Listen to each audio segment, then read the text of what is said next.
ini funzionel da vardı. Zoom'un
Монголия, город Кызыл, Тыва, Уфа, Башкортостан, Баку, Азербайджан.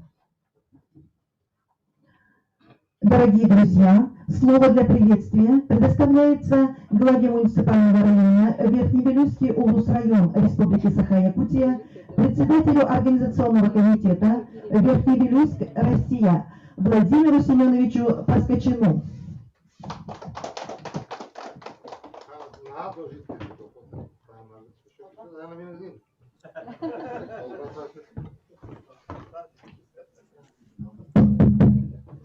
Nah, itu betul nak.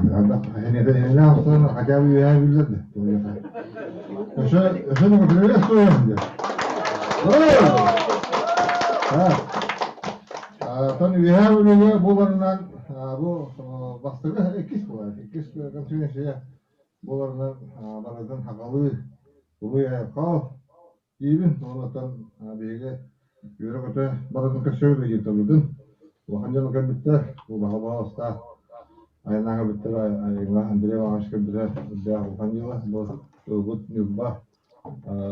Ini kan bitti. Kim haklar kim dia deh.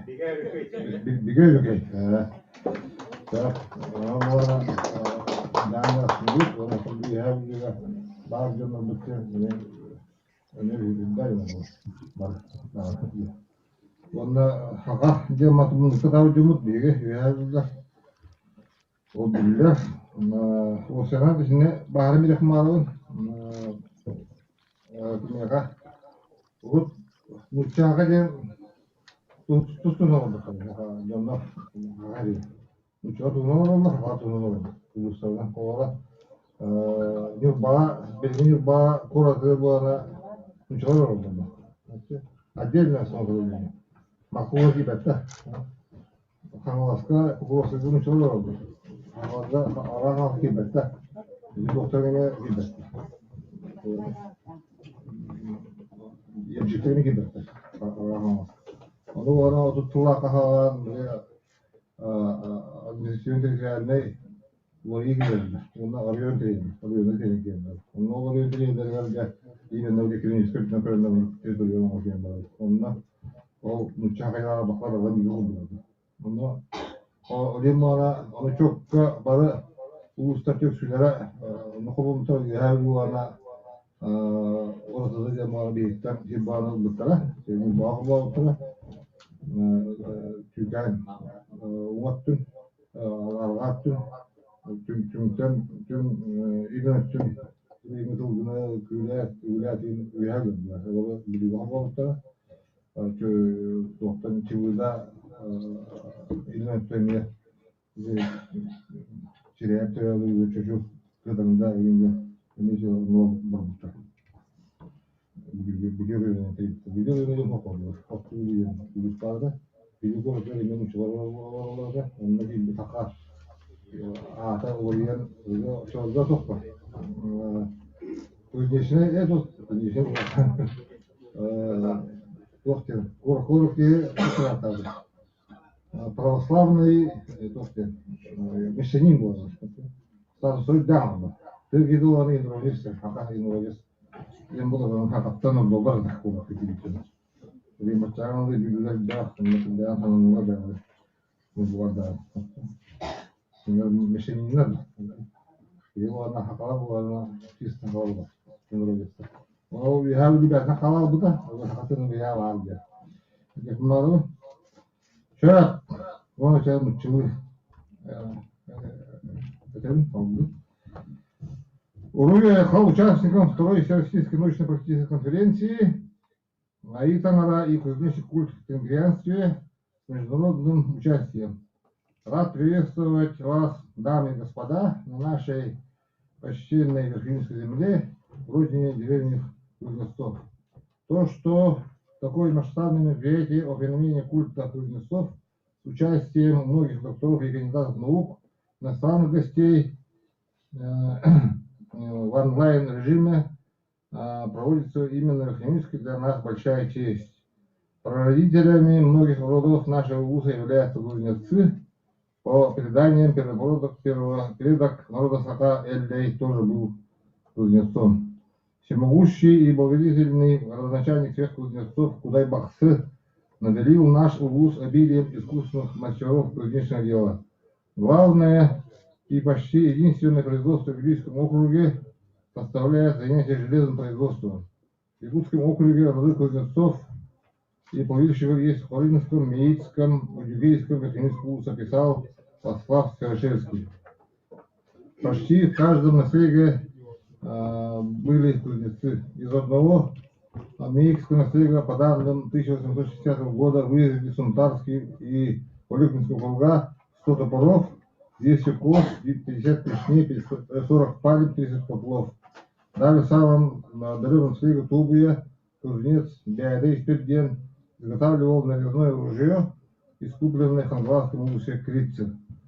Конференция посвящена знаковым датам двух великих кузнецов нашего улуса Сабы Таркаева, Таркай ус и Сысой Сумусов, Сочой ус. Кантинские кузнецы рода Чап занимались производством сыродушного железа с 7 века вплоть до конца Великой Отечественной войны 20 века. В 1925-30 годах существовала единственная в Якутии артель кузнецов, которая обеспечивала все колхозы Великого округа. В годы Великой Отечественной войны 40 детей и сирот каждое лето на берегу реки Тонго выплавляли до 100 штук криц для отправки на фронт. Секреты их мастерства передаются по наследству. Потомки кузнецов Чап возрождают дело предков, строят самодутные плавильные печи, выплавляют железо из руды, делают предметы быта. Установили при въезде в село памяти кузнецам Чап. Найдены по берегам реки Тонго старинные доменные печи для плавки железа, крица времен войны, древняя стоянка кузнецов. Это говорит о том, что же кузнечное дело спокон веков наше Сака ремесло. Раскопки помогут разгадать нераскрытые тайны древней истории нашего улуса, народа Сака. Администрация улуса всячески поддерживает возрождение древнего кузнечного дела Сака. В улусе действует местная общественная организация кузнецов Сака УС, руководитель Таркай УС, сын Таркай УС, Таркаев Анатолий Савич и ассоциация Чап Устара, кузнецов Чап, председатель сын Сочой УС, Тумусов Егор Сысоевич. Школьников в Кандинском школе обучают навыкам кузнечного ремесла. Тема данной конференции очень актуальная. У всех тюркских народов существовало особое почтительное отношение к кузнецам. Наши видения на культ кузнеца схожи. Народ Сака всегда считал кузнеца своим предводителем, верил, что кузнец выше и сильнее шамана. Культ кузнечного бога Кудай-Бахсы, выше которого хоть на волос нет на земле, представленный в русской мифологии и греческом эпосе Ланхо, потому мы связываем дух этой конференции с проведением у нас в 2022 году, то есть на следующем году, республиканский цех Ланхо, посвященного столетию создания Якутской АСР, столетия официальной государственности народа Сака, где состоится очередной республиканский конкурс кузнечного мастерства. дальнейшее исследование, освоение и изучение кузнечного промысла народа даст перспективу и развития в будущем. Сегодня в их распоряжении современные технологии, оборудование с компьютерным оснащением. Спасибо организаторам, будет интересно и познавательно. Надеюсь, время не будет потеряно даром успешной работы. Манын биирдик маалын еще хагалы каяда жетим надо. Же тыгын дархан некинин бян реклама болмадылар. Ага нурота иччеде баты көрдү. Оны булызгы тот бастыгы арытта. Тыгын дархан ден уго тыгын ден. Дархан ден эме тунам. Дархан iki дархан баары билдер хагаларда. Кимеде? Муньян дархан, онна гойдуга дархан ден. Ondan tügün muğanı kengar oğullara, çaylarına oğula, ondan darkam oğulaka öyle oğullar. Geçer darkam tügün diyen prins de oğullar, tabi prins.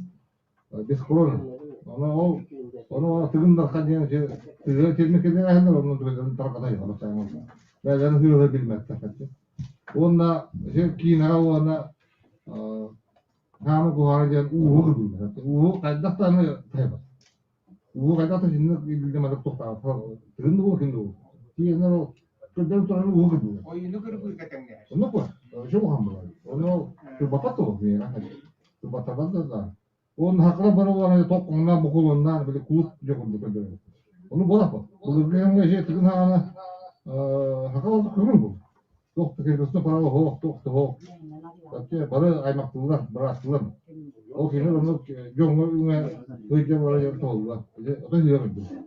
Onu bir inme hakkı yer var. Kim anda kimin ne tokunu değil. O da ama kimin ne tokunu. Onu bir inme hakkı buradan ne de oturalım. Yine bin sorun. Bir evde de kanalları uyanır. Ona şimdi ne? O günlerinde hayallerine çok kokmuyor. Ya kanalın bu toka.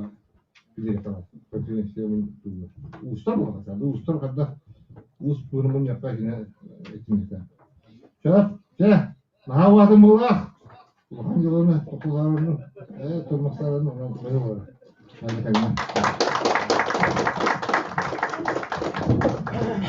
Благодаря своей песне главы муниципального района Верхнеуральский район вручается Прокопьеву Василию Павловичу, дизайнеру-верстальщику автономного учреждения Республики Саха-Якутия, издательского дома «Мир Тюмень» за помощь в организации проведения второй Всероссийской научно-практической конференции «Аитанера и кузнечный культ в ингвианстве». Таким же благодарственным письмом награждается Христофорова Мария Николаевна, генеральный директор автономного учреждения издательский дом «Мир Тюмень», народному депутату Государственного собрания Тюмень.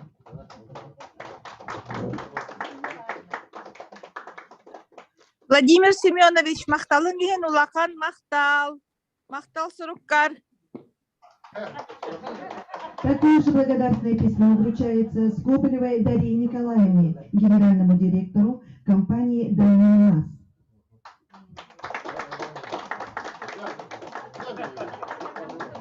Такое же благодарственное письмо вручается Поповой Любови Петровне, менеджеру компании «Дальний Алмаз».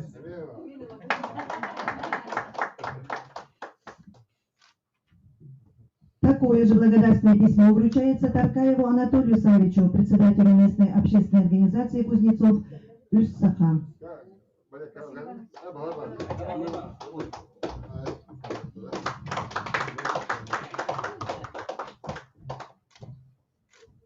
Такое же благодарственное письмо вручается Колесовой Александре Петровне, заведующей Верхневилюйским муниципальным архивом Верхневилюйск.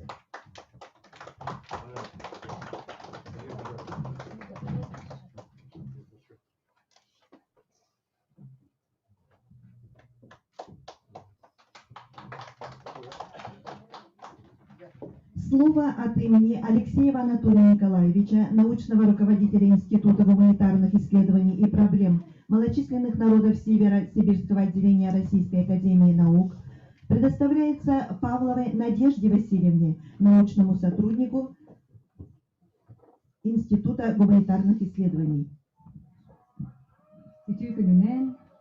Uçturan sangararılıkta bulbutuna, rönan jeri, rasanaltına, Бүгүнкү үрүлэх күнүнен бүтүн Россиятагы айы таңара онна устар бу таңара үйерагар диэн аттаах конференция кыттылаахтаргар үһэ билүү улууһун баһалыгар Владимир Семеновичка обохтоохтаргар онна ылжыттарга бука барбытыр ити истиңэҕэрдэ ураанхайгы уруй сахалыы айхал болуттум. Оннотон бу Анатолий Николаевич атыттан суруллубут агарды вургу агарбар көмүллэн. Уважаемые участники второй Всероссийской научно-практической конференции «АИ Тангара» и «Кузнечный культ в тенгрианстве», поздравляю с открытием научно-практической конференции, которая посвящена познанию феномена тенгри как явления, включенного в культурные, социальные, политические и экономические процессы древних обитателей евразийского пространства. О широком распространении тенгрианства прекрасно иллюстрирует рисунок в виде равноконечного креста, вписанного в круг. Факты свидетельствуют, что иконография креста в круге появилась в глубокой древности, задолго до сложения всех классических религий. Не случайно этот символ стал бродячим сюжетом в изобразительной традиции многих народов Евразии. И причина такого широкого его распространения видится в том, что он символизирует общий объект поклонения – великое синее небо.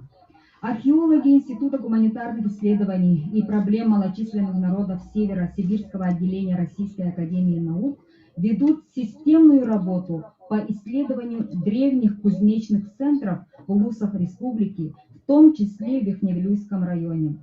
Между тем, кузнечный культ народов Якутии не становился объектом специального историко-культурного исследования с использованием системного междисциплинарного подхода. Материалы настоящей конференции указывают на необходимость изучения кузнечного культа народа Саха с его этнолокальными и локально-территориальными особенностями, порожденных спецификой истории культуры металла не только на территории Якутии и сопредельных с ней районов Центральной Азии и Сибири, но и на обширных степных и лесостепных пространствах Евразии. Желаю всем успехов и здоровья. Пусть светлые божества АИ Тангара вам всегда покровительствуют. Пусть будет белым ваш жизненный путь. Научный руководитель Института гуманитарных исследований и проблем малочисленных народов Севера Саран, профессор, доктор исторических наук Анатолий Николаевич Алексеев. Спасибо за внимание. Владимир Семенович, как это работает?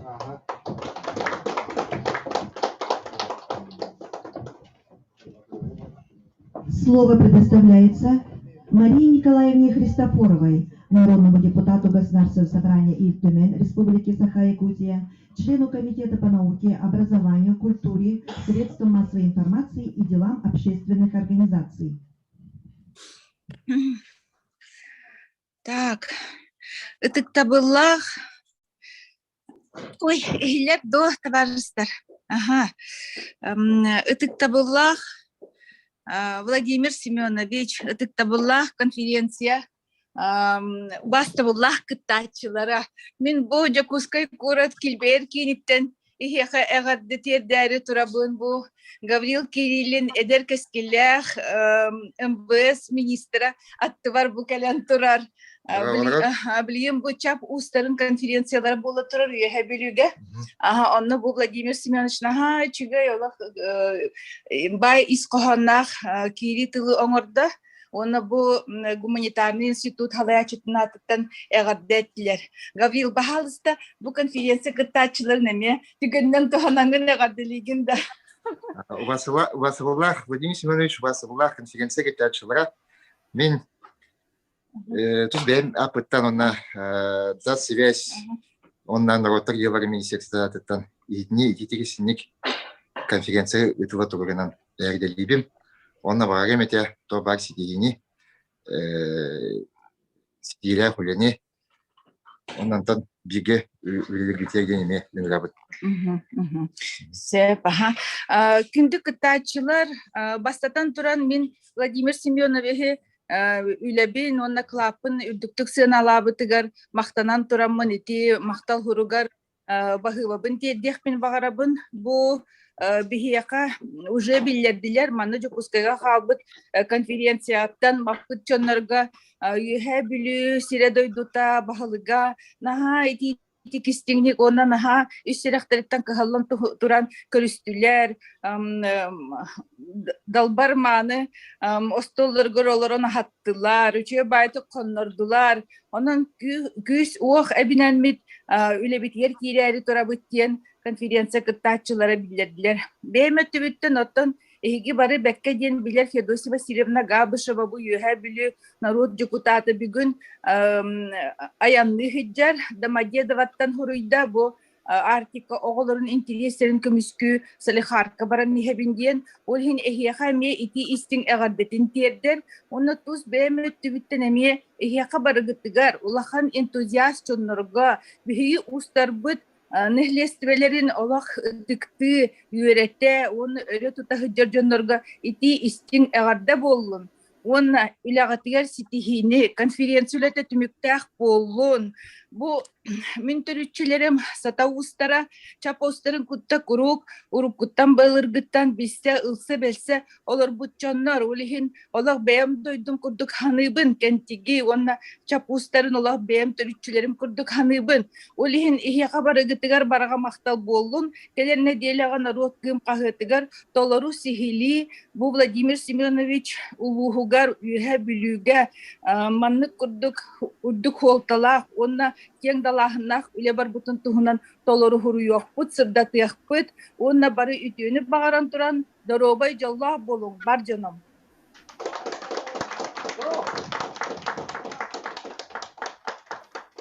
Слово предоставляется Бичилдей Кадыр Ол Алексеевичу, директору Национального музея Республики Тыва имени Алдан Мандыр, почетному профессору Тувинского государственного университета, почетному доктору Института истории и археологии Академии наук Монголии, действительному члену Российской академии естественных наук и Российской ассоциации содействия науке, доктору филологических наук Кызыл, Россия. Доброе утро. Амыргын аңар эргимешөр. Силердин бу эртиртурарлуу конференция шуулгадыңарды көрүп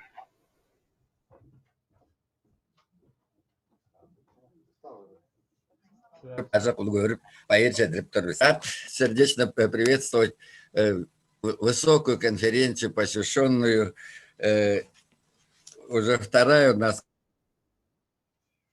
конференция, всероссийская конференция Аид Ангара, кузнечный культ, тенгрианстве. И прежде всего хотел бы поблагодарить организаторов. Это Лена Валерьевна. Это у нас энтузиаст и человек преданный делу тенгризма и тенгрианства. Да и то, что в конференции, в работе конференции участвует научное сообщество во главе с Анатолием Николаевичем Алексеевым и также и депутатом Ильтумена Марии Николаевной Христофоровой, а также профессор, участвует и профессор Дашнем Луфсандамба, наш доктор и профессор и уважаемый тенгрист, и другие участники. Главное, я рад тому, что братья первыми серьезно взялись за одну из центральных и особых частей учения тенгрианства. Это обряд Сыр-Кагар, это мы так называем, это обряд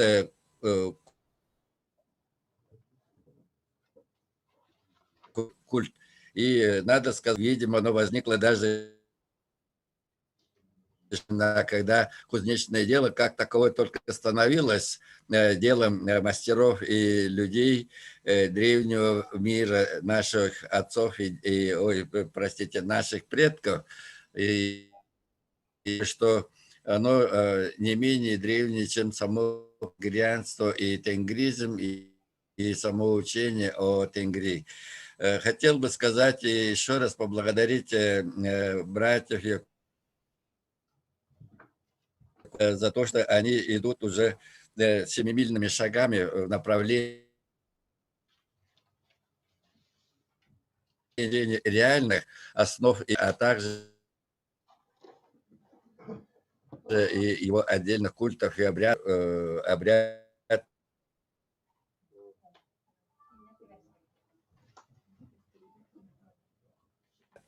кузнечного культа. Национальной культуры впервые провел так почти как мастеров собрались и демонстрируют обряд Сыркагар,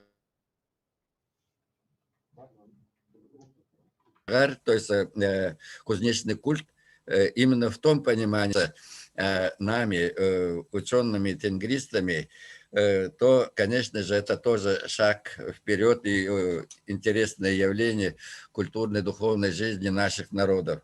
Мы рады, что одно то, что само учение тенгри начинает уже становиться частью реально научного мышления в современности. Ульяна Павловна, доктор религиоведения, защитилась в Улан-Баторе, и у нас, в принципе, почти 4 года ушло только на то, чтобы согласовать в ВАКе сам термин тенгри и тенгризм. Отказывали в регистрации ее PhD защиты в Улан-Баторе на том основании, что это понятие как таковое не закреплено в числе научных понятий, введенных в оборот российской науки. Но нам удалось пройти вот это проверку, доказать, что это явление уже является общемировым, ну и, само собой, для России оно актуально как действующее явление. И это удалось сделать. Это такие наши шаги. И хотел бы сказать, дорогие друзья, мы в этом году отмечаем 20, тоже, я их считаю тенгристами, открытие скифского кургана Аржан-2 с очень ценными материальными и духовными историческими материалами, и намерены провести около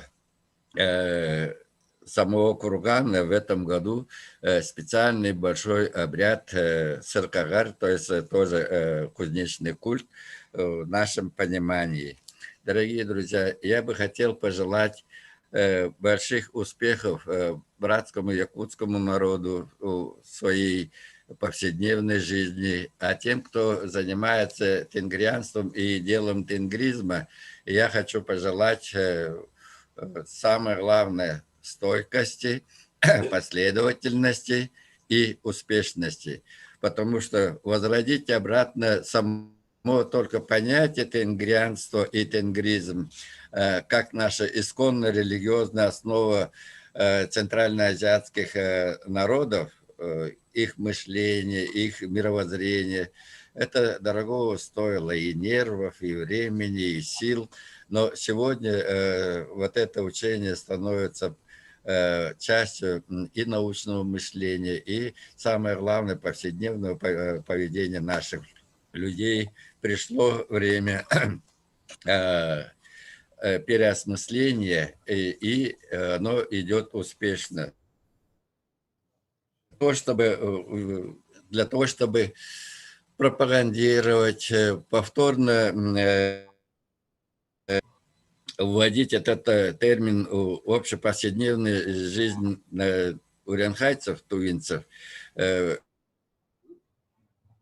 я написал вот эту книгу «Субидей», великий уренхайский полководец. И это человек, по истории которого очень своеобразно то, что его отец был уренхайским кузнецом.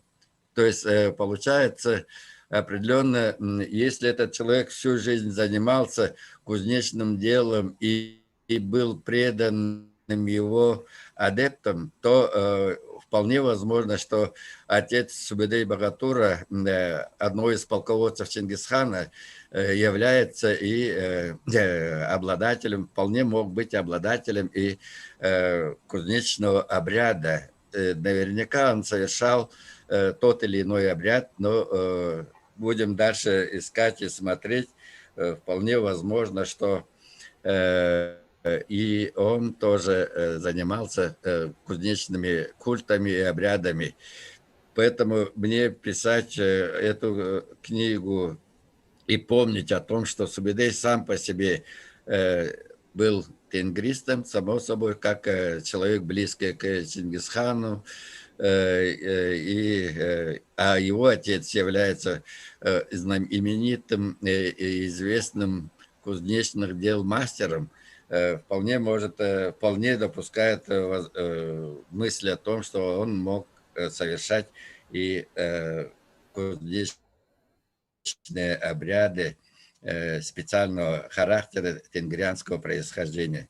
Дорогие друзья, сахалары, мы все уренхай Центральной Азии, тувинцы, алтайцы, айраты. И я от имени Уренхайского союза Центральной Азии еще раз сердечно приветствую нашу вторую конференцию и всем тем, кто увлечен тенгризмом как учением или же формой собственной жизни и мышления. Перед вами я поклоняюсь, желаю успехов и добра и благополучия. Добрый путь, уважаемая наша конференция. Спасибо. Слово для приветствия представляется Готовцеву Роману Ильичу, Мандерус, председателю правления Союза кузнецов Республики Саха-Якутия, Якутск. Здравствуйте, bu konferansiya katılışlarında ne bu min saynağı uluslar soyuşturanadan bu benim iki içinde haddim tedbir. Bunu bu bir soyuştur tercihte 2015 yılında tercihte bir havalarına bilgin bunun ileri gidiyorlar. Bir soyuşturlar süsten takip oldu. Onu bu istakarı götürdü. İstakarı Bugün alıha toxtaqtı kıtlar oldular. Bugün kayan uğurlarına süreçten darkan ustakağı kayan olmadı. Bu ne ustakağı her tuğan bir uz bu kurcalı gece kalanlar uzaktan turgutan kalanlar kıtır ondan bir katıltılar tılaya bu ustalar evlatları. Ben evlerden yakın varım. Onda bu soyusundan olabilir. Kas bolar bu ırlaqtaki baratırlar. Olan kırılar, baratırlar, ustalar anan türlü ama olan ülkeler olamaz. Kurup götürüyoruz, Rus kayda kuanların kayırın, kimi varında götürüyoruz. Bu hakları umuran, bu hak Kur'an'ın batıya Kur'an vartın götürüyoruz. Onun için bir hak soyusunlar bugün edere çaptakiyle elbette bu ilan ederekten ve evetime bu ülebet varın yerden verip götürüyoruz. Onda tuğka bu ilete bilgin sayda dururken ben benim olana tuğ kolej teknoloji dizayna benim tuğ master производственного обучения gen tuğ master koydağın onunla ulağın döndürü yönetemin onunla tuğ kolejke gibi oğulları neyi yönetemin. Onun bir yaka bu iletin bağlayan şeyde ülelen var dururken yakın varım onunla bu soyuskut artıktan bu diyorsunuzka Maqta sorgu bir yakın tutar yakın varım bu bir ustar bütün bu manna bir ulağın öbürler bir kıcaat ustar bu kini türktabit tündür bolallar onun bir ulağınız bu da ulağınız çok var sakatın ustar var da Suriyan turamız ki yaka maqta soğuk turabıt bu sakatın tin ustar var kömeğot güç şevakat en maqtanabat indikidin de küsküme bolasız yakın gen evet üç kutçal boldun, üç bölümüt izah boldun, dekkergenetler yolu sorgunu, ücretler ücret siteyleri, ağızkan ayı hıkkıt arılatın, sette yaksızlık inantestin, dom.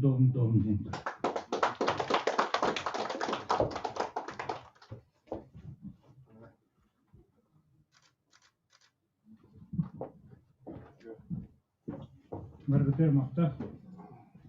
Слово предоставляется Алексееву Василию Ивановичу, Баянай Багалай, специалисту Багалай, специалист историко-этнографического музея Чапустара, Кузнецы Чап, село Кентик. Мен анны парламент донорlarına konferansiyonlarga mevzularda tutuhattın toleratına sinirlenir unuttan ettahtanlar kurkum sakalı ölçen turağan sanadar etti. Onu ata Victor'dan üniversitenin bayım kurkum sen Kur'an'la nurçal katıl bastan bir etti. Ondan bu sürügaca tetteğin oldular kentigim canlara. Oğun konusunu halen kurdukça Rukat tövbe bütün bilgiler hatır bitiler o ki gel Sakalı sanat bütün bilgini andırdığa Usta taksar kümmük geldiler. Ondan bu bütün uçalı vere Usta faydığın gibi de. Ondan bulanı bir gün o nehirgin canın tutun Vanna o usta törütlere küçük bitten tolarımın Satan sanat batardığından uçalı ağan et yapın bağıralım. Дорогие участники конференции, приветствуем вас на земле легендарных якутских кузнецов Чап. Я, как прямой потомок клана кузнецов Чавустара, известных и изученных нами до 9-го поколений, рад проведению сегодняшнего мероприятия. Наш кентийский наследие российского был образован и состоит из двух деревень клана кузнецов Чавустара и клана Сатоустара. При этом Чавустара расположились на правом берегу реки Илюй, а клан кузнецов Сатоустара расположился на левом берегу реки Илюй. При этом клан Чавустара в основном добывали поверхностной железной руды, который находится на территории Кантийского наследия на речке Тонго. Качество добываемой железной руды на реке Тонго имело высокое содержание стали. Об этом свидетельствует исследование ученых Ксенофонтова-Уткина и других ученых, проводивших анализ содержания железной руды. Изделия якутских кузнецов, мастеров серебряных дел были известны и в Центральной России. Якутия была участником выставок в Нижнем Новгороде в 1896 году, по Политехническом Москве в 1885 году. Якутские изделия, в том числе изделия из железа, нарезные винтовки, ножи и даже руда из белья были отправлены в Вену в 1879, в Париже в 1889 годах. В 1646 году о производстве железа у якутов воевода Василий Пушкин, это прапрадед известного писателя Пушкина Александра Сергеевича, писал, доносил к царю. Я у иностранцев якутов и якутское железо есть самое доброе, а плавит государь. Они то железо из камня не по много, не на большое дело, на свои якутские нужды вместе сами делает пальми и ножи. Клан кузнецов Чавустара объединяет в себе 7 отчих родов кентийского наследия. Вот название родов кузнецов. Род Чавус, род Джарханус, род Остовнай, род Тарайус, род Кушевус, род Энерганус и род Омчасус. Если объяснять название Чавустара, то термин происходит по кузнечной мифологии нашего села от биологического названия наковальни и молоточков устной раковины человека под якутским названием чап, который способен фиксировать все ритмы согласных шумов природных и речевых звуков. Устной биологический чап, наковальни и молоточек устной раковины является родовым гербом кузнецов чап в виде наковальни и молоточка. В былые времена расцвета кузнечной металлургии кентийский наследник был способен одновременно поставить на выработку металла не менее 44 кузнецов господворными работниками. Чабустара является одним из мощнейших центров северной металлургии известной по всей Якутии. Сегодня мы поминаем последних настоящих кузнецов Таркай-Ус и Сочой-Ус, ушедших в 70-е годы 20-го столетия. Мы очень рады, по истечении почти за половину столетия начали возрождать кузнечное дело предков Чабустара. В настоящее время продолжается традиция металлургии в Кантийском наследии, уже постоянно плавят металл из руды старинным традиционным методом Чабустара. Вот так. Вкратце познакомил вас с кузнечным делом наших предков Чабустара. И сегодня пожелаю этой конференции, участникам этой конференции плодотворной работы. Все у меня. Спасибо за внимание.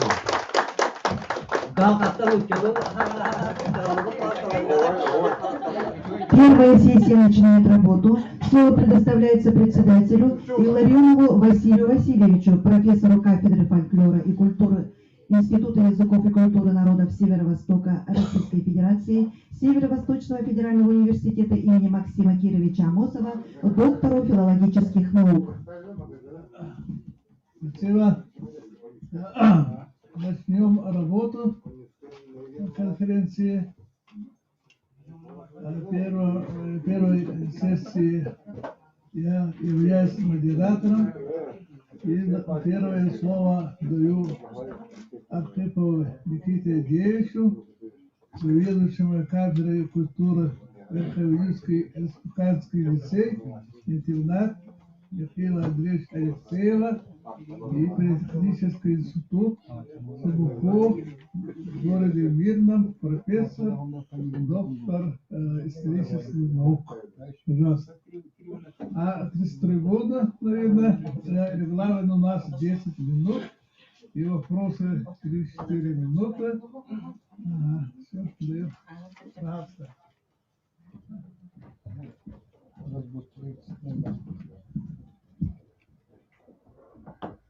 Проклятая пандемия, мировая катастрофа избила многих здравомыслящих людей. Мы не привыкли на расстоянии докладывать, мы привыкли, я как профессор, который в КАЛу работал лет 50 в академической среде, привык общаться с публикой живую и проследить за эмоцией своих слушателей. Вот тут придется работать, ну, как президенты, молодые, немощные Америки и очень спортивные России, на наше счастье и так далее, на Zoom. У меня тема такая обширная, ранний железный век Якутии. То есть я должен был вам преподнести в своей лекции те исторические события, которые произошли на территории нашей страны, имея в виду Якутии, начиная с 8 века до нашей эры по 5 век нашей эры. То есть в течение многих столетий. И это очень сложная тема. Я прошел специализацию, поэтому прошу передать Лене Валерьевне, очень моему уважаемому человеку, Лене Валерьевне, редкому высокому интеллектуалу из народа Саха, за то, что она мужественно опубликовала мою большую статью о ранней железе в Якутии, которые другие исследователи, я не буду их называть по имени, и считаю, что они обязательно умнее, хитрее меня, талантливее меня, никак не могли опубликовать. Целый, как толщиной, как целая брошюра. Лена Валерьевна мужественно человек опубликовала со всей критикой, со историографией и так далее. Поэтому эта конференция для меня большое событие. Ну, просили передать, чтобы я, как хозяин этой земли, один из хозяев этой земли, не обижайтесь, Богдействинович, духовный хозяин этой земли, способствовал мирному ритму и, значит, этой конференции, мирному ритму этой конференции, потому что есть люди, которые, кроме того, что у меня отшельник, я нелюдимый человек, еще распространил, что у меня еще и идиотский характер. Это сильно преувеличено, поэтому сегодня я с кем мило поздоровался, то с моим другом молодости уже прошли Аяна и так далее, которые я считаю мыслящим, оригинальным человеком, и который и решившим нести свой крест до конца. Как и я, и решил нести свой крест археологический до конца. Но я в этой статье, в общем, предложил предварительную классификацию раннего железного века Якутии как эпоху. И ранний период я назвал Искифским периодом. И продатировал 8-3 веками до нашей эры. Но те из вас, которые имеют историческое сознание, историческое мышление, знаете, кто такой скифы. Это народ Северного Предиземноморья, описание которого историческое в 5 веке до нашей эры сделал Геродот, странствующий историк, которого чванливые, гордые, богатые греки и считали бомжем, а мы считаем его отцом истории. Это первый, кто оставил нам историческое сочинение. Но в это время, начиная с Северного Причерноморья, кончая степями Северного Китая, Монголии, шумно волновались не менее развитые народы, которых причисляет к раннему этапу раннего железного века Якутии. Это в результате мужественных усилий великих исследователей России, Киселева, Окладикова, Козласова и многих других. Это эпоха изучена хорошо, особенно в Хакасии, Туве, Монголии, Северном Китае и на территории этой Бурятии. Раннее железо, ранний этап. К сожалению, Якутия не располагает богатым материалом этой эпохи. Нельзя сравнивать наш скудный материал ни в какой мере с богатейшими материалами курганных культур этих перечисленных мною регионов Северной Азии. У нас несколько захоронений обнаружено. Это Дюптинское захоронение, Ангаласское захоронение и вот это еще несколько памятников, которые с большой оговоркой можно причислять к раннему этапу раннего железного века Якутии, который я называл, повторяя, Искифским. 7-3 века до нашей эры. Я попросил бы показать первую таблицу. 5 таблиц у меня. Первую таблицу покажите, продемонструйте, пожалуйста. Вот это наиболее характерные находки раннего этапа раннего железного века Якутии. Ну, вы сами замечаете, да, вот кремниевые наконечники стрел, костяные держатели стрел, в основном из кости, материал из кости и из камня. Камень — это материал, который наши далекие предки использовали в течение 5 миллионов лет с того далекого прошлого, когда очень далекие предки наши отпочковались от своих обезьянных предков. И вот до того времени наши предки не отказались от испытанного орудия. Мы сегодня тоже не отказываемся от своих деревянных лодок, когда охотимся, да? Это тоже изобретение очень далекого исторического прошлого. Оно пошло органично, значит, в состав нашей культуры сегодняшней. Еще вторую таблицу, пожалуйста. Ну вот, есть очень оригинальный исследователь Степанов Александр Дмитриевич. Ну, человек оригинальный, без целиком покажите, пожалуйста.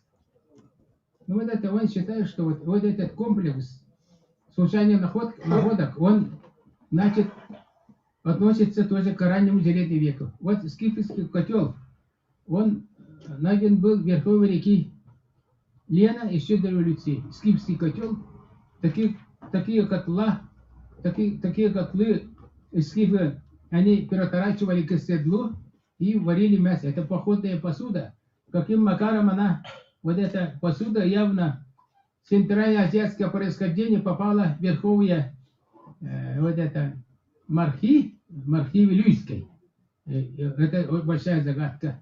Ну там слева наверху или скифский наконечник стрел, это точная копия наконечник стрел скифского времени, Хакасии, Туви и так далее. Справа от котла, это кельт называется, топор, ручной топор, который насаживали на древко как мотыгу. Вот это.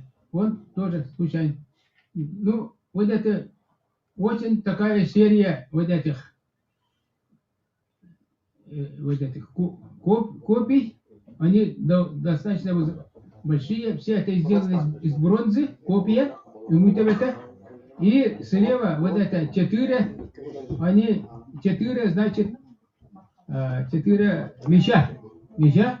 Они обнаружены это в Вилюйском районе, местности Сенделе, Мегнехангаласского района, Окулан и так далее. Вот эти.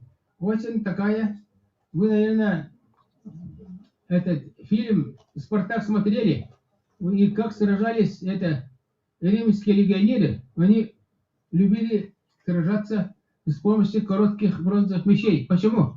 Потому что короткими мечами удобнее было фехтовать очень. Рука меньше уставала, и они, вот эти мечи, почти которыми сражались вот эти римские легионеры, они и такие мечи имели и скифы, Северное Причерноморье, они были в Хакасии, Туве, везде. И вот они, каким макаром к нам попали, никто точно сказать не может. Это говорит о том, что даже в столь отдаленные исторические времена не было никакой абсолютной изоляции между отдельными, иногда отстоящими друг от друга далекими регионами, отстоящими друг от друга далеко регионами Земли. Человеческая культура, даже когда не было самолетов, не было автомобилей и так далее, железных дорог, она была связана между собой. Человеческая культура невидимыми нитями и так далее. Люди путешествовали много. И тут возникает вопрос, когда человек сел на дикое животное, превратился в всадника. Это примерно 5-е тысячелетие до нашей эры. Казахские археологи раскопали захоронение, где лежит древний всадник, который жил на рубеже 5-4 тысячи. 6 тысяч лет наши предки ездили. Исходя из этого, возникает второй вопрос. А когда сели мы на оленей, наши предки, якутов, эвенков и так далее? Я думаю, что это произошло в древнейшие времена. Очень древние времена, потому что толковый человек, который каждый день ездит на лошади, неужели он не мог замечать, не мог дойти до мысли, что если так оседлать оленя, переучить, почему нельзя ездить?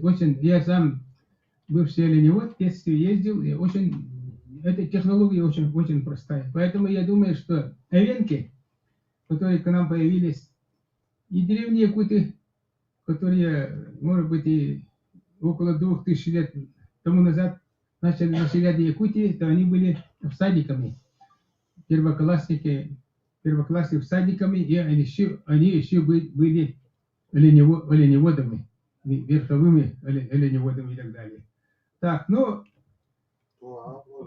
очень мало времени, поэтому я буду вкратце, и книга у вас имеется в руках, да, вот это. Вечером, после того, как уважаемый наш глава Владимир Паскачин нас примет, хорошо накормит или напоит, вы там посмотрите о том, в расширенном варианте поймете о том, о чем я гутарил в наше время, да, здесь. Но еще ту другую таблицу. Второй этап раннего Железного века Якутии я назвал хунским. Кто такой следующий таблица? Кто такой хунны? Слыхали, наверное, Караевская муха, да? Это великий древний народ, который верховодил единственным в лице около 3 столетий. Около 3 столетий. Больше, чем монголы. Дольше. Ну, народ, который единолично верховодил, и некоторые считают, что язык их мертвый язык, а другие считают, что хунны имели тюркоязычным народом, другие монголоязычным народом. Но это был действительно крепкий, воинственный, опасный для соседей народ, о котором китайцы, чванливые, гордые, шовинистически настроенные по отношению к окружающим варварам китайские историки, они их уважительно называли, ну вот эта империя хуннов, она по силе мощи, она равняется Срединной империи, то есть Китаю. Это такая высокая оценка китайцев. Ну, хунские древности раскопаны.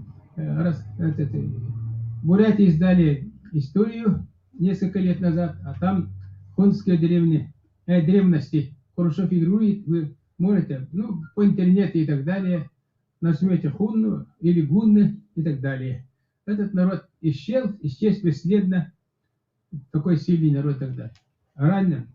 Но это второй этап я, значит, датирую 3 веком до нашей эры и 5 веком нашей эры. Ну, тоже материала очень мало. Я хороший материал раскопал в верховьях Вилюя. И там следующая таблица.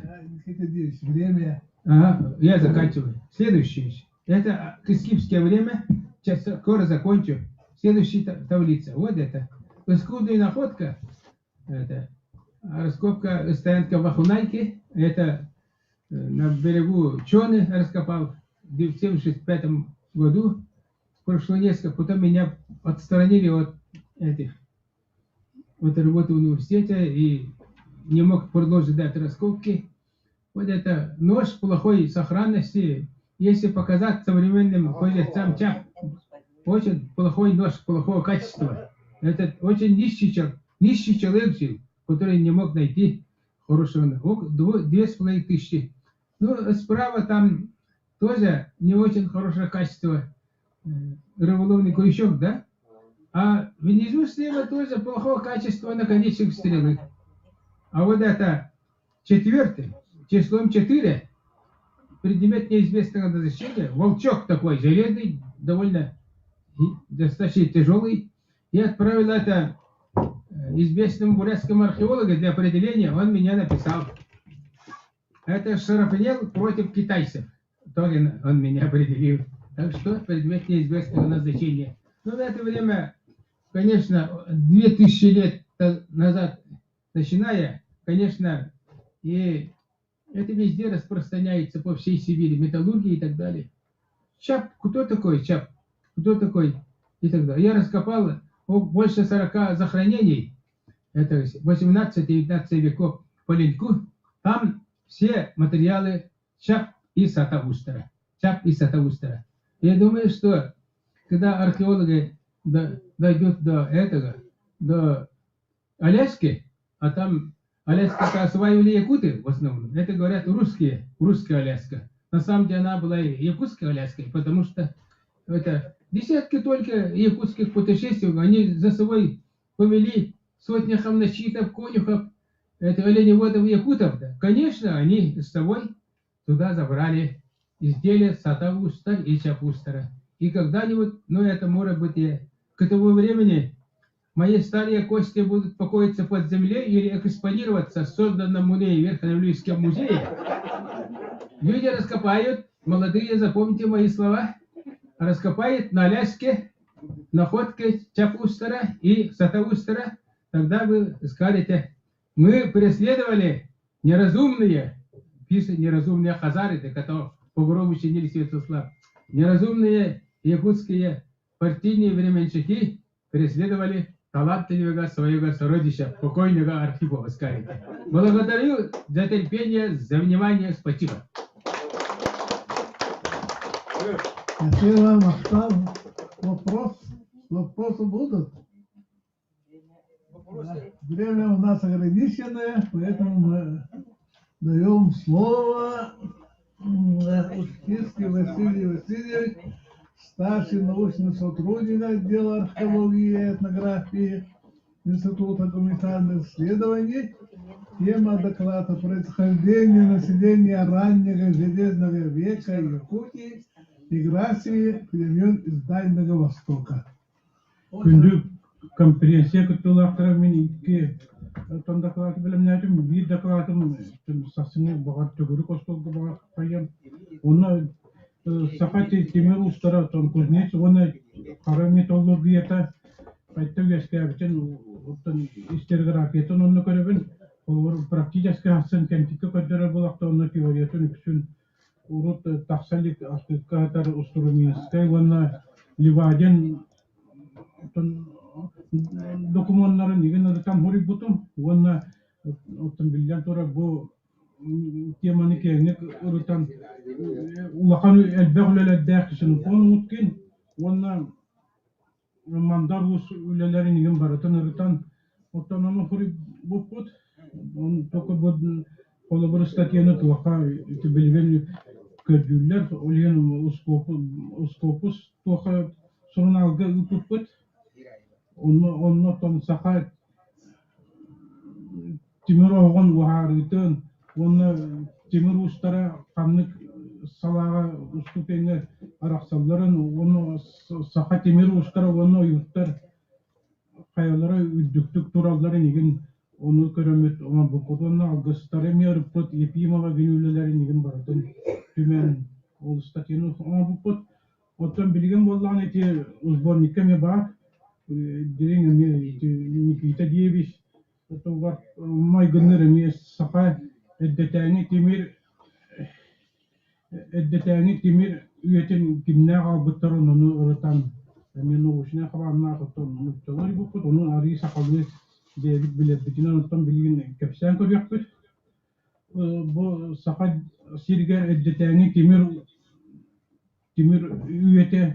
üyetin tohunan bu bilütten tövütter Ivan Vasilevich Konstantinov hatta onu sallarga soribot ottun monografiyete onu siddete bit onunla kini üksün bu kulturanı ilin Irak ilinten ulan Dağlı Vostok Siritten kelbit diyen de kastan ori butonuna kini targamut po Siriska vanna makay kulturaların Tomus Manchuzudları kıtasıganna kulturaları oluru kıtarı hibastan da kastan ori buta itim kite diye bir sudak kulası garemi baratan iti ol buludlu but sekaydarin timir oğuktar kördödde onluk sıganna materiallar ya ilin arka Irak iline Vladivostok tiki köşten turallar. İki hıllata bir hit yukarıya Japonya barayın onun Vladivostok'a hin toktan onu olukta arkeologta Vladimir Şapkunov'u onu kini kollegalar ülelerini iki terbiyesi etmiş.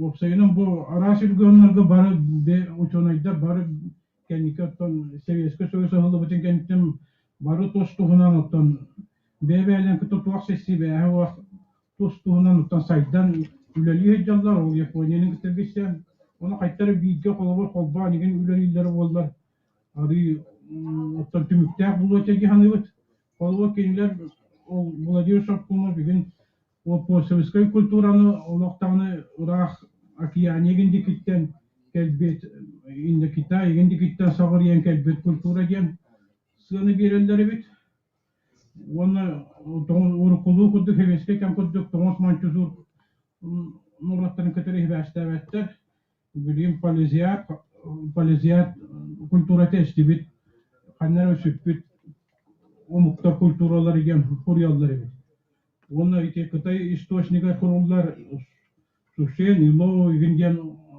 Artaq, Norotlar Kıtırevestiller. Onu bollanı üçün Konstantinov inine huribut uçonayda arkeologlar bu eddeteni temiriyetin ağalbut omugunan kolu yuka gidere etellerin Sivastiyakı bu yuka gidere miyatam paliziyatlar değiller. Тука kimler mi tuaktar törük olakta rendillerde nomoktorgar mi olak soğuruttan kelbipet timiri öbügeler bit bileller ete tuka naha öğreyenler kelen ihan şüteren keviş bitigin nomoktorlar onu tontogoluka bugün bu kinlerge kibet ağaya tomos ustara olotton kibet hüyani gindien furiyallar oke otton yuka gider doktoron moktorugar bu dinler bulurge bihe bigeler bet favuruttan kelbet muktajen öyle bilahter bet onun bu polseviska kultura tam bağır mi bu paliziyat bu bağır doktor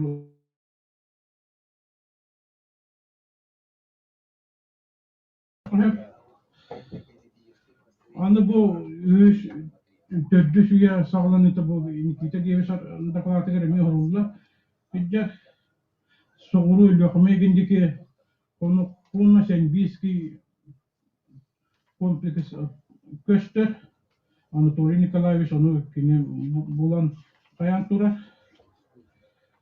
bu kulturanı Şibeydir kadar evestiller kadar istoşnika horullar der Şibey'in gen narotlar kadar bu Şibey'in aktan bola be Sibir gen tol tödde hücce gen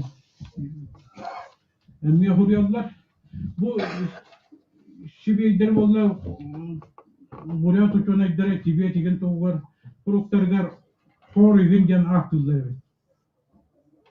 hor igen gen aktılar onun bulurdu sakanım var bu Şibeydir mi billelle kurduk horlar gen aktarınan yaptın hep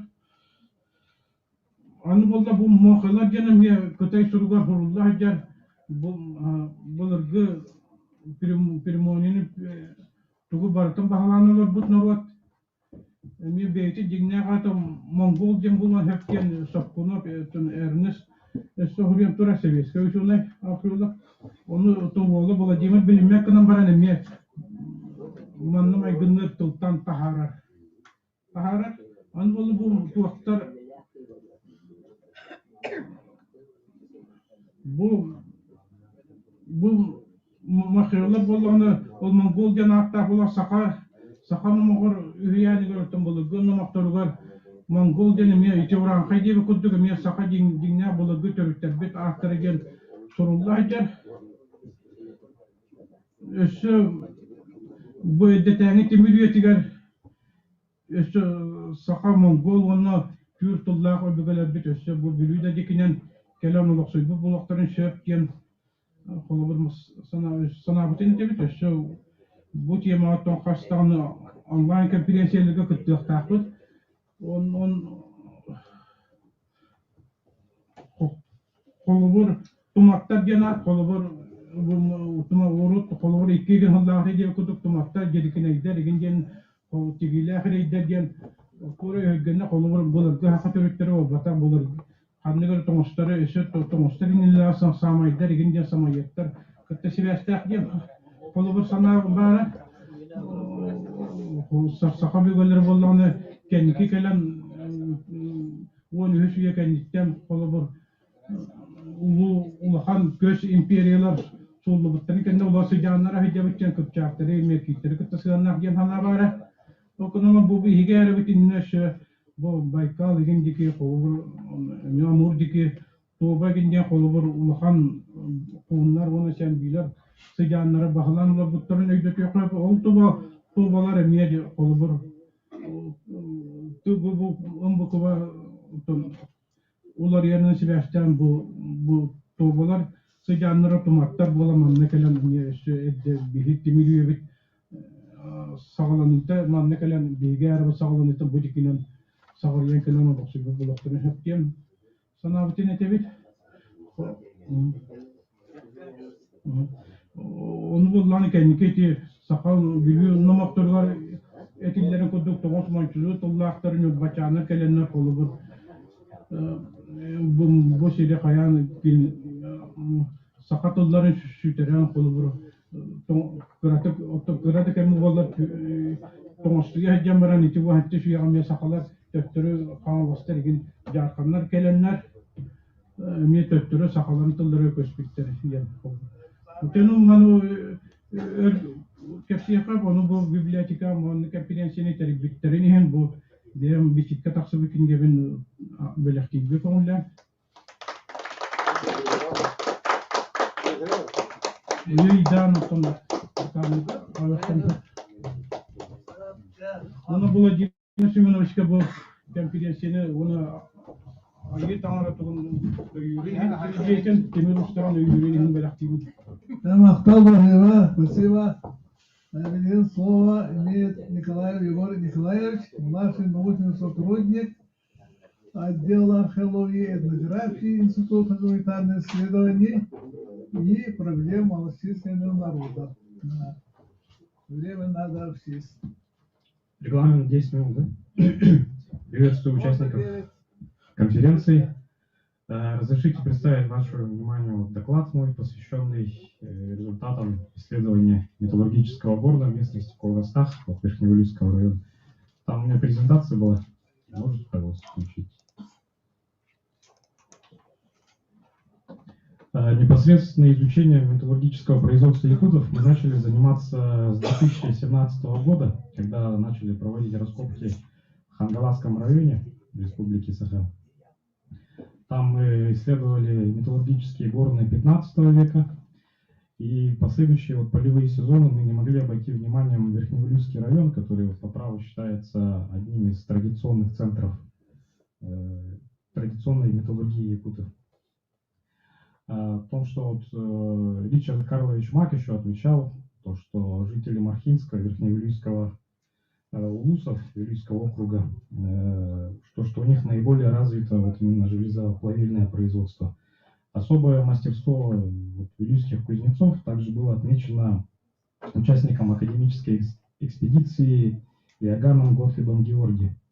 Также в своем походном журнале сержант Оленской команды Степан Попов, который командирован был с целью топографического изучения местности, отмечал то, что местные якуты на Вилюе выплавляют из руды железа и куют топоры, ножи и прочее, и довольствуют Оленскую и Алёпнинскую округи. Железо местной выделки, которое по своему качеству было близко к полустали, полностью удовлетворяло потребностям местного населения, которое они даже местную сталь предпочитали привозному, так как местная сталь она была гораздо дешевле, доступнее и отвечала всем потребностям. Ну и все те данные, которые привел, они свидетельствуют о том, что уровень местной металлургии был очень достаточно высокий, о том, что здесь существовали самобытные традиции плавки железа, но вместе с тем стоит отметить то, что случаи обнаружения самих агрегатов, теплотехнических сооружений, которые применялись для плавки железа, они достаточно редки, так как кузнецы после выплавки зачастую плавильные печи они разрушали, и случаи обнаружения этих плавильных печей достаточно редки, и каждый случай плавильной печи, который до нас дошел, требует всестороннего изучения и представляют большую научную ценность. Можно следующий слайд. Остатки сыродупного горна были обнаружены во время обследования шлаковых скоплений в местности Колгостах на правобережье реки Тонго, левого притока реки Вилюй. Здесь были обнаружены следы активного металлургического производства в виде отвалов шлака, отдельных конкреций, также различных ям и западин, которые были интерпретированы нами как ямы для отжига древесного угля. Сами остатки плавильной печи были вскрыты нами в раскопе, заложенном у северо-западных границ небольшой ложбинки, глубоко врезанной в правый берег реки Тонго. Можно следующий слайд. Можно следующий слайд.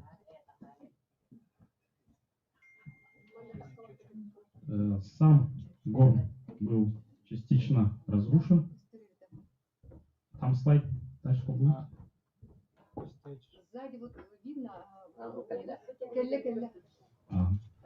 Ну вот, как я уже говорил, в местности Сиколостах были вот в большом количестве обнаружены остатки различных построек, ям, западин, отвалов металлургического шлака. И все вот свидетельствует о том, что здесь существовала площадка, в которой активно вот занимались выплавками железа. Остатки горна были скрыты нами в небольшом таком раскопе, заложенном у северо-западных границ вот этой небольшой ложбинки. Сам горн дошел до нас в частично разрушенном состоянии. Сохранилась лишь нижняя часть. Высота сохранившейся части горна металлургического составляла где-то 37 сантиметров. Сам горн отличался достаточно тонкими стенками. Стенки достигали, самая толстая часть стенок придонной части достигала 5-6 сантиметров, боковые части стенок были около 2-3 сантиметров. Можно следующий слайд. Вот непосредственно вот остатки горна, которые можно визуально определить на местности, вот благодаря характерной форме небольшой насыпи. Если вот внимательно рассматривать местность, можно видеть такие небольшие бугорки, которые более при внимательном изучении являются вот как раз задернованными остатками вот плавильной печи. Можно следующий слайд. Вот. Следующий слайд. Подтормаживает, да? Да, вот там видно сзади. Вот здесь можно видеть вот скрыт раскоп наш небольшой, где вот можно, вот тут на экране плохо видно, но можно видеть то, что земля немного имеет красноватый оттенок, что вот как раз свидетельствует о том, что здесь земля подвергалась воздействию высоких температур, и, соответственно, вот по таким мелким приметам можно определять наличие именно металлургического производства. Ну вот, если дальше вот листать, можно видеть непосредственно, что из себя представлял металлургический горн. Он был обустроен на небольшой такой подсыпке земляной, которая была обвязана в круговую двухвинцовой конструкцией из тонкомерных жердин. Это можно видеть вот на следующем слайде. Вот как раз таки земляная. Сначала, получается, когда сооружали горн, подсыпали землю, которая служила для гидроизоляции, теплоизоляции. То есть, соответственно, мерзлота не оказывала никакого воздействия при плавильном процессе. То есть тепло не выходило. Делали вот такую земляную подсыпку, которую заключали в деревянный короб из сруба. И сверху него вот строили глинобитные стенки горна. Изнутри вот стенки горна покрыты достаточно таким толстым слоем шлака, они ошелкованы, то есть выплавленный шлак вот скрепил стенки горна, и благодаря этому вот они не разрушились под воздействием времени и до нас вот дошли. Судя вот здесь можно видеть небольшой прокал, получается, и получается вот из передней части горна вот как раз доставали кирпичную продукцию, то есть болботон, тагарлар, и соответственно вот здесь образовался красный прокал, то есть земля из-за воздействия высоких температур имеет красноватый оттенок, и можно вот благодаря вот таким небольшим приметам вот определить, с какой стороны доставали крицу, с какой стороны располагалось воздушное дутье. Сами воздуходувные меха подводились к горну с боковой стороны. Здесь мы обнаружили небольшое отверстие, то есть с этой стороны подводилось дутье мехами, а с этой стороны, когда вот железо полностью стекалось в горне, отсюда вот вытаскивали. Да, сразу вопрос берем, да? Ага. Там учитывалось, то есть там фиксация была по сторонам света, восток, запад, по северу. Да, вот следующий слайд можно видеть, можно включить. Вот как раз получается план раскопах вместе вот со всеми отметками, находками, с указанием сторон света. Здесь можно видеть рядом с горлом мы обнаружили яму. Вот эта яма. Ну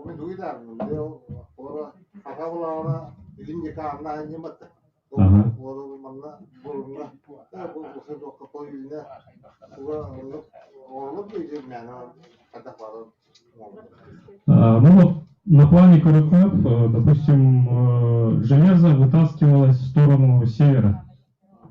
Вот как раз накал, про который я рассказывал, в указании севера. С этой стороны подводилось сопло воздуходувных мехов, то есть вытаскивали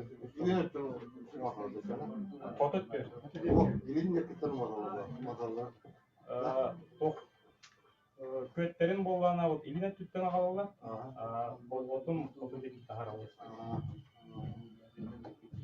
Ну, пока у нас вот единственная находка, если больше горнов исследуем, соответственно, можем какие-либо.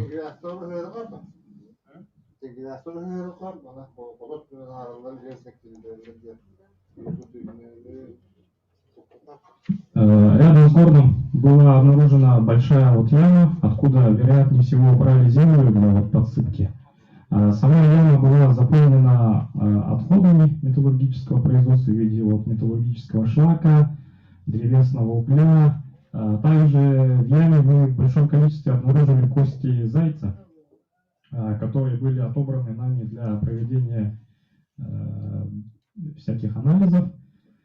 По костям зайца в Институте ядерной физики в Новосибирске нами была получена вот календарная дата 1667 год. То есть здесь, в этом горне, железо плавили где-то вот во второй половине 17 века. Ну, таким образом, исследованный нами металлургический агрегат датируется вот второй половины 17 века. Ну и в целом на этом можно сказать все. Благодарю за внимание.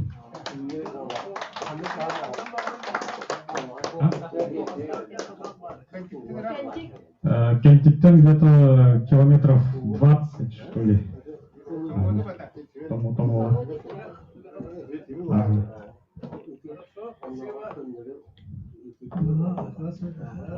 Сейчас слово имеет Поясова Александра.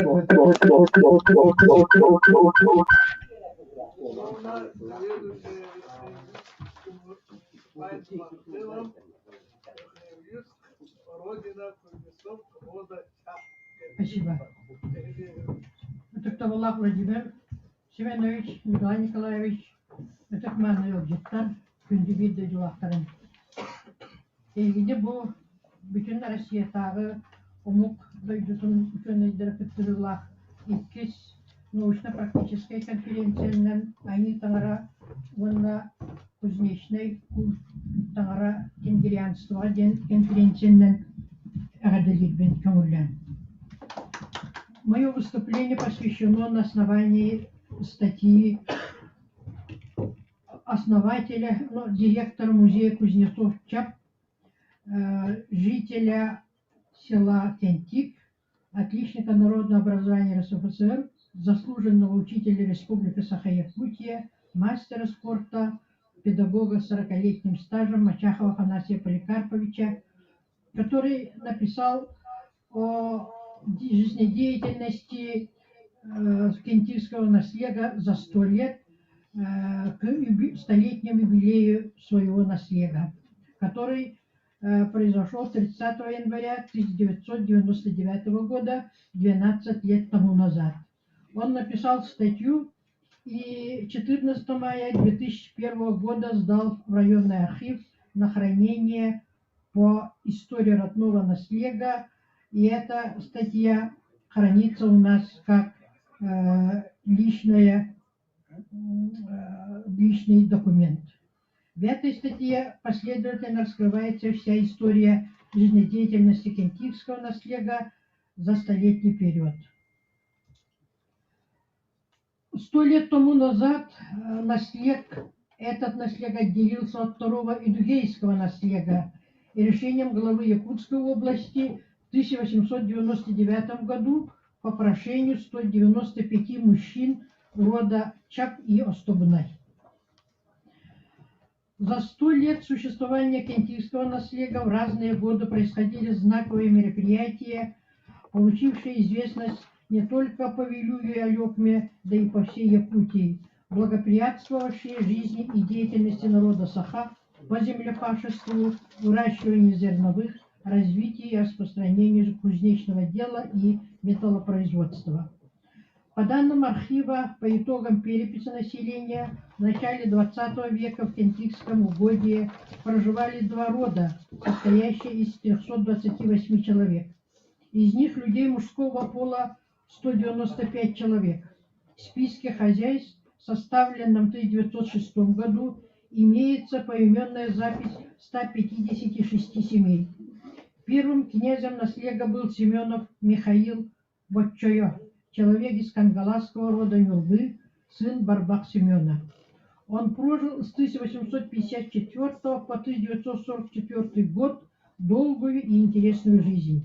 Был дважды женат на Луждяне и Анстыр, а от них у него родились 11 детей, 23 внука, 76 правнуков и несчетное количество праправнуков, которые распространились по всему наслегу, улусу и республике. Например, один из его внуков, Михайлов Егор Иванович, стал полковником милиции, Михайлова Тарабукина Мария Герасимовна является заслуженным учителем ЯССР, а правнучка, оперная певица Ильина Дмитриева Нигина Егоровна, стала народной артисткой СССР, ЯССР, и так можно перечислять многих других. Из письменных источников известно, что роды кентийского наслега образовались от пришлых людей. После завоевания русскими якутских земель в кентийские земли переселились из намских земель 18 семей из рода идугейцев.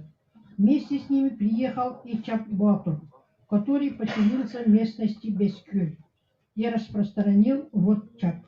От рода кангалассов из нюрбинских земель переселились Тарагай-Ус, Сарыкбай и основали кангаласский род. Из Джарханца прибыл Даяна, поселился на берегу речки Муньяха и занимался рыболовством. От него распространился род Джархан. По всей территории кентийских земель, особенно по берегам реки Томо, по берегам Вилюя, у гор Сата, Крылхая, под местностью Булук, имеются большие залежи железной руды в виде буро-красных камней. В те далекие времена не было никакого завоза железных изделий из центральных районов России, и народ Саха, проживая в суровых северных условиях, смог выжить и развиваться как народ благодаря своим кузнецам. А яркими представителями из них являются великие люди-кузнецы из рода Чап кентийского наслега. По следам выхода шлака, выплавки желез в 41 Аласе одновременно примерно проживали и занимались выплавкой железа не менее 44 кузнецов-мастеров. Если посчитать вместе с ними их помощников, молотобойцев, людей, сооружающих плавильни с раздутной печи, раздувателей мехов, людей, занимающихся измельчением руды, заготовкой дров, древесного угля, кузнечным делом занимались не менее 200 мужчин, то есть почти все мужское население наслега. Они могли изготовлять от 20 до 40 разных видов металлических изделий, от швейных игл до якутского ружья чор. Кроме этого, заготовляли до 16 тонн кусков кричного железа, по 10 пудов каждый, и отправляли по всем вилюйским, улусам и алекминским землям. Можно прочитать в материалах экспедиции Маак в 1860 году. Лишь за 1 год производства кузнецы рода Чап из Верхневилюйского улуса обеспечили 600 топорами, 720 косами, 280 ледорубами пешнями, 80 пальмами, 100 ведрами, железными котлами жителей Вилюйского, Сунтарского и Алекминского улусов. Позже эти же кузнецы стали массово производить для раскольчевки леса, для расширения пашенных земель, железные кайла, мотыги, лемеха для плугов, бороны с железными зубьями, серпы, что позволило значительному повышению производительности труда, расширению пашен, увеличению урожайности хлеба. И здесь уместно вспомнить, что для простого человека из народа Саха кузнец всегда казался жрецом превыше шамана, камлавшего за исцеление больных, недужных людей, имевшего связи с потусторонними мирами и посещать их. Поэтому имена этих выдающихся кузнецов из рода Чак произносятся до сих пор с великим почтением. В те времена изделия свои они обменивали натурой.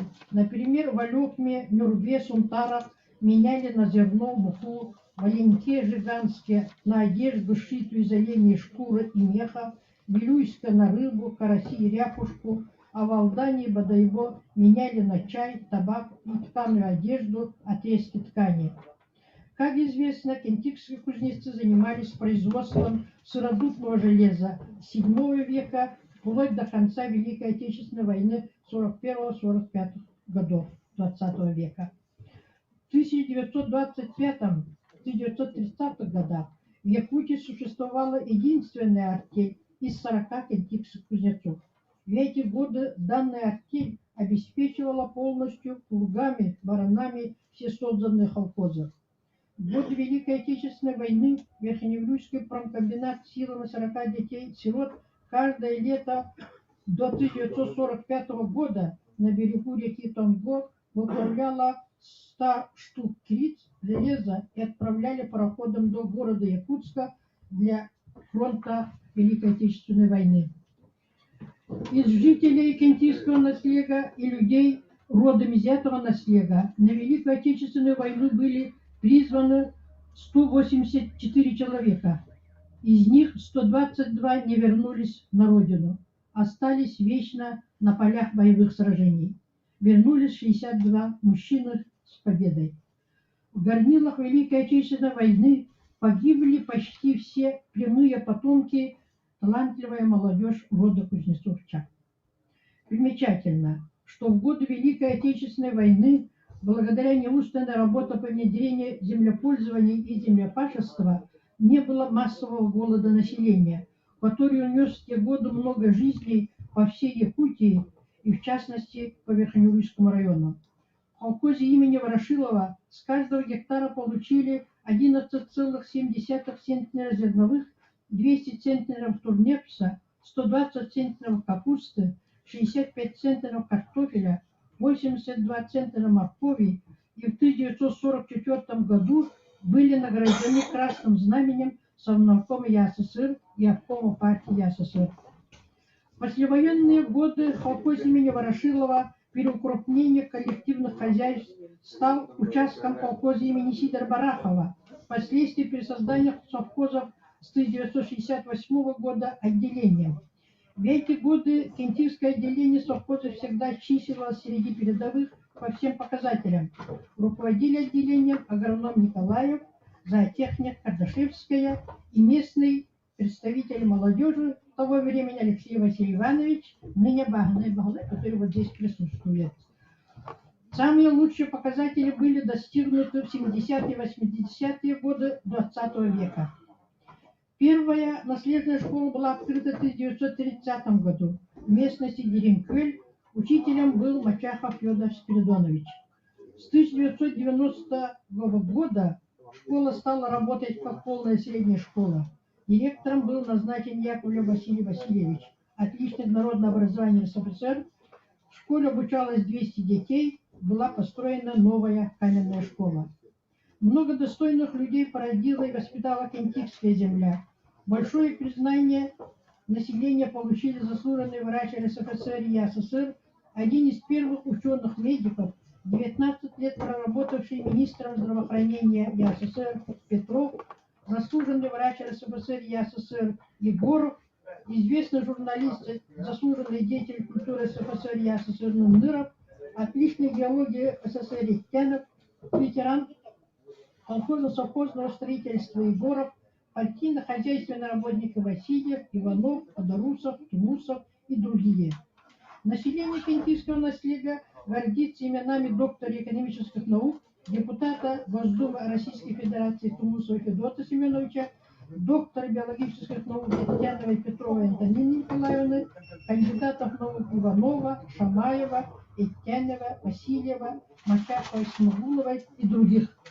Ныне село Кентик – это процветающее село городского типа, которое вы, наши уважаемые гости, увидите завтра с множественными каменными зданиями, асфальтированными, освещенными улицами, скверами, фонтаном и газификацией. Всего проживает сейчас 889 человек. Из них мужское население 448 человек, женский 441 человек.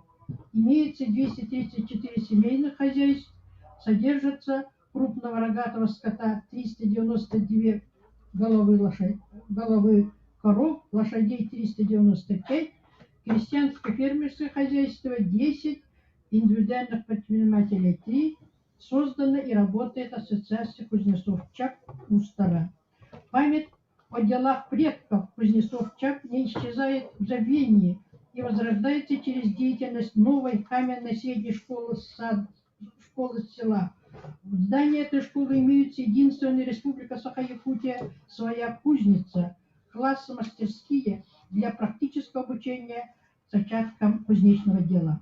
В настоящее время директором Кентикской общеобразовательной школы творческой работы Семенов Владислав Николаевич из рода кузнецов ЧАП, молодой, энергичный человек, практически владеющий кузнечным ремеслом и занимающийся с любовью этим делом с учащимися. Интерес к кузнечному делу пробуждается среди населения. Правнуки кузнецов ЧАП возрождают дело своих предков, строят сыродутные печи, выплавляет крицы и изготавливает прекрасные якутские ножи, батыя, ножницы.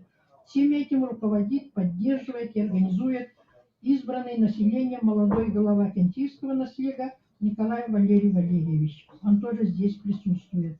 Для всех прибывающих гостей открыты двери музея и картинной галереи из картин серии «Якутские кузнецы» известного якутского художника Тимофея Степанова.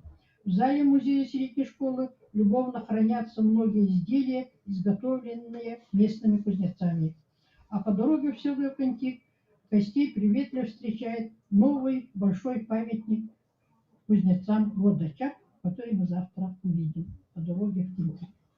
Спасибо, Александра Петровна.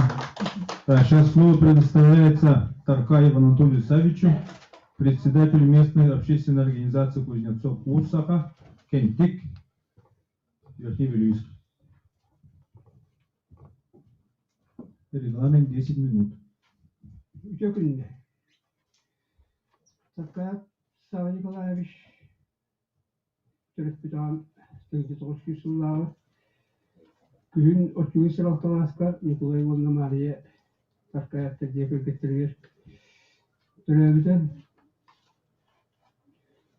Кини Төрүттөрө Уркута Хамалас Угу Булгы Тот Эдебүлге Бүтүнүү бу Үйһәбилүү Юбба Султары Индиан Бобакка Бүтүнүү Нралиена Якутска Бетрастен Бүгүлүү Тибете Бүтүнүү Хамалас Угу Хире Ол Кини Төрүттөрө оюн агатын уга диен Беккини билдибит Онелбак Йоннордок Силгелак Эплер Онтон бу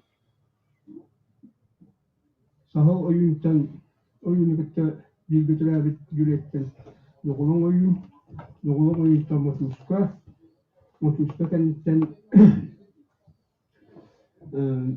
мотускаттан сементөрү мен косехем о кенттен сементтен Николайтан минам төрү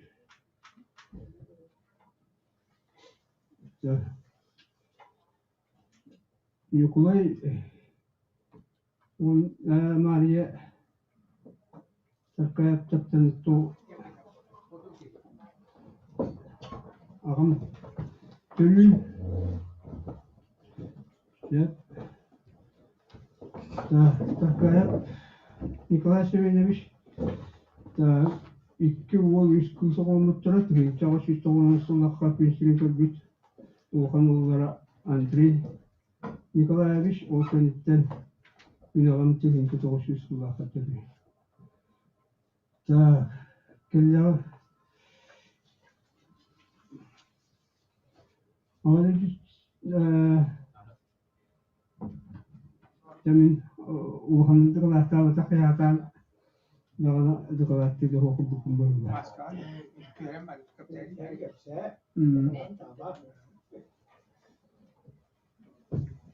Da bu ağam ağa dördüselitin kemleriyle Turut promosyonuna aktılga ülülerde biri geceliğinden Oğana okana Tüyüntü 903 Sürdüğün 2 hıttan sürdüğün ortasıl gördü. Ondan seni kenditten sana bir hüyrekten bir hüyrek gen bulanın kartısını oru kartı bu yüzden vaybaları bu bir yarış komisyonu dedi bu hutukar masterinin dedi yanına hayvan kurulu masterı projekten masterı tutturup bu sızırga oğlukka bir gedi Disiden rastada oru tutup köhüylerin oru üstünü oru o tutturullerin tepkiler o bir yüzden kopkoska doktorsu Oğuz'un elbitemediği ama bütün erkinin suç sayılan etkiskey gollerden ona karıyla o uta olan karıyaktıka bu onun uta hemen ücretten karıyla fa ukiyen sidispite de derine koru kahudan kalan böyle ne yani elbite ki ne neden harun ülelerde minyaga üretim çalışıyor Allah Ulu bolga kaya tinesek kaya kuzu tabuta buhukka tutu mögün tutu hasta tonda bolu hasta oğuzlarla sırgatını beraber cahazını böyle katastıklar. Bugün olsun takaydı hüteceğini hakkında anlıkı savaşını yaparak geleli güne bu ustanolarının kostuttuğunu ve Ulduru veteriner katardan bana beti kobutattan kebiyere oçağa temir kanan tuzostu taksıl gibi tarafı bu Sağlık Savaş beti yanına orbiter bak oturtan taksı beti iyi bitin çektir konuyu oran vakitler büki beti kemir estuka ayağın umurundan kimlik bildirip bu yediğiniz nakavızda ulaştırıyorlar ostoda ülke üstünlük elbette onun kas var bitti aslında taş bitti pahalı orada Süper bir masal bu kas topa ot kaya bu kuzar bir saatin nereye entitas üstünlük tarafta da soğulur tekrar agregat elbette koska 3 saat göre bunlara elbette yırgıdı Doğanada bulurum, onu katılmadan yagan oğlu tuğrulmaya uğurtup kıyafayız. Onu ağustağını kadar 5 itibarlarından katım üyelmeden ikiden bunun üstünlükte iyi atardan oğlun sayıdan oğlu tuğrulmaya yük eli separata rahatsızlıkların adından üstünlüğü katın aktarına katın Cebinizden düzden Türkçe rastlarım muhakkik bulduk. Muhakkik'ın bulduğu hasta tarafından para çağırdıklarına tutar olan üyetlere traktör kosmasına adımı çarptan tübünlük olarak sonra diğerine çoktan olunluk tübesede. Kimse tahtiyen deviste olur sonra tahtanın temiri uygulan kutan olarak satavata da suğata bu güç varsa kahan Sonra kuvvetlerin kıllar sağlığı, bu sıvıyankı sağlığı olursan, karabin orta istade milisiye bakmışkalar topla tuttura. Taybit Nikolay Nikitiş Filipos olarak üyetesi. Tabii Ulukanlı Komünistler Sibiryan amalan Çuçoları bir hayata yapma sakalı silahta Hakkat hava rast kaçırtıka kaptarsa olan gibi.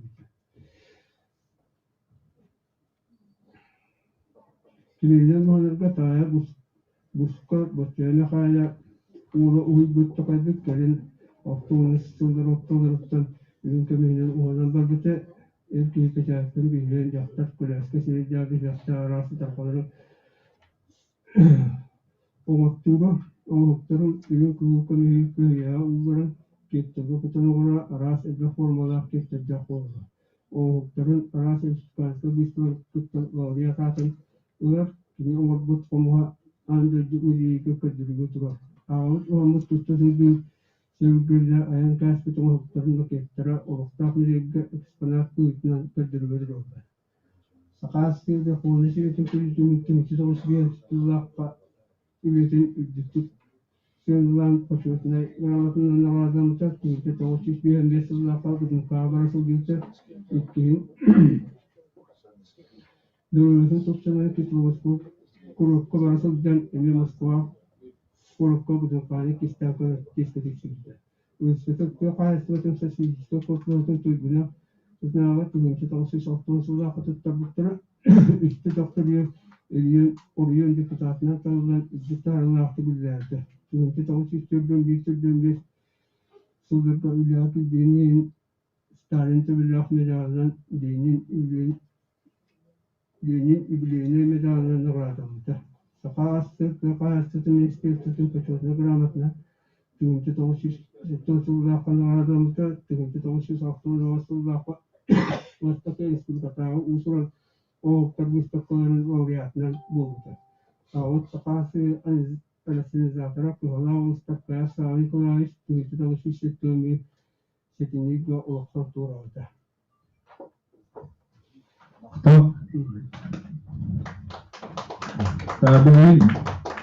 Сейчас слово предоставляется Будищевой Наталье Федоровне, учителю русского языка средней школы имени Седалища Джога Настырова, Верхневильска. Чего соус турурат был?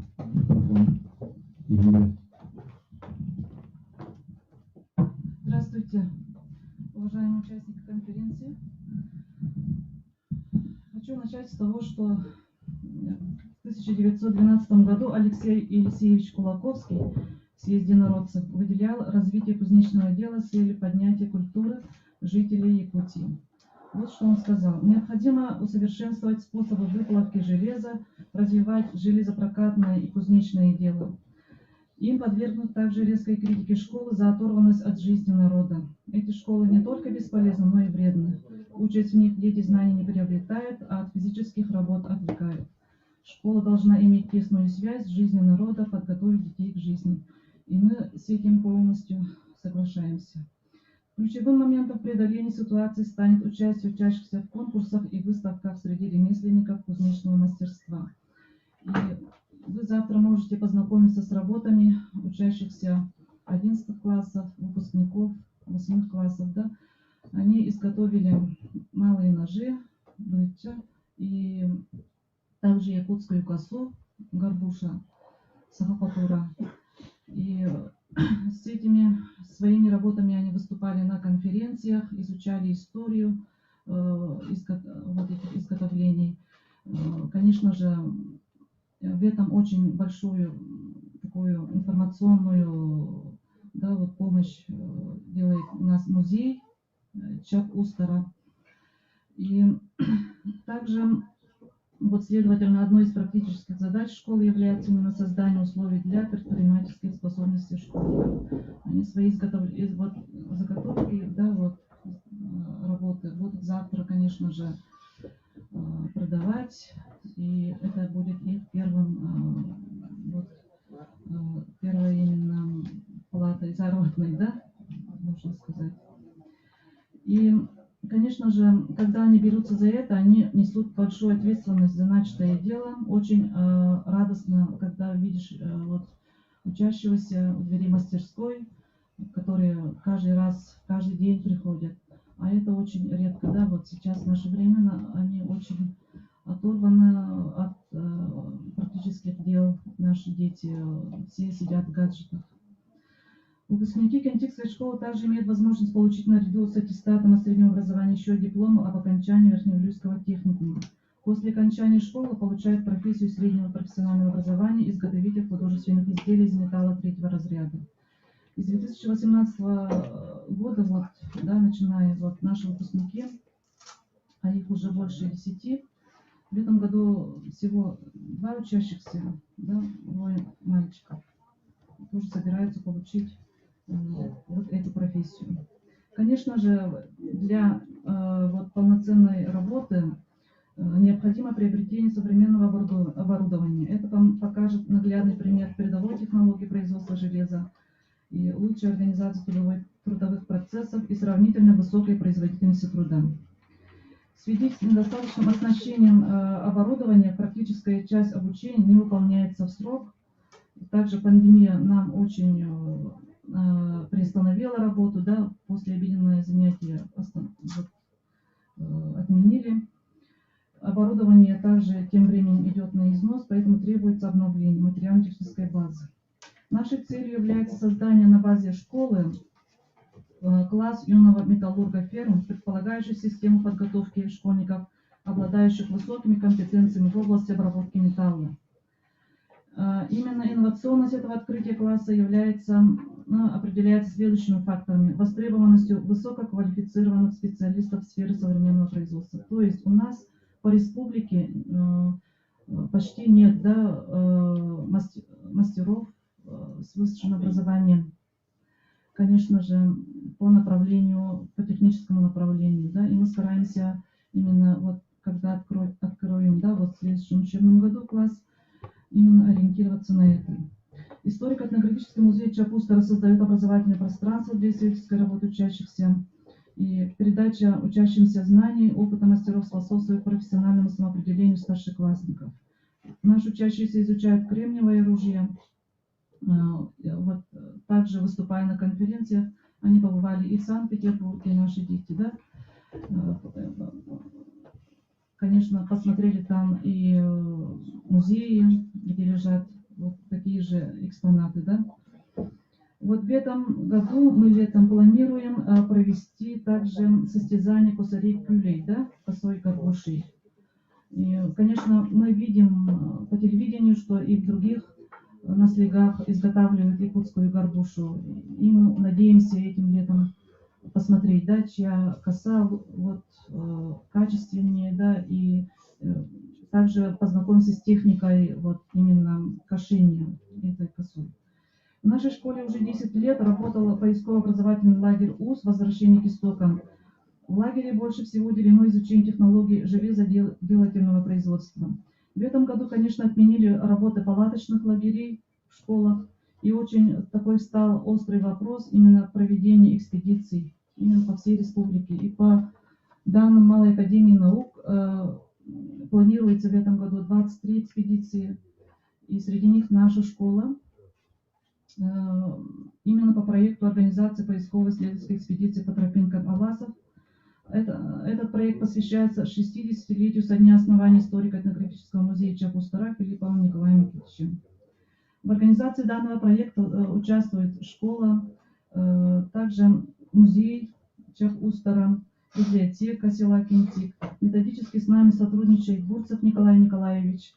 И также недавно заключили совместный договор, да, по научной деятельности с Николаем Егором Николаевичем. Вот он сегодня присутствует. И разработка данного маршрута является первой попыткой совершенствования комплексного исследования места металлургического производства по Аласам с целью провести специальные раскопки по памятникам, зафиксировать очаги кустарного промысла вместе с работниками научных организаций. Также у нас большая надежда в том, что Никита Деевич, да, нам тоже с нами тоже будет сотрудничать в дальнейшем. Так, в итоге, конечно, вот в конце этой работы мы должны сделать макет, да, по Аласам, который позволяет визуально представить масштаб кузнечного ремесла в селе Кентик. Этот макет реконструкции в школе будет играть важную роль в изучении прошлого нашего села, ведь во многих музеях экскурсоводы рассказывают об историческом событии исключительно по демонстрационному образцу. Эта копия может стать памятным и значимым подарком для человека, увлеченного историей. Спасибо за внимание. Спасибо. Так, сейчас слово предоставляется Холмогору Анне Андреевне, специалисту Центра духовной культуры Дома Арчи, город Якутск. Тема «Узкая Утума». Күндү конференция кыттылаактары. Үһэ бүлү үгүс элбэх мындыр, үһэ бүлүгө үгүс элбэх мындыр уус жаннар олордуктара. Онна ханда да хуох республика ханда да хуох уустарга анаммыт музей барын биги бары билебит. Онна ханда да хуох этнопедагогика музейи бу үһэ бүлүгө бар. Мен бүгүнү элиэхэ кепсектер кепсени бу узка хатын утумаден. Кыз биди хедге узка бетене ураты уз жаннарда. Мен бе мяхаңлас улугуттан төрүттәкин бу мяхаңлас сола төдүттен тадылах аманнику уз олоран аспыта. Семен Никентьевич Гоголев аманнику уз. Кини аспыт үе сагаланыдыгар бу олоран бу былыргы неманан комус оңолутун кайдак оңолдарын бу народугар калдар бут үтүе тугу үгөһө оңоран калдар бута. Кини мандаруугус бу эдеребдәгенә кайган турар. Бу эми айылгаттан ураты айдарылак уз идетин олок толору баһалары ки үйнен таксан эрерген эппите. Алгыс тыл бу бутелтиһаныбыт. Бу биһиги бары мандарус мен презентацияларына. Билген мандарус отон үлете бу уз кахатын оғлар кытта, ытчаты кытта үлете бүтүн биһиги бу сахып сергер тарханна. Икки тыгынча алтахыллака мен бәм дойдуа мен ханлас жанкады нехелеге клуб директорынан үлейер жамын нехелегин жана жалтата туросаннар бу мен ханлас он жанкадытын нехелеге онна байыгы нехелеге жоннора бараммыт көссен көсетеген калбит. Онна мандарус эппите. Бу эхияга жанкадылар бу жалханна хирге олорар жаннор хүрәккетнен бөргетнен бу кайдак эхияга халгын калан эрерин эхиге бәягыт эпкетнен хангытынан куккутна херген хөргетнен херегенгит ыччаттар кыттыргар бу манны олоран көсетергедин мен эхига эхиге кайгы отом мен бигери ылыннын ген эппите. Онна бияга бу кем Дэвид нехелепит уха Федот Николаевич Максимов Жукковус бу бүгүн менин кытта каленалар баалста көддөрдө Федот Николаевич мандар уха кытта эт састы ки биһи нехелепит уха бетин илитинен кини бете бу трактор оңорон онна бүгүнгү дылы кини нехелеген туп пар надатын уханан олорор ытыкманы кихибит. Федот Николаевич бу мандар уха кытта бета хаңата хуакки Федот Николаевич уста бәле не хаңатын ета хожаннар Жаната мындыр өйдөрүнөн келен дейди. Кетинче хатталларга жетин тергенин тагыр уз жетин туттан кеспити Федот Николаевич. Онна ол уз жетиттенде биги бу токпут улуспут оглорун бу жокускай корот оглорун тахарамыт. Бары байрага барбаттар буллажы. Онун Федот Николаевич бу тергенеге тукпут уз жетигер биги оглор бут уаналлар. Айы кахатын оглору Федот Николаевич бу биги наставник бүткен ылналлар. Онна бу мен бәйм ата культура ләһәдә буларым бүгәдән үксен общественник түнсүдән көтөләләрен онна төлкө эрҗен түнсүтәгән. Әме бәйләрен баганаларынан бу эрҗеннар бу биге олык өйгә тасаммыт. Әме бу хакылы әйгәне кәнәдә һәргәгән үләгәр баганаларга ниттән көтдән әме мен киндә проектлар үләләргә үләләһәм мен хайны уяннарга көмелһәбин. Онна бу җимитәгис бүгәдән ханнык тугу Kanlık öy hananı den. Bu ıçatlar bütün bunlar bat turgar den. Men eni elbe hananı benim tuz beber ılınmıdım. Onunla bu Vladimir Semyonovich bugün haçıdık etti. Bir ustarı den. Usten bu bir kas kaldar bu. Bir kinler tulup kuhan hananı da ıdı boktaktı. Kolları Fedot Nikolaevich bu bugün nene dılı men bu terörist neheliyetler bu us kıhatın tıhatan olarara bu bir karıs kaldı den. Bu bir karıs kaldı bu Tuhçun öte kıstıktı hadin. Bu bir karıs kalbıt ki. Bir oğlar bütün onluk toqa uyan ene iten taharır tahtı. Bu uz gen ide gen kaydak kurduk güçten gen. Hep onlar bu Отон түрік иде, онна бұл айы санаден, ола бил сетінләқті. Білген бұл ағыры түркен жалқанна қамызы олы қайгеті, қас бейді оға личность бұғытынан итілден тақсытығар сулы игі көрдір. Оғыны кеге гына итерге народ педагогикатын немаларын таба туғынарға иддегіл олақтанна. Өбігі верағыттан системаланан оңылыбыт, айы вераға.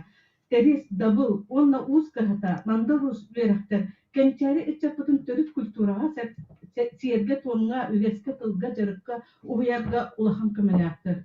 Бұл уерақтар оғылары састарынан араран кейі бұғытынан итерге. Народ педагогикатығар олығыр бұд бәй-бәйләгер жөреліхет немалардақтыр. Өбігебіт төрі жарығын уз идетін күн бүгінне дері ilde сыджар саха аюдың мандарын қасығын чинчен үйрәппет мандар уз. Кені тәрейбіт уз кығата жетін кығатын үйраға кығыма итчеленін бүтін сақабы сыргаттар ханна. Онна мандар уз бұл оғыны кейі гына итеге састарынан араран үлегер қайысқалара уйу, түріт олақ айылға, айылғы уйылға өбігі верақтары. Терес оға кәдді састарынан араран сантардыда, түріт майгыны ұғынлара туын фереген оғын бұда үйінер үтчакка айы санамы сағары. Бұл кәдді састарынан сөпті бәхінлерін кәнчәрі үтчак жауырын сатабылын арыярғыр, идәні ұларғыр сөптәқтік ити үле тұскула үйескүйір. Терес Алас философиятыттан өскетпіт. Ол әрекет түрік қамсанылардың ғырбыт, сарыл қамсанылары тегіге, үйераға теренен үгіс сеттерге жарыс ұтылдар болды. Бұл қамсанылар әт, син, өй, сана өттіктен тұрықтақ боларға көмілігір. Олыға, ұз қағатыға бәбақтарын қамсатан үлі жарық тылынан, әт мәйетінен сайынларын, түрік өдірілер, жинлер, әр кейі болы ұлатын тақсар. Ден сақа кейгер, түрік өдіріл, онына үрін айылар, өйдірілері бағылар. Кенчәрі чапытын сақа оңыра бұтығар, түрік кейде үйеріңінен, айы сананын сақтақ бұтына, оңық бұтын ұғатық бұт, ұжыр бұтын тәнетек бұт. Үтчат оғжыр бұтын бұл анығы олыққа мұнлар баққа, қаллар баққа, өтсе дағаны өбігебіт үйеріңін деріннік қасыған, анығы үйеріңі күтті жөрелен, әйгебітін кәнетер сайынларын бағасаналақпыз. Бұл білеймін түрген бағы бағарын кәбейін бұл мандар ұсманлық тоқкен бағарыр. Бұл оғылары састарынан арарар. Бұл 5 сәтті хастағы оғылар көжен. Бұл оғы андойдыны атын қарағынан көрір. Бұл ие тылынан, бұл хаска оғыны олық төрәбіт ие тылынан, оны ойу тылынан, үле тылынан оғылары біреге кинлер әйгелерін кәнетекті әқпет. Хәтті 12 хастарынан бұл оғы, бұл кәміне оғылар кәбеғасты қылыналар, кинлер үтіктәйі кәнлері. Жабыманны кинлер ұғыятчыны үтіктәлер. Хаңата оғы үлелер ұғыятчы, бұл бәйті хатабылынан, қолыбырайын түхі даңған хаңынан үйерек ән 10 әрі біргені береген денетелер. Онтан ұғыятчы жин сатыр келеп, тоғын біргені бұл оғыға инерерден әтәлер әбіт бей ұшонайдар бұл. Аны 14-15 сағығар бұл оғыны оға бұл 10 ұғынлық оларан үлелер жоғыра сайдар әбіт. Онтан бұл тәріс бұл сантардығын сағын күтті, туғын күтті тәннен көріға, кәддістерін күтті әп. Бұл 5 хастағы оға бұл тылы кіллерейден, әтті хастағы оғаны айылға кіллерейден, 9-11 хастағы олар болғым тоға кіллерейден, онтан 12-13 хастағы олар бұл сайданғы кіллерейден, онтан 14-15 хастағы олар бұл түпкет кілерейден. Бұл түпті олағы оңырарға олақ бәйдің әйт бәйінен үз сұрағыттан ұлынан инкі олағын ұйдаңырдан көректәқтер. Білге әбігілер бүт өрәқтері, бұл күрдік олыс дірінлер, онына кенлерден әтекпін бағырабын. Білген бұл арчы жетігер әдер барайетнай үләні әме илан сағалан үләдегі жарығын күттілілер әдерін дұрған топсын ден бәйті этнопедагог файпаядескені. Барқаген ол оғаны түрі түгіхінен итер ұғыяр бәйдің іс сұрағыттан ұлынан әме үләдегі жар оғаны күтті үләлі әдерін. Білген мәнлік энтузиазмны бүтін өйөктәпіт. Сақатын тұғығыр ұғаджар, жиннәк сүрәқтерінің ұғаджарынан ұғаджар жанларға күттәтәңі алтыстақпытына, кенлері өйөтақпытына бе әйгебет кәнен еген бағым. Оны мен бүгін Елена Валерьевна Федорова мақтынықпын бағырым. Кені хүддәк кен бірін білеләк ученый ден. Бұл андайды тағыттағына, бұл тенгриянство күрдік, үддік тағына конференциялары илан сағалан, андайды омықтарын күтті бір тылы болан, үлелер, беймеді, bir hüdü ulağan кихиляккиннен Елена Валерьевна эми мактанлыктан багарагын. Оны үһәбил үзәргә бүген һәр сүре тәрәһене илән саглар ытан эрәбиттән мүсүггән көтөгүлүнә санам кәңәтә, оны бары саха боламыз сандары кайын, киһи болан килбәе кайын. Спасибо, Анна Андреевна.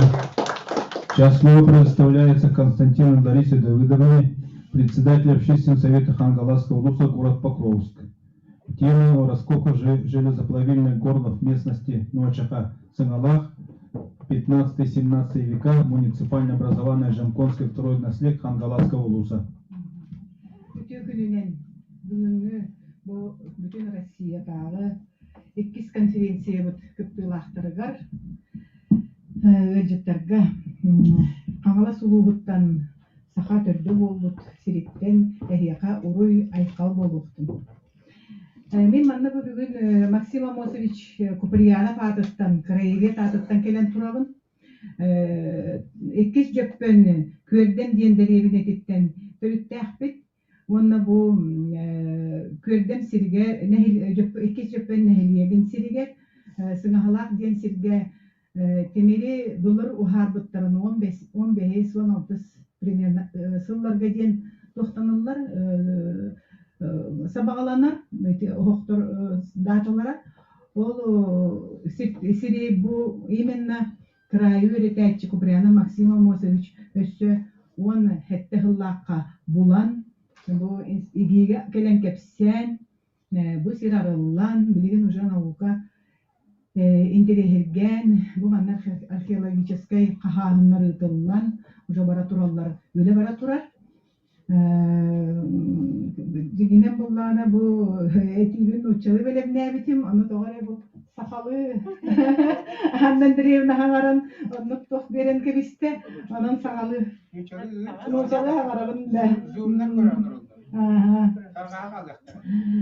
Вот разрешите мне сегодня выступить от имени первооткрывателя местности Сынагалахтара Жамконского наследия Хангаласского улуса, где была найдена группа железоплавильных горнов, которые привлекли внимание научных исследователей Якутии, России и ближнего зарубежья.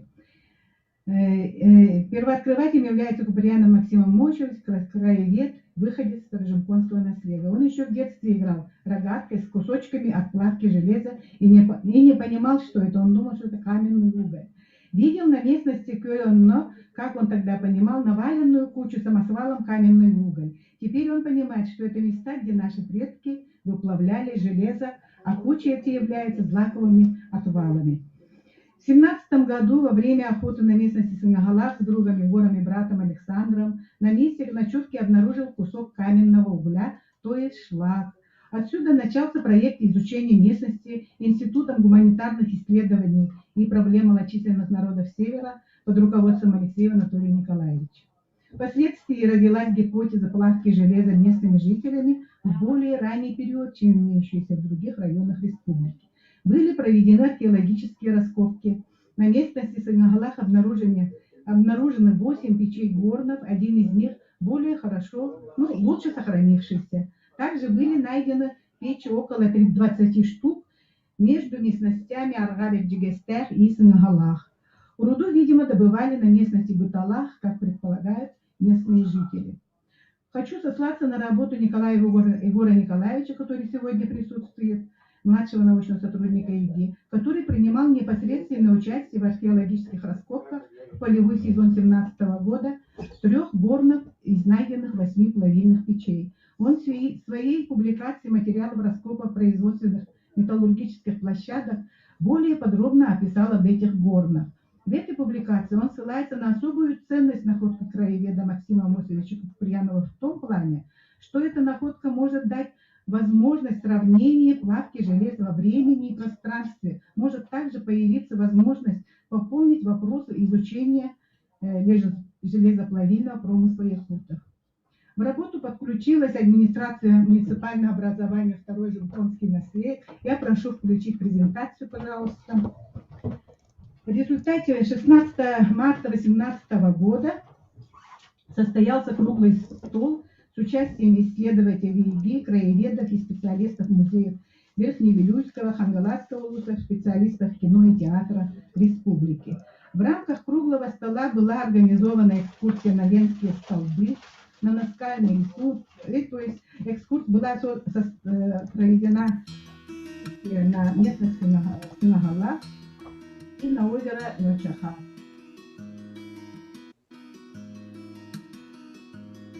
Здесь вот вы увидите момент работы круглого стола во втором жемконе. Первый это как после того, как нашли эти печи, первая встреча.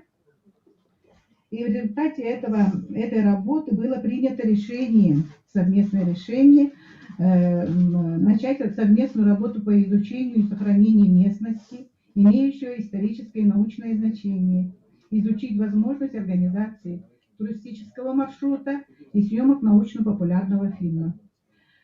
На первой Всероссийской конференции 19-20 сентября 2018 года Максим Амосович выступил с проектом по сохранению найденных плавильных горнов, и этот проект в этом году получил документированный старт. Ну, моя цель, наверное, сегодня такая, что довести до вас, участников первой конференции, которые, если тут, ну, здесь есть эти участники первой конференции, что этот проект продолжается. И он именно вот в этом году зарегистрировал НКО, который называется «Региональная общественная организация по сохранению этнокультурного наследия историко-этнографический центр имени Дойду-Гадархан «Возрождение Республики Саха». В рамках той конференции на практико-культурной части были организованы экскурсии на местность Ночаха и место раскопок в Сынагалах. Также ездили на наскальные рисунки речки Китаме на Ленских столбах. Вот. И на первой конференции был констатирован факт того, что у народа Саха имелась развитая система древних металлургических центров, активно функционировавших вплоть до XIX века. Вообще нужно бы, наверное, отметить тут целенаправленную работу нашей Лены Валерьевны, которая вот провела вот эту первую конференцию, очень организованно, в течение 2 дней эта конференция проходила, и вот сейчас в Вилюйском улусе, да, проходит. Именно кузнечное дело становится очень мало изучено, и то, что вот я в прошлый раз еще по следам Ксанфонтова Гаврила Васильевича ездила с работниками, специалистами Краеведческого музея в Вилюйскую группу улусов, и посетили мы музей Чапустара в селе Кенты. Тогда я не знаю, как сейчас статус этого музея, но хотелось бы об этом узнать. Сегодня я не услышала, что этот музей как бы не финансируется, и музей тогда находился в таком плачевном состоянии, хочу сказать, да? Да? Ну хорошо. И была такая мечта, вот экскурсовод нам тогда рассказал, что все очень хочется, чтобы работник имел зарплату, чтобы музей имел деньги, да, финансы на содержание. Ну, значит, мечта его исполнилась. И вот услышала, что там есть класс, который, значит, учит детей практике, да. И вот сейчас Анна Андреевна очень хорошо выступила, что словами сказать это одно, когда мы делаем все руками, показываем и учим, это уже дело, да. И также вот хочу похвастаться, что в Хангаласском улусе у нас тоже есть такой лагерь Урайтус в селе Актемцы, где наши дети учатся железоплавильному делу. И они там вот, наш Александр Данилов и Шестаков, Владимир, по-моему, да? Вот они учат ребят, школьников, именно вот этому делу наших предков. И вот это вот с Анной Андреевной я полностью согласна. Вот таким образом наше молодое поколение, юное поколение уже прямо вот с корней узнает нашу историю. Не изучая историю, конечно, они этого не смогут узнать. И вот я хочу сказать, что весной, как Максим Амосович, вот, с которым я сейчас работаю по проекту, да, весной 2020 года на местности Хантарске, местность названа по имени старика, который жил здесь, обнаружена хорошо сохранившаяся железоплавильная печь. Плавкой на этой местности занимался старик Куронюк. сын Хантаска. Видимо, он является одним из последних плавильщиков железа и получения крицы в этой местности. Эту печь перевезли во Второжемпонский краеведческий музей имени Захарова Роберта Константиновича в июне месяце вот прошлым летом, да. Роберт Константинович, он у нас директором музея, именно создателем, основателем этого музея являлся. К сожалению, в прошлом году он ушел из наших рядов, и вот ему, музею, присвоено его имя, и именно в этом году, в прошлом году, вот перевезли вот эту печь, и этим летом будет презентация в июне месяце. И в продолжении этого проекта, значит, осенью будет организована научно-исследовательская экспедиция на местность Сынагалах. В настоящее время ведется подготовительная работа совместно с Институтом гуманитарных исследований, совместно с администрацией муниципального образования Второжемпонский наслед. А так вообще хочется сказать, что такие места надо сохранять. И то, что Максим Амосович вот, создал вот этот МКО, мы, второжемпонцы, прямо вот надеемся, что мы сохраним эту местность. Он взял под охрану большую территорию. И я надеюсь, что наши научные работники будут продолжать там работать не один год и много чего еще откроют нам для будущих поколений. Так что давайте работать на то, чтобы и у вас на этих же землях, где найдены горны, также были организованы, то есть была обеспечена сохранность для будущих поколений и для науки. Спасибо. Спасибо. Вопросы есть? Вопросы? Сейчас слово имеет Семенова Галина Дмитриевна, редактор отдела редакционно-издательской и фондовой работы Управления культуры и духовного развития Хангаласского улуса. Материалы фонда Управления культуры Хангаласского улуса округ Несак Хангаласской земле. Конференция каталахтара. Мы бүгін жүрді ажуы енгіреме докладтары еттебек, сонда да бүгін білген мен бұл бастықы рейтинг мәға сексені үміттер выступление. Мен выступлением сақалы мүчегі тұқып все, қайда жоңы тірерде бағалақ санабына. Онытын бұл презентацияны болағына ғытаны әріңе. Оты мен бұл чинчиер көрдүрүленен жарықтан бұтым осколаға үлелі бәйім оғабын бәлем нер сылды. Манны олағына бұл екі түнінші сыллаққа Петроглифы станции Петровского в Хангаласском улусе ден. Это Петровская ден станцияға, лемшектер станцияларға бар ұруына ұрғын бейге. Бұл тоғы İskoğlu'na деген чинчиер сылттан бейге бұл үлі оңар бұқпыт. Мандатын араз үшін әйдер кенегелерін тұтылпыт, онытын беріксін бұл айына Евразийский союз кен кенегетер олы құран. Отын бұл үлерген оғымнан екен сұрай бұқпыт. Онтын ата бұл мен бәйім бұл ұғым историятын кіререгетін бұл тоқ қайдақ İskoğlu'на ұлыс көмір Ханны төрәбі бүті ген сылтын бұл кәнекі кәмерген мен бұл поисковый үленмен ұтыдердерім.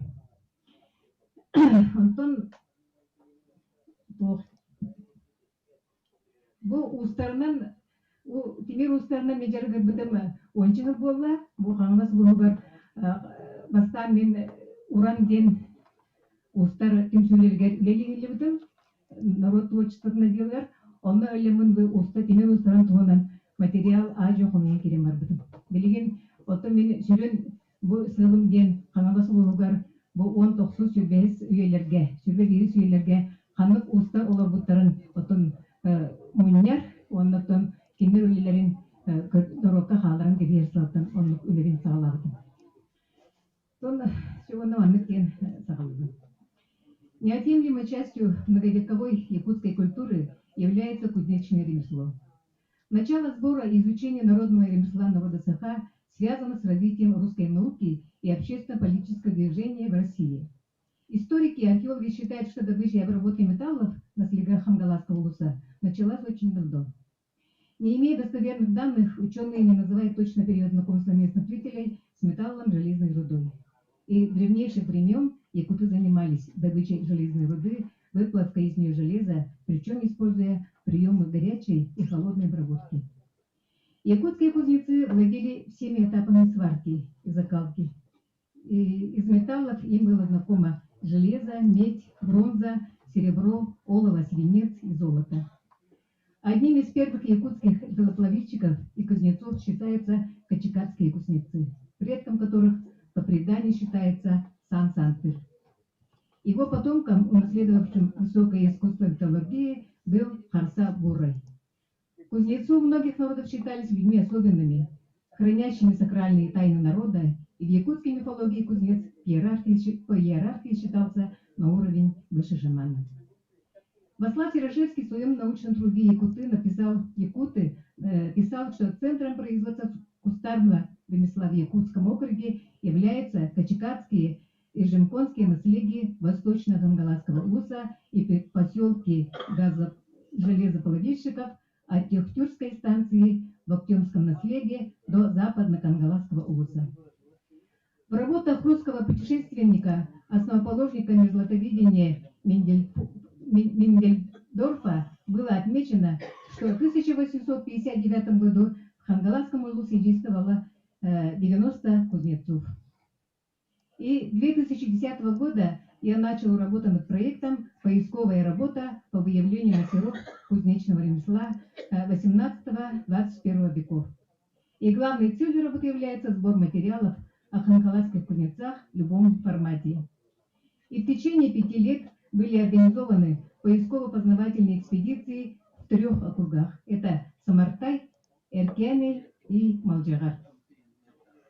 И по сбору материалов об отдельных кузнецах на видео, аудио, носителях, текстовых и фотоматериалов.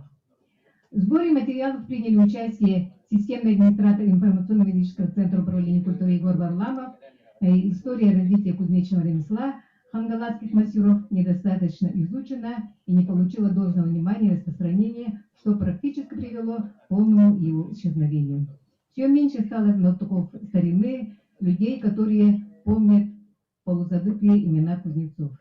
И поэтому каждое воспоминание, каждое маленькое открытие становится бесценным материалом для нас. Данные работы направлены на выявление и поиск сбора информации, изучение биографических данных хангаласских мастеров, который станет ценным кладом в республиканском и в улусном фонде народного творчества. И я свою работу разделила на кузнецы Самартайского, Маджигарского и округа Эркене. На 3 округа раздела. Ондан тон көрдәнмен бу хас округка тәмәкиле олар бутун көрдән манна презентациялар көрдеребин. Ондан тон белгин боллагына туак гына хәлләбин. Маннати Лариса Давыдовна вам очень прекрасно рассказала, что в Жемконском наследии позапрошлом году ездили мы с экспедицией, в составе экспедиции, и в этой экспедиции я тоже была, написала об этой экспедиции, о работе этой экспедиции в средствах массовой информации. После этой экспедиции я напечаталась в газетах, местных газетах и в сайтах культуры республики. Несколько у меня есть статей, и из этих статей я немножко хочу рассказать.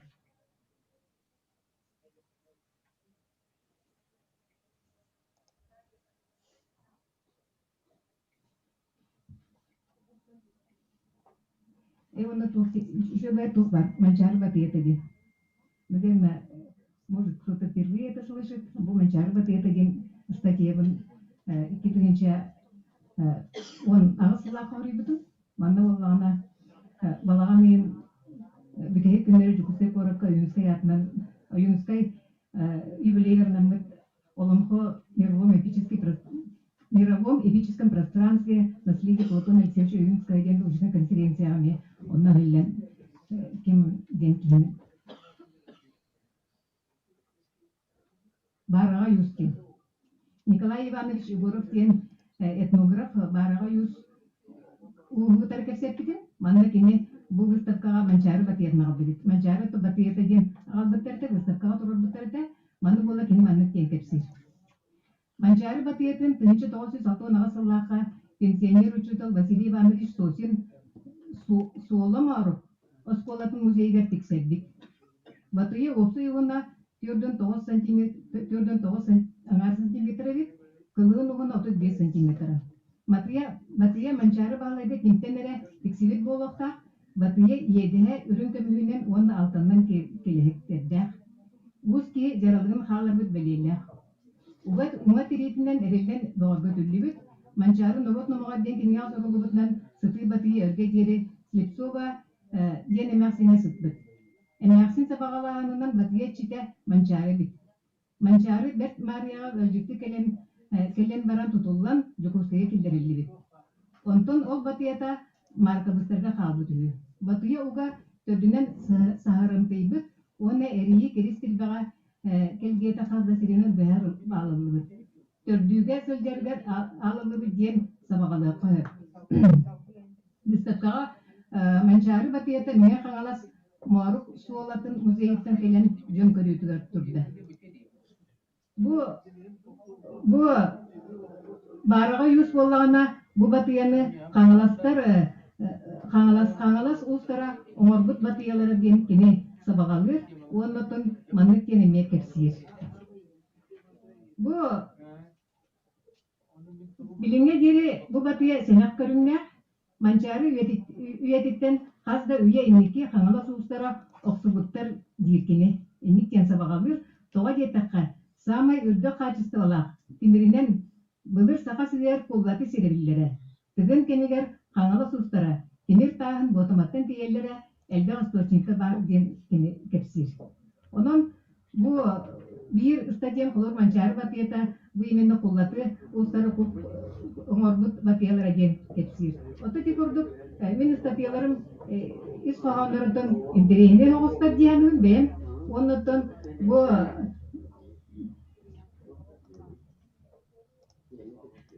Лариса Давыдовна кәсәр конференцияда маннык тен кенники мектейлер документлары бурыйбыта.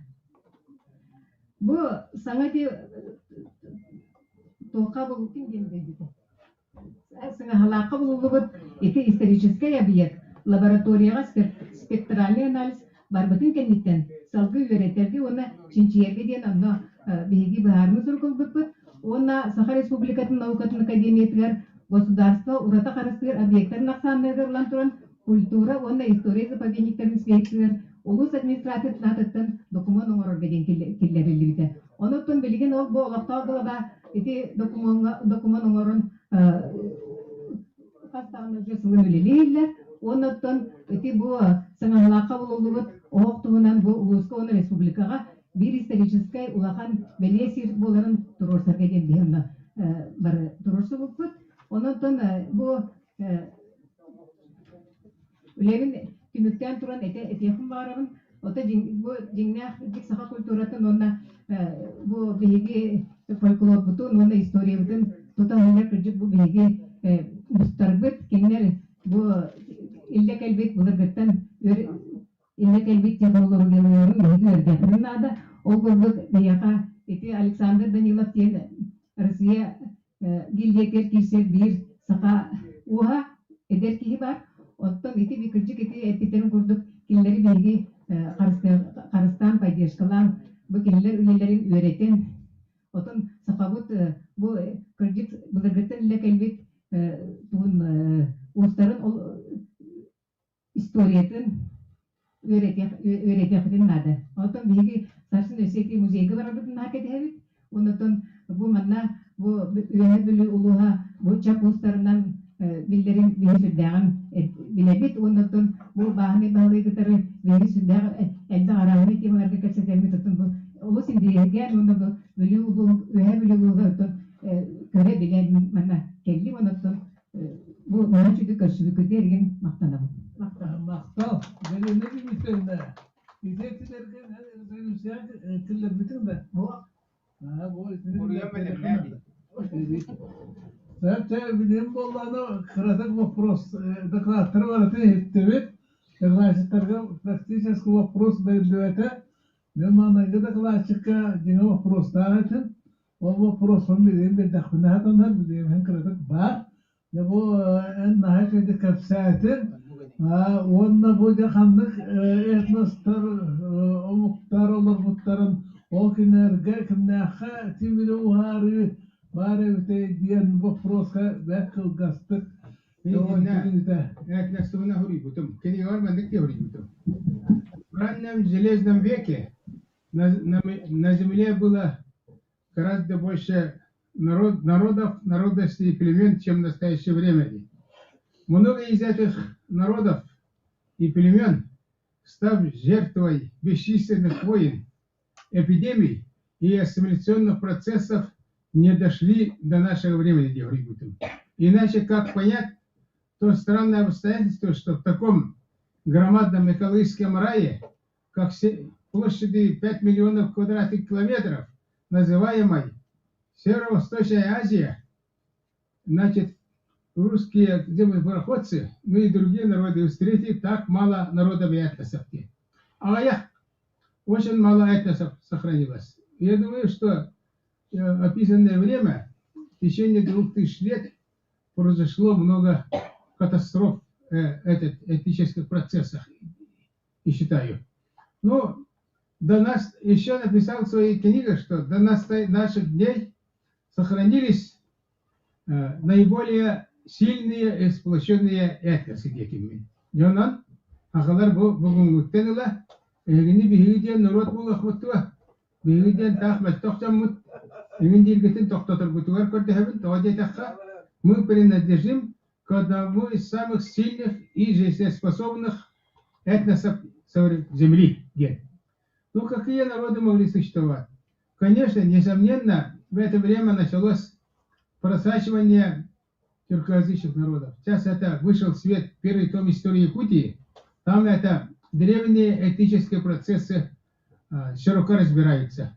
И там прямо сделан вывод, что не было на свете, да и не было в Якутии чистокровных этносов и так далее. Что каждый народ представляет собой конгломерат племен.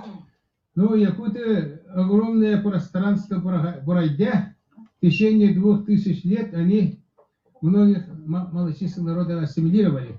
В качестве конкретного примера я скажу вам, что это и Василевская Глафира Макаровна соглашалась, Великий Тунгусовет окладников, что в 18 веке якуты ассимилировали венков в бассейне реки Эльё и в бассейне реки Вилюй.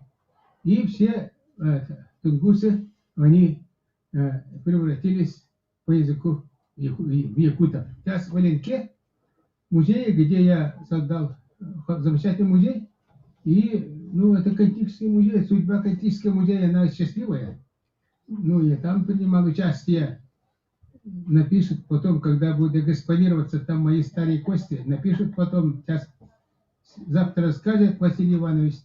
Еще он дополняет, что это благие дела молодой энергичный Архипов и сделал окрыленный любовью к антикской красавице, говорят, он рассказывает.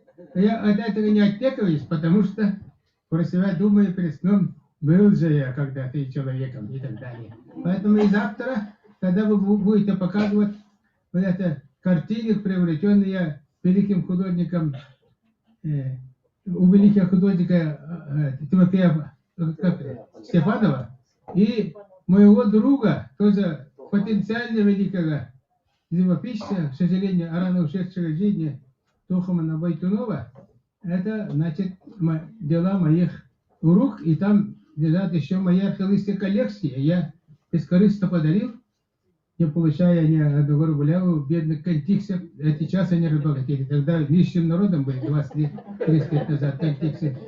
И, значит, там еще экспонируется седла, да, с серебряным этим как его, луками, да, тоже я собран разные места, бескорыстно мною подаренные. Так что я последовал своим богатым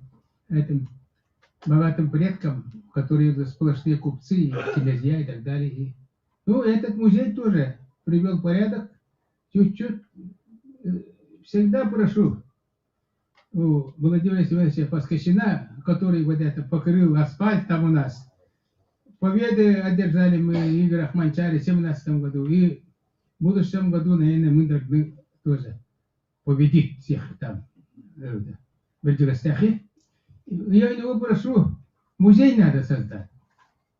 Может, такого чокнутого, который археологией живет, не родится на этой земле грешной верховлийской. Я создал бы этот музей. И этот, он это говорит потом. Ну, потом поздно будет. Поэтому вот Николай Николаевич, большой человек сидит. Это председатель нашего парламента. И меня тоже избирают депутатом. Поэтому, ну, народов было мало. Но книга я специально отметил, что были и другие народы, которые не дожили до нашего времени. Но в качестве жизнеспособности, силы духа народа я приведу чукчей. Я вот 20 лет читал лекцию в городе Мирном, и там я задевал, оказывается, запрещенную тему. Русско-якутская война 1642 года. Тема лекции. А раньше запрещали. И русско-чукотская война 18-19 веков. В течение 150 лет чукчи, вооруженные холодным оружием, численность их всего-то было 10 тысяч человек. Воинов выставляли 2000 человек. Холодным оружием они не победили и императорские русские воинские соединения с пушками и так далее. Но это не означает, что я вас, братья якутов, призываю к новой войне. Это всегда, это критиканы за это нас ругают. Я человек, который получил образование на Западе, в Московском университете. Благодаря русским братьям у вас русская кровь течет, да? И, значит, я могу сказать, как Сталин. И, Сталин говорил, когда ему, вы же, товарищ Сталин, грузин, он сказал, вы ошибаетесь. Я русский грузинского происхождения, говорил Сталин. Я русский грузинского происхождения и так далее. Еще вопросы давайте быстренько спросом, я вам отвечу. Ранний железный век. А его можете задать. Я вот это вас интересом прочитал одну вещь, что этот полубезграмотный князь Самсонов, да, в 1935 году на печатке имел руны, да. Мой великий учитель Козласов говорил, что последние Хакасы, грамотные, изгинули в сибирских лагерях, владея орхоне-несецким языком, говорил он. Последние носители были. У хакасов, он говорил, больше всех содержалось это тайное письмо, и они потерялись, это последние остатки письма. Это были или, наверное, это Давыдовская надпись, да? Давыдовская, да? Руническая надпись, знаки, или как называют, Петровская, да? Петровская. Все-таки есть, ну, должны быть раскопаны когда-нибудь вот это захоронение раннего железного века и так далее. Ну, я приверженец этой такой сухой академической археологической науки, поэтому, если я буду спать, когда они будут докладывать, выдвигать свою идею, это будет означать, что я человек отсталый, консерватор, только научные истины признающий и считаясь тем, что мне уже много лет, которые решили не меняться дальше. От канонов исторической науки, которые мне били в голову в МГУ, мои это учителя капиталистического и социалистического толка. Потому что приверженность капиталистического общества Артемий Владимирович Арсаковский учил, который владел 8 иностранными языками. Ну, зачем ему это нужно было? Надо было ему... Так из жены, без друга он ушел из жизни. И он за ним ухаживал родственники. Все говорят, что ученые советского периода были нищими, ничего подобного. Они огромные деньги получали. И он деньги совал, зарплату, пачку денег, и Козласов пошел однажды на похороны выпросить деньги. Он сказал: Гейдрос, там много пачек лежит в тумбочке, вы возьмите. Ну, себе карман тоже можете положить. У меня это родственники этим управляют. Мне ничего не надо. Вот костюм имеется обыденный. Есть парадный один, три костюма имеет, до конца хватит. Вот так говорил. Так что, ну, сейчас это положение ученых усложнилось, особенно гуманитарные науки, да.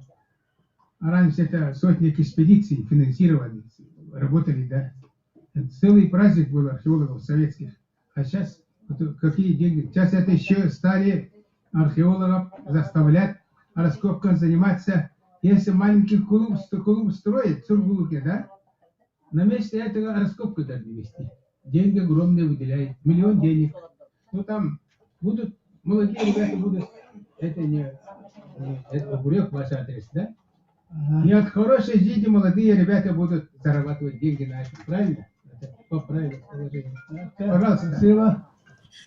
Еще вопрос. Профессор Дашням, приветствуем профессора Дашняма. Лена Валерьевна, Бакша наш присоединился из Монголии. Здорово! Всем. Да. Я наконец-то соединился с вами. Приветствуем вас, Пашка, приветствуем. Как же без Монголии мы? Но мы в условиях пандемии дома сидим.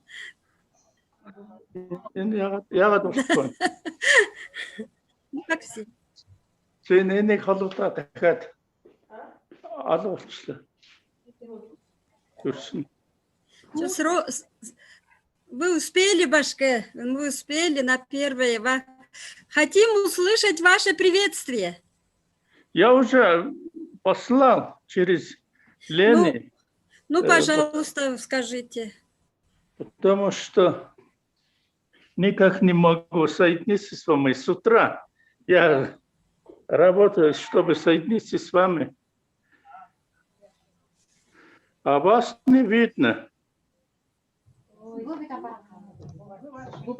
Но зато мы вас слышим и видим. Да, мы вас тоже слышим и будем слушать. Да. Говорите, Вашка, говорите, слушай вас. Я хочу видеть вас, увидеть. Минуту. А что? Ага.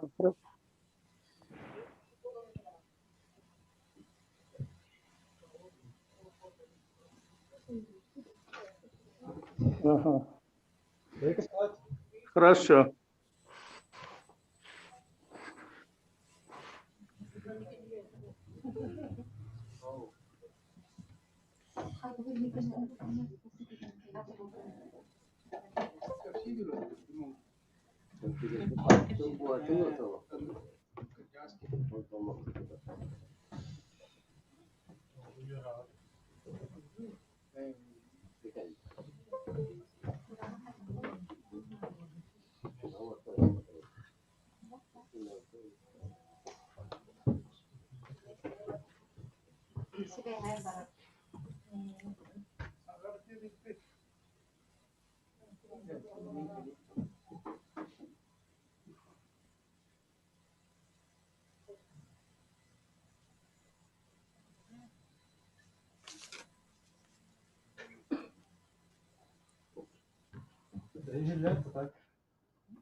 Что?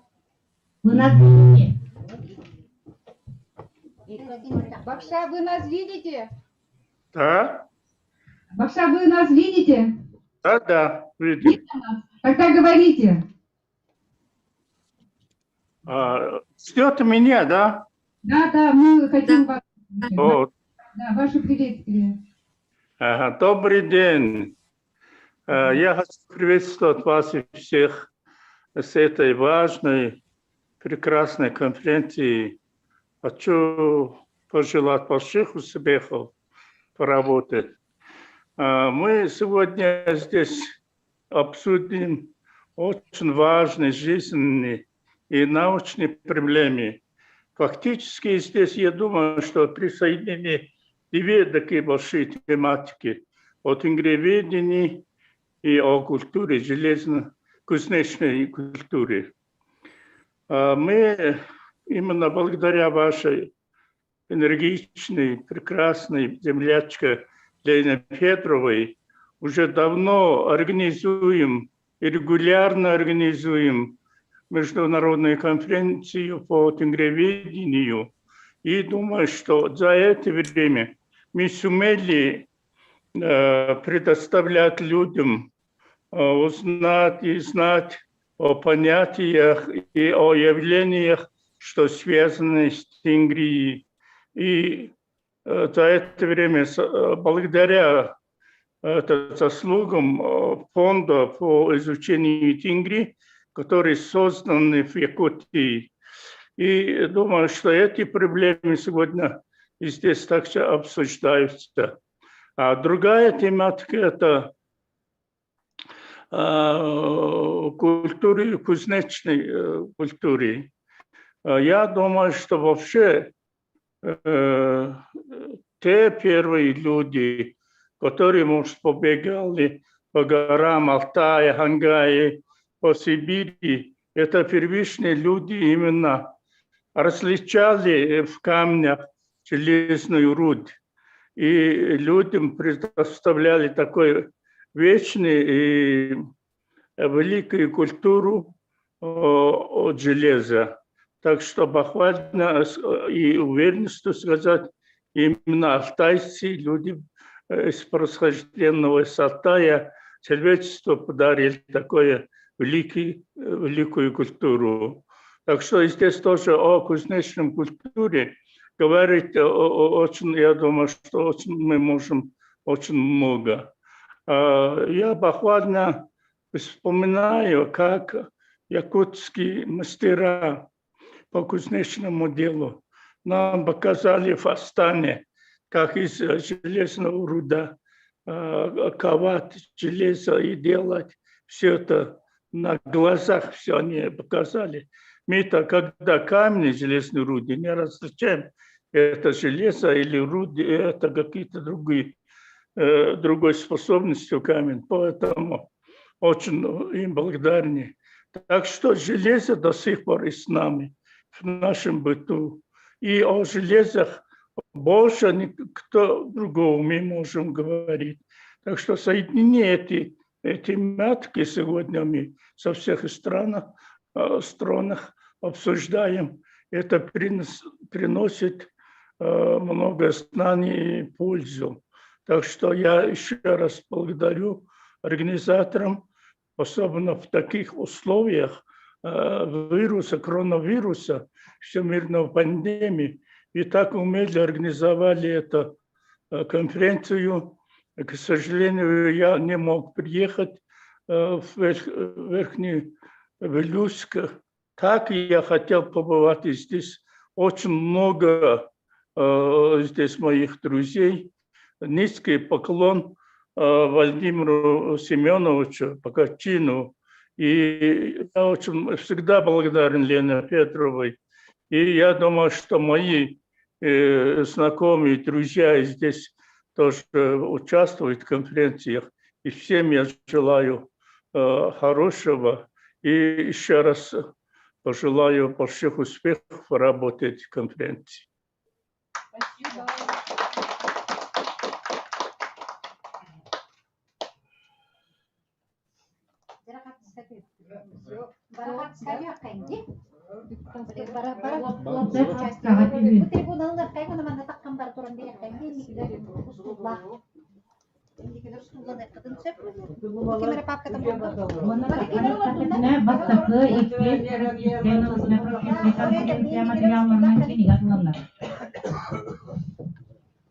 12 конференция материалlarının кидигатылады. Манус туда халинди. Парамак кетиктерин баракан все участники библиотекалар бар келин.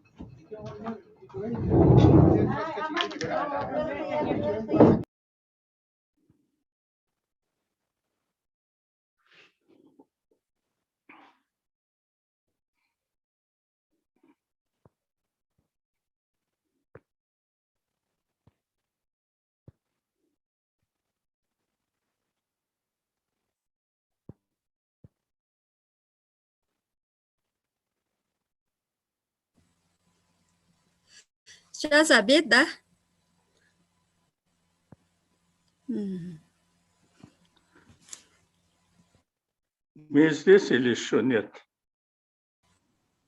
Здесь, Пашка. Вы видите, у вас видео не видно, да? Еще нет. Уже. Ага. Вот общая фотография. На общей фотографии сели участники конференции первой секции. Мы выступаем после обеда вторыми. Не в секциях, да? Да, это первая сессия. А ты... Как я понимаю. Ульяна Павловна тоже участвует из дома? Да. Ну это как прекрасно. Сидишь дома. Да.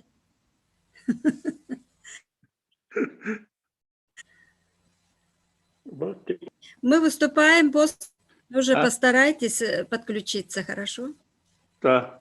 Это когда внук рядом, а он-то мастер. Делает, все делает мне. А я сам с утра так и здесь.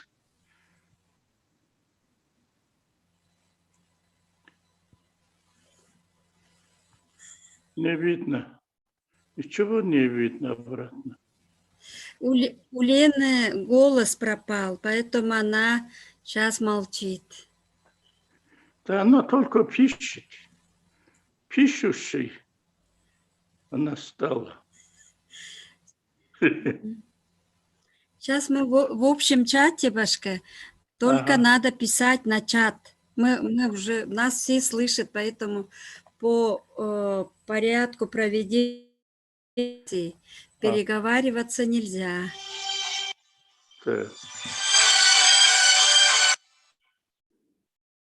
Я вообще прислал ей письменно, о чем я говорю, краткий какой-то.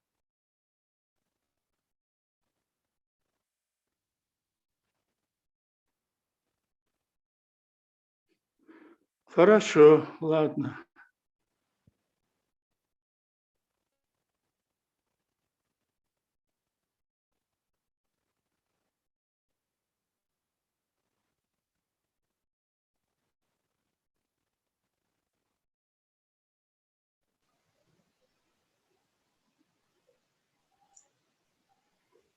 Сейчас можно выйти, видимо. Уже перерыв, да? Да, перерыв. С двух, видимо, с двух уже подключаемся. Нет, да. Ага. Ладно. Ага.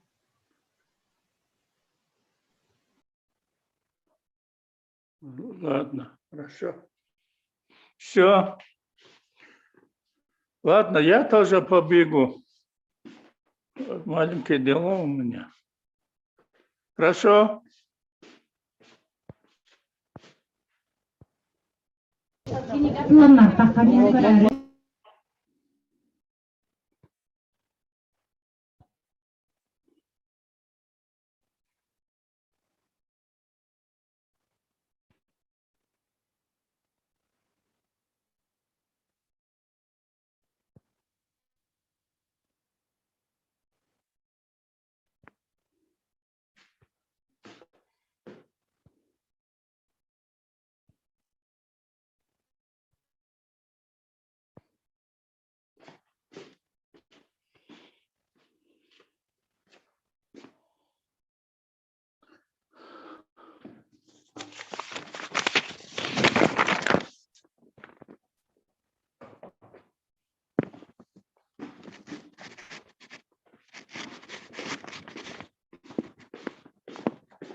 Алло.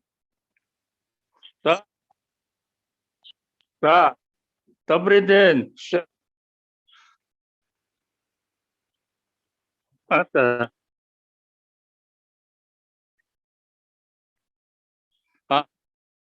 Ага.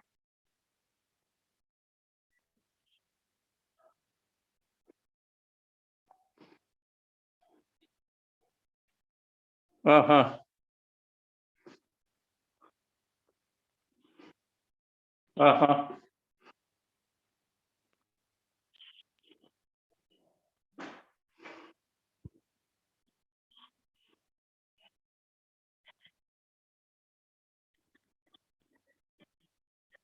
Ага. И тоже можно соединиться, да? Ага. Хорошо, я так...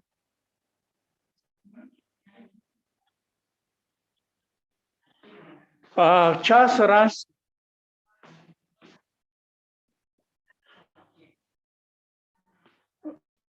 2 часа разных, да. Поскольку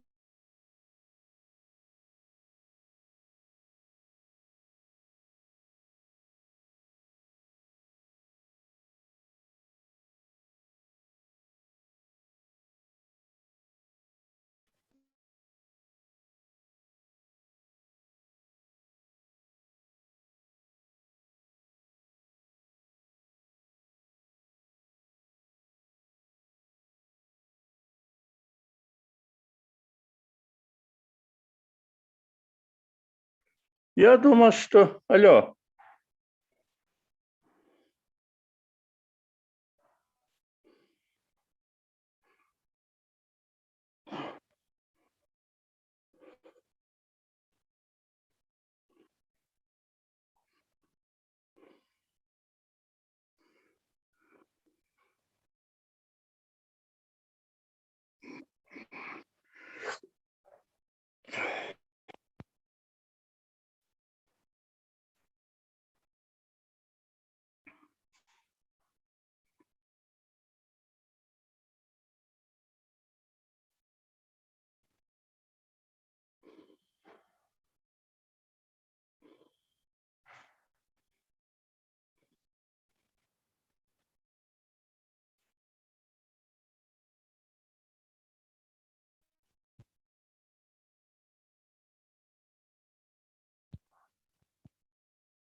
Да.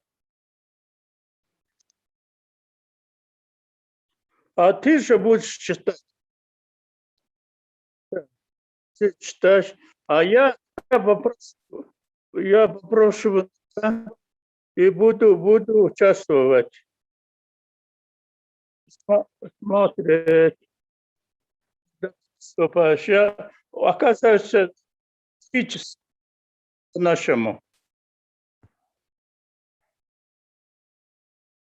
Окей, договорились. Да. До встречи.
Sano.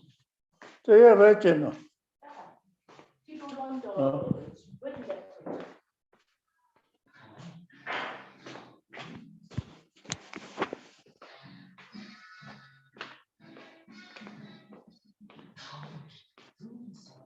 Нөгөө төгчөж хоног төгчөөл явчих юм аа.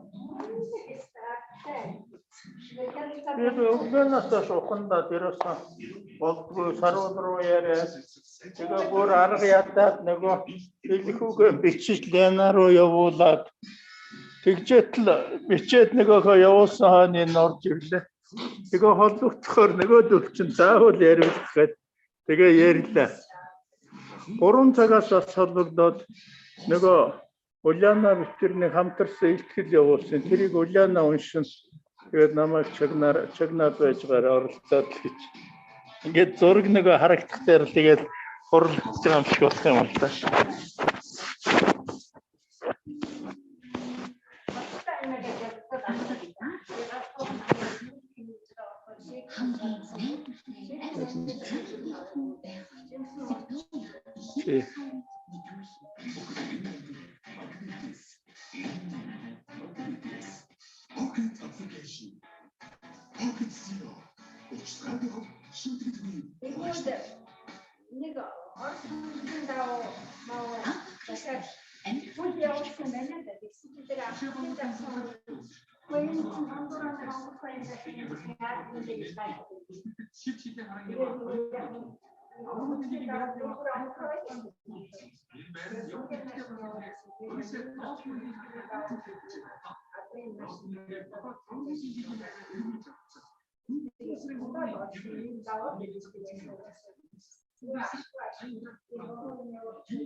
Дотор оруулах юм уу?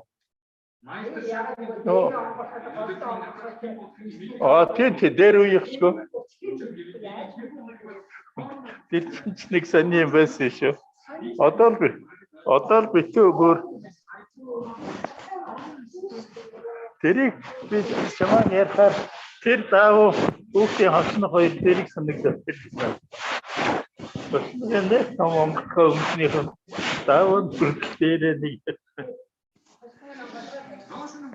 нэг дан. Таби энэ бүгд одоо нэг жоохон томруулахгүй багтаа болчих. Романто яч үеяа.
Правда?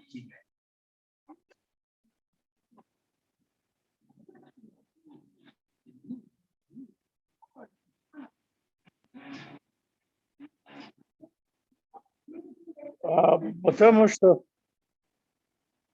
вид конференции у меня уже... Алло. Конференция би хаагаагүй анжилгээд. Конференция.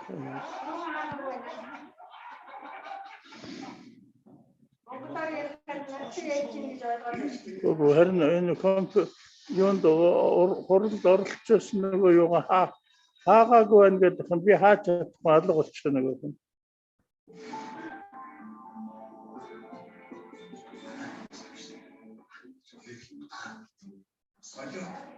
Бид нар зүгээр сонгогч юм. Хин үгүй. Хаана мөрдхийн үг шиг юм. Завар дааш юм шиг өөрөөр тавих юм уу гэж. 우리 내리 붙으면은 내 일구에 민구 산부터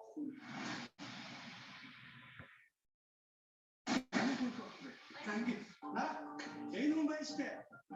Mine apa lama? Ta yorum ne çıkın yapıyor şans bize.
Кавыл көтерüyor.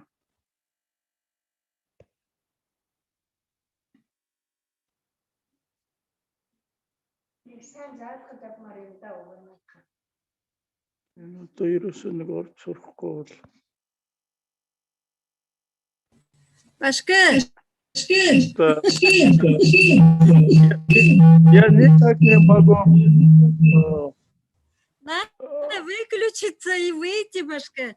Иначе, Нет, когда конференция начнется, вы будете все время Нет, присутствовать здесь. я никак не могу.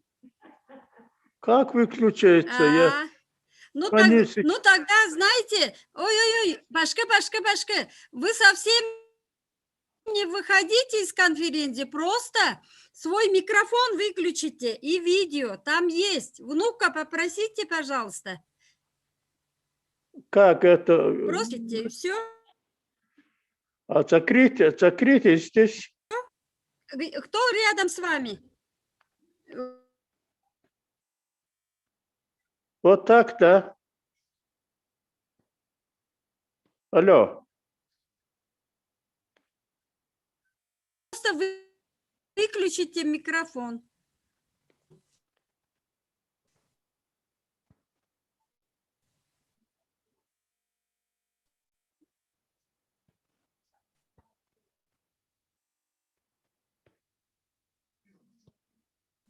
Вот внизу, в левом углу.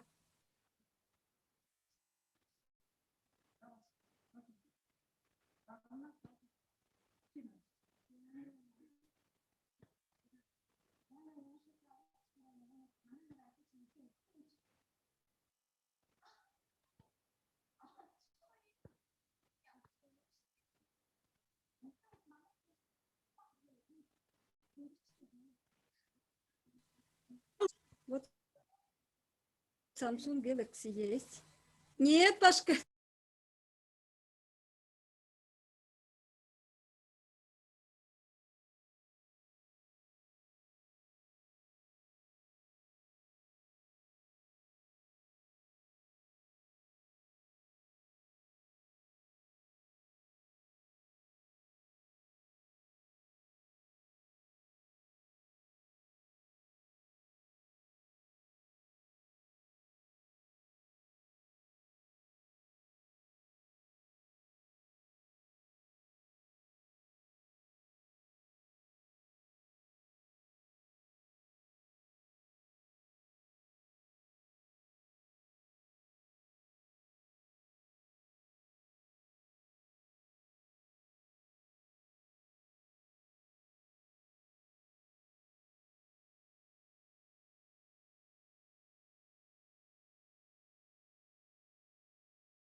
Лето и весна. Все.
Добрый день, Елена Валерьевна. Очень рада принять участие в вашей конференции.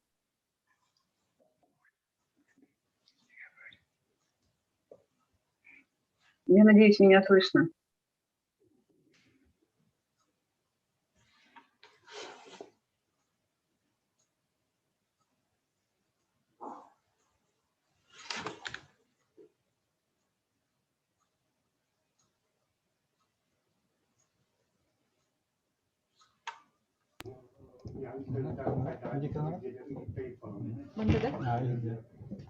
Алло, добрый день.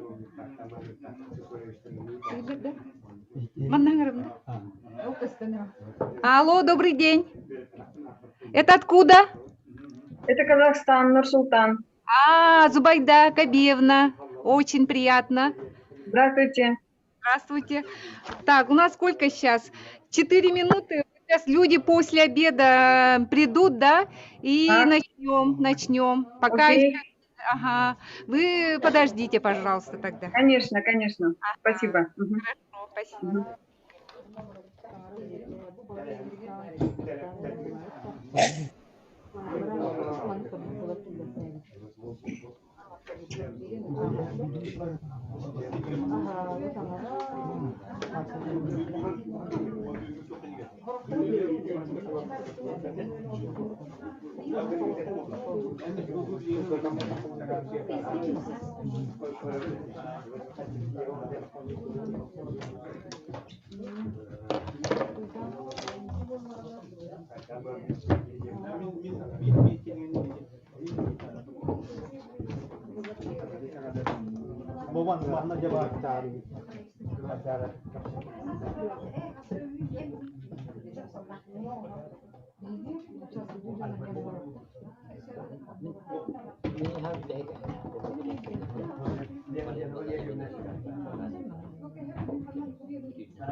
никак не могу, вот пытаюсь войти, не получается, почему-то код, я пытаюсь сейчас, Лен.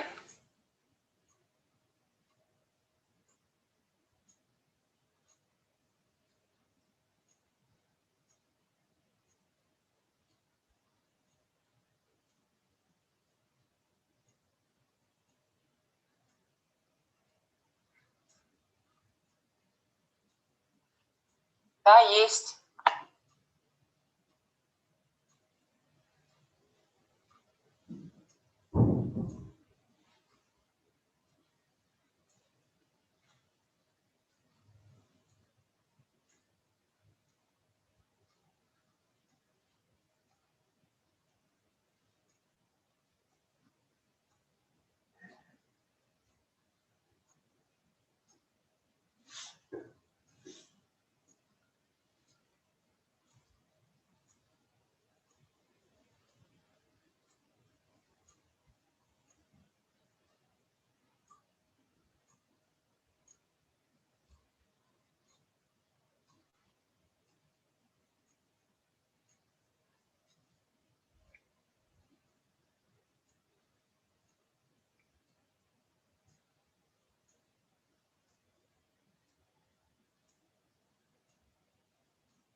Внимание.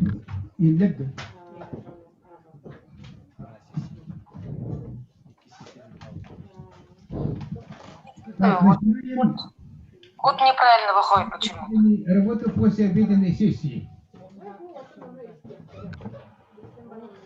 Председатель я Архипов Никитидевич, заведующий кафедрой культуры Верховно-Валиевский республиканский лицей-интерната Алексеева. Сопредседатель Федотов Дмитрий Васильевич, заместитель председателя местной религиозной организации Аита Гаритала, Вера Баи Тангара, Тенгри, директор ООО «Сити Макс Якутия», секретарь, известная вам Лена Валерьевна Федорова, директор Международного фонда Тенгри, кандидат политических наук, Якутск, Россия.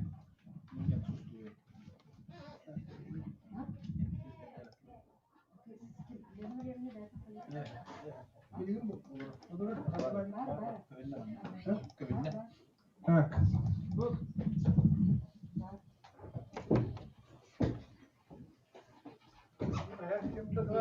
Слово представляется Розалия Аспандияровне Султангареевой, главному научному сотруднику Института истории языка и литературы Российской академии наук Уфимского филиала Российской академии, почетного профессора Аквинского университета имени Баишева, доктора филологических наук Россия. Тема доклада Розалии Аспандияровны «Тенгрианский культ Сыгыр, Уты, Убашки». Прошу внимания. Тенгрианский культ Сыгыр, Уты, Убашки.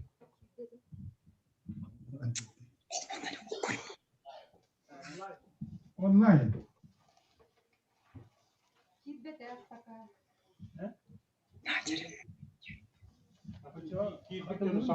Давайте тогда...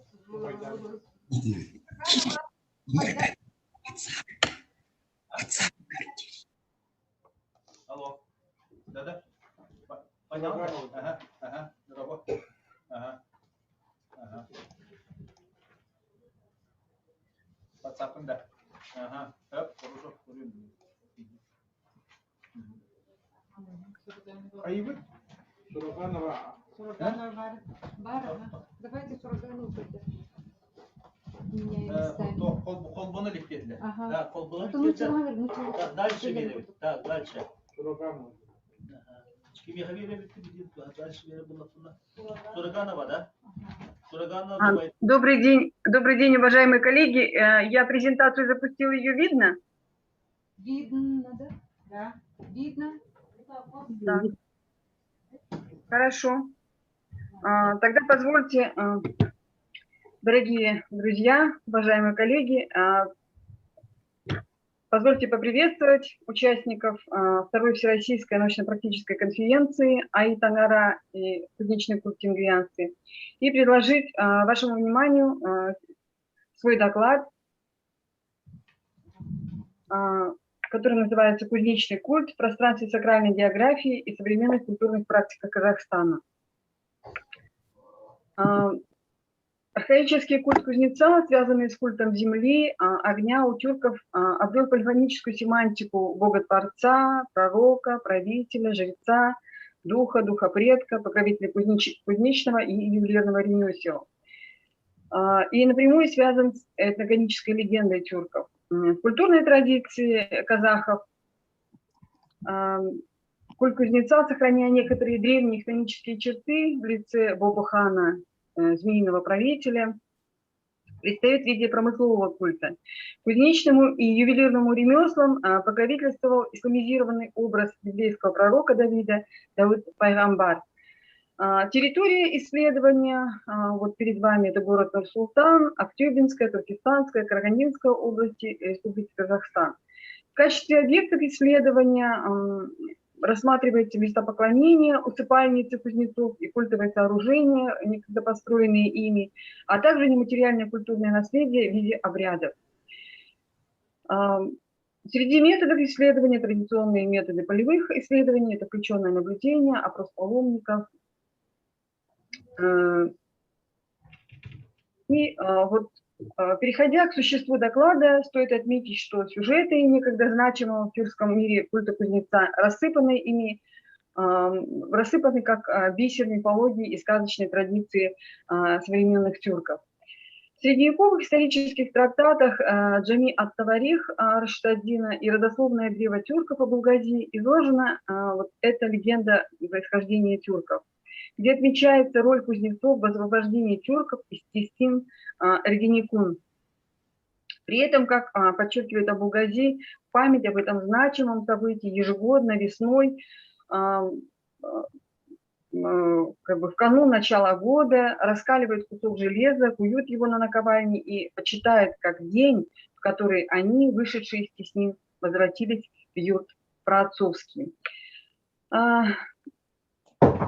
Предпринятая культурологом Зирой Наурузбаевой замечательная реконструкция интерпретации ритуала Желан Каис, змеиная кожа, кузнец в образе змеиного правителя Бобо-хана предстает в качестве жреца, обращающего мальчиков-воинов. То есть здесь мы имеем дело с инициатическим ритуалом. Персонаж змеиного правителя в казахской сказочной прозе, их на самом деле очень много, вот назову несколько из них. Это Кара Жлан мен Ак Жлан, белые и черные змеи, Жерден Шыққан Желім Батыр, вышедший из теснин земли, Шахарман, Жлан Қабықты жігіт, как бы юноша в змеиной коже, Шаямардан патша, выступает в качестве демиурга, владеющего языком птиц и животных и способного обучить этим навыкам человека. В современной этнографической реальности почитание кузнецов наблюдается в рамках сакрального ландшафта в Западном и Южном Казахстане. В ходе реализации проекта «Сакральный Казахстан» краеведы из Илгизского района АУ Жайсанбая в Тюменской области, Сарагашского Сузакского района в Туркестанской области выявили сакральные объекты, связанные с кузнецами. Из 500 святых мест регионального значения в республике 3 объекта имеют прямое отношение к кузнецам.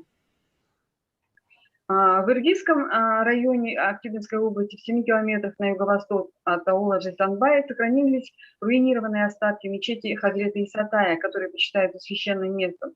По данным краеведов, мечеть построена в 1920-е годы.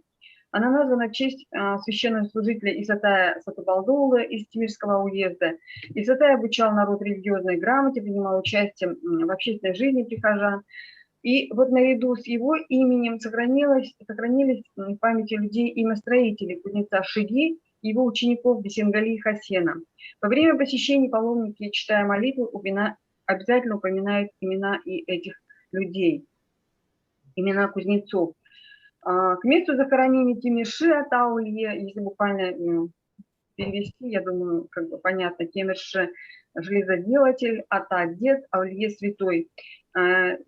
Его место захоронения находится близ трассы Шымкент-Туркестан. Сюда приезжает очень много водителей перед дальней дорогой. Они обращаются с просьбой покровительствовать им в пути. И, как считают паломники, святой не только спасает людей от аварий, но также защищает автомобили от поломок. Вот такие представления здесь есть.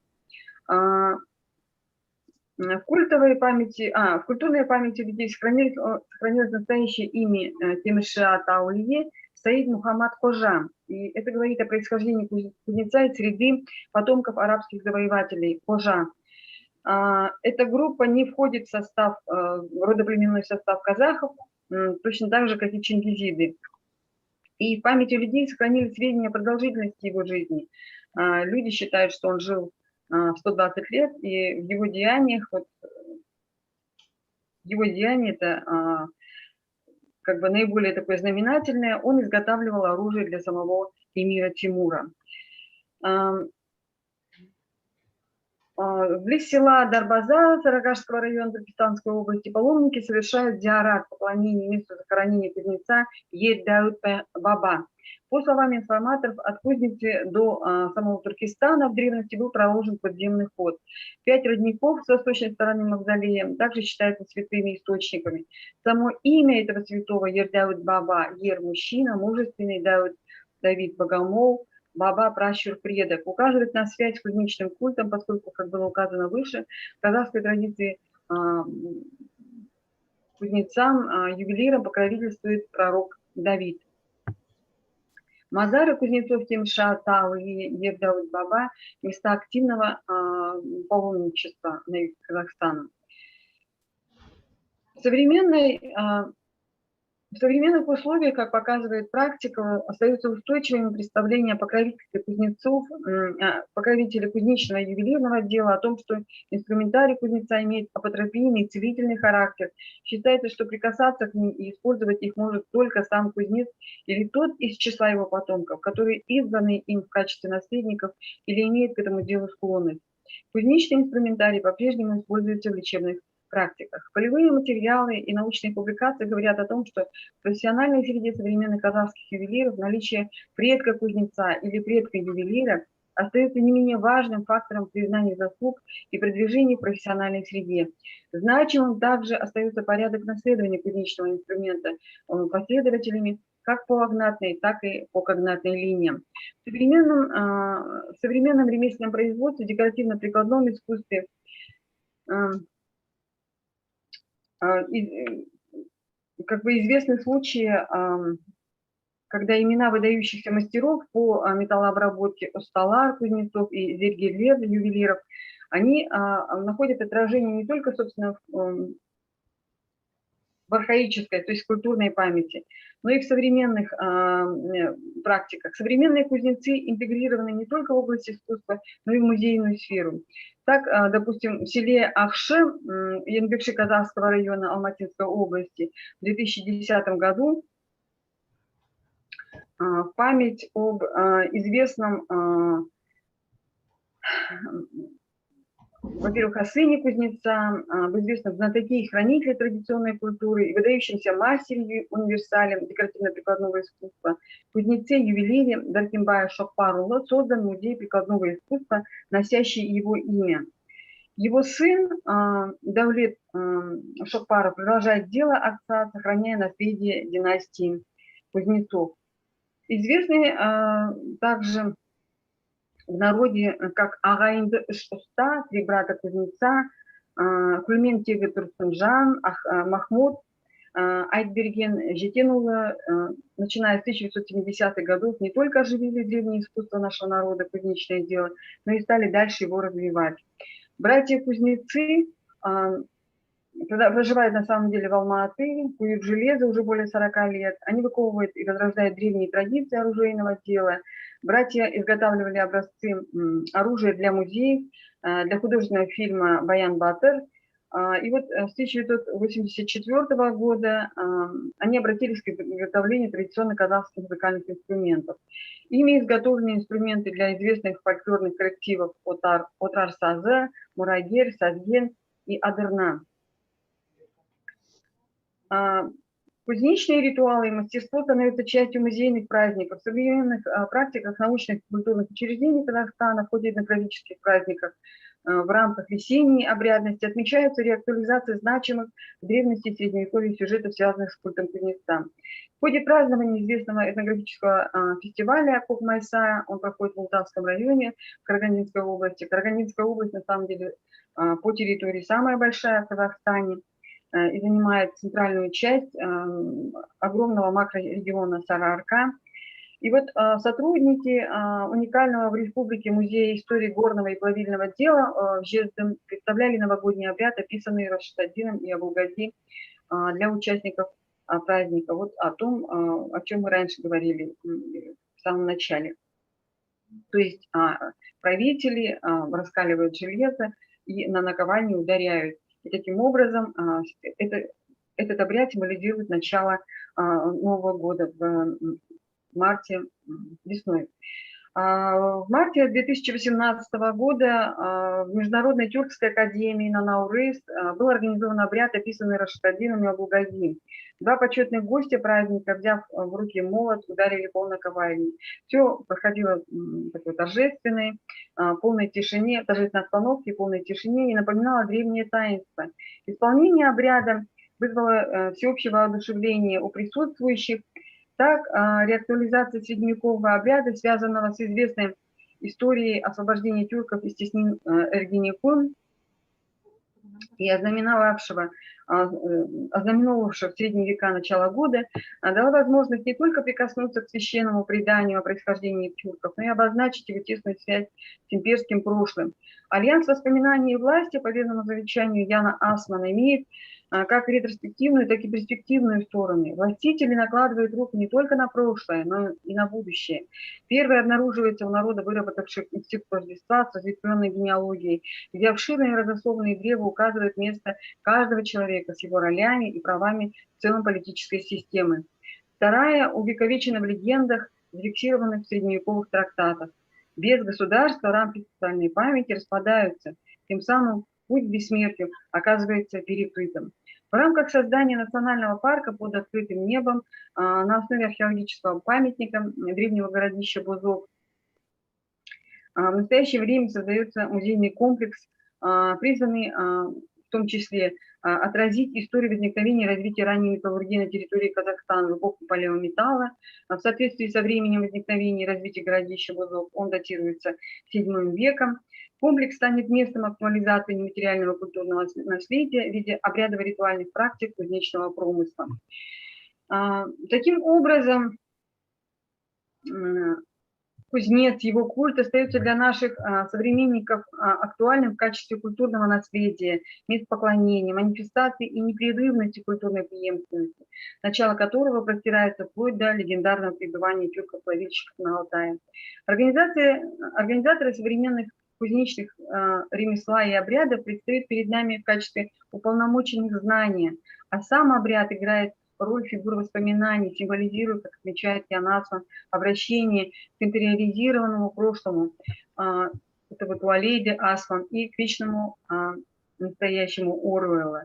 Кузнечные культы и традиция почитания кузнецов в рамках сакральной географии Республики Казахстан экстраполирован на захоронение кузнецов. Мазары кузнецов рассматриваются местным населением и паломниками как сакральные места.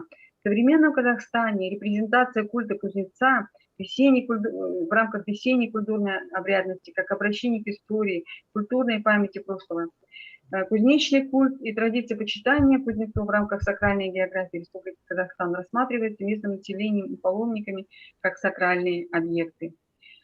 И завершая свой доклад, очень короткий перед вами список использованной литературы, и благодарю вас за внимание. Если есть какие-то вопросы, я готова ответить. Спасибо. Спасибо, Зубайда, за ваш хороший язык. И кому угодно задавать вопросы, наша землячка из далекого... Вопрос пиратов. Вопросов нет. Спасибо. Спасибо. Я убрала презентацию, да? Уберите, живите долго и богато. До свидания. Аминь. Рахмет.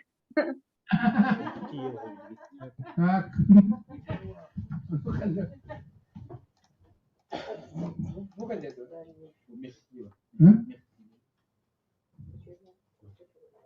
Itu kuda dulu.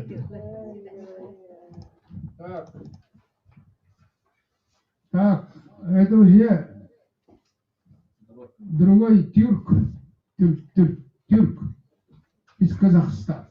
Здесь Азербайджан кыз. Мехтиева Итен Али кызы, доцент кафедры всеобщей истории Азербайджанского государственного педагогического университета, кандидат исторического Баку, Азербайджан. Тема развития кузнечного дела и его отражение в легендах и преданиях азербайджанцев. Глобальная тема. Прошу внимания. Спасибо большое. Приветствую вас из моего прекрасного города Баку, Азербайджанская республика. С 3:30 я вместе с вами присутствую в этой прекрасной конференции. И мне очень интересно стало. Почему? Потому что мы немножко далеко от вас. Находится 5 часов разницы. Это означает, слишком огромное пространство отделяет нас. Но несмотря на это, знаете, то, что я слушала и наши алтайские, якутские, значит, товарищи, а также Сургалиева ханым, Розалия ханым, вот она выступала, сколько у нас общего. Очень много общего у нас. Вы даже не представляете, вот вы рассказываете, я слушаю, и я вот то, что я сейчас буду выступать, в своем выступлении, тоже буду указывать на те же моменты, которые вы делали ударение. Во-первых, я очень сначала хочу поблагодарить мою прекрасную знакомую Лену Валерьевну, Лену ханым. От души благодарю вас. Вы все время помогали нам, ходило положение мое. Спасибо от души. Вот, поймите, на самом деле очень рада видеть, очень душевный человек вы, и благодарю вас за это. И во-вторых, мне интересно стало, что нашим председателем стал Архипов Никита Девич. Когда я училась в историческом факультете Бачинского государственного университета, нам тогда посоветовали некоторые книги, если я не ошибаюсь. Это автором являетесь вы. Это древняя культура Якутии, конец 80-х годов. Я изучала эту книгу, я помню, у нас и экзамен был, и книга была очень интересная. И во-вторых, древняя Якутия. Я помню, это начало 90-х годов, если я не ошибаюсь, 93-й или 94-й годы, книга состояла из 2 частей. Я очень рада, что воочию вижу вас, если я не ошибаюсь, конечно. Это автором являетесь этих прекрасных книг. Я попыталась, сейчас давайте начнем с моего выступления, я попыталась здесь демонстрировать экран, но не получается, как-то отключено у меня. Если вам не трудно, пожалуйста, помогите мне там презентацией. У меня отключено здесь, я несколько раз попыталась, отключено. Презентацию, пожалуйста, если можно будет. Спасибо. Значит так. Это мой Азербайджан, это моя страна, это моя родина. Несмотря на то, что мы очень далеко находимся от вас, но объединяет наш общие культурные корни. На протяжении тысячелетий железо на моем родине было широко использовано на строительстве, хозяйстве, потом в быту. Наличие богатых месторождений железной руды на территории Азербайджана создало благоприятные условия для развития этой сферы деятельности. Не получилось? Ай, молодец, спасибо. Значит так, производственные комплексы, связанные с обработкой железа, встречаются в таких крупных городах Азербайджана, если можно будет, давайте пойдемте, таких, значит, городах, как Шимаха, Кинджа, Баку, Нахичеван, Байлакан, Кабала. Вот это все исторические центры Азербайджана. Азербайджанский народ сохранял и сохраняет свои древние верования, связанные с производством кузнечного дела, в мифах, легендах, эпосах, преданиях, сказках, а также в разных топонимах. Этот процесс в рамках программы, государственной программы «Столица народного творчества» нашел свое отражение в проведении мероприятий в различных регионах.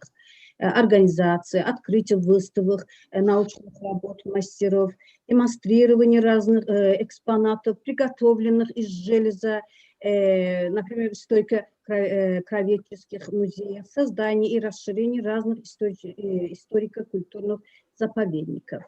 Если можно будет, другой слайд, пожалуйста. Народное творчество имеет древнюю историю. Что-то качественно получается у вас. Народное творчество имеет древнюю историю в Азербайджане. Тысячелетиями богатое наследство, созданное трудом народа, превратилось в огромное народное достояние. Из поколения в поколение дошло до наших дней. Одним из древних искусств, конечно же, является кузнечное дело. Среди богатых материалов, выявленных на территории Азербайджана, железная руда занимает важное место. В общем искусстве обработки металла в Азербайджане имеет очень древнюю историю. В результате исследований были выявлены образцы изделий из металла, что доказывает зарождение этого вида деятельности в Азербайджане еще 4-3 тысячелетия до нашей эры и его дальнейшее, конечно же, развитие. В отличие от памятников эпохи энеолита, значит, крупных предметов с простой конфигурацией, памятники эпохи бронзы из-за своих внешних параметров, то есть образцов древнего искусства металлообработки, стиля трамбовки и вздутия, оказались в центре внимания. И дальнейшее развитие искусства художественной металлообработки прослеживается в образцах пояса, застежки, сделанных из бронзы. Пожалуйста, следующий. Куро-аракская культура эпохи ранней бронзы характеризуется обширным использованием местных месторождений железной руды и бурным развитием искусства металлообработки. Искусство обработки в Азербайджане также имеет очень древнюю историю. Куро-аракская культура эпохи ранней бронзы характеризуется обширным использованием местных месторождений железной руды и бурным развитием искусства металлообработки. В Азербайджане известны кедабекские, нагорно-карабахские и балканские месторождения. А в Средневековье железо широко применялось в хозяйстве, строительстве, военном искусстве, в быту. Основные орудия труда и оружие производились из железа. Пожалуйста, следующий. В кузнечных мастерских проводились различного типа, то есть обрабатывались, производились различные изделия. Среди них имели особую важность орудия труда, так как они намного ярче оказывали или же отражали производственные возможности общества и его технический уровень развития. А с другой стороны, это находки вместе с отголосками производства являются редким источником, дающим возможность исследовать уровень развития искусств и металлургии и металлообработки данного периода. В Средневековье в Азербайджане орудия труда, которые применялись в сельском хозяйстве, значит, пахоте, жатве, садоводстве и ремесленничестве, в основном изготавливались из железа. Некоторые из них носили полифункциональный характер и использовались и в качестве орудия в разных сферах производства, а также в быту. Этнографический материал указывает на то, что многие из них сохранили свою форму и до сих пор.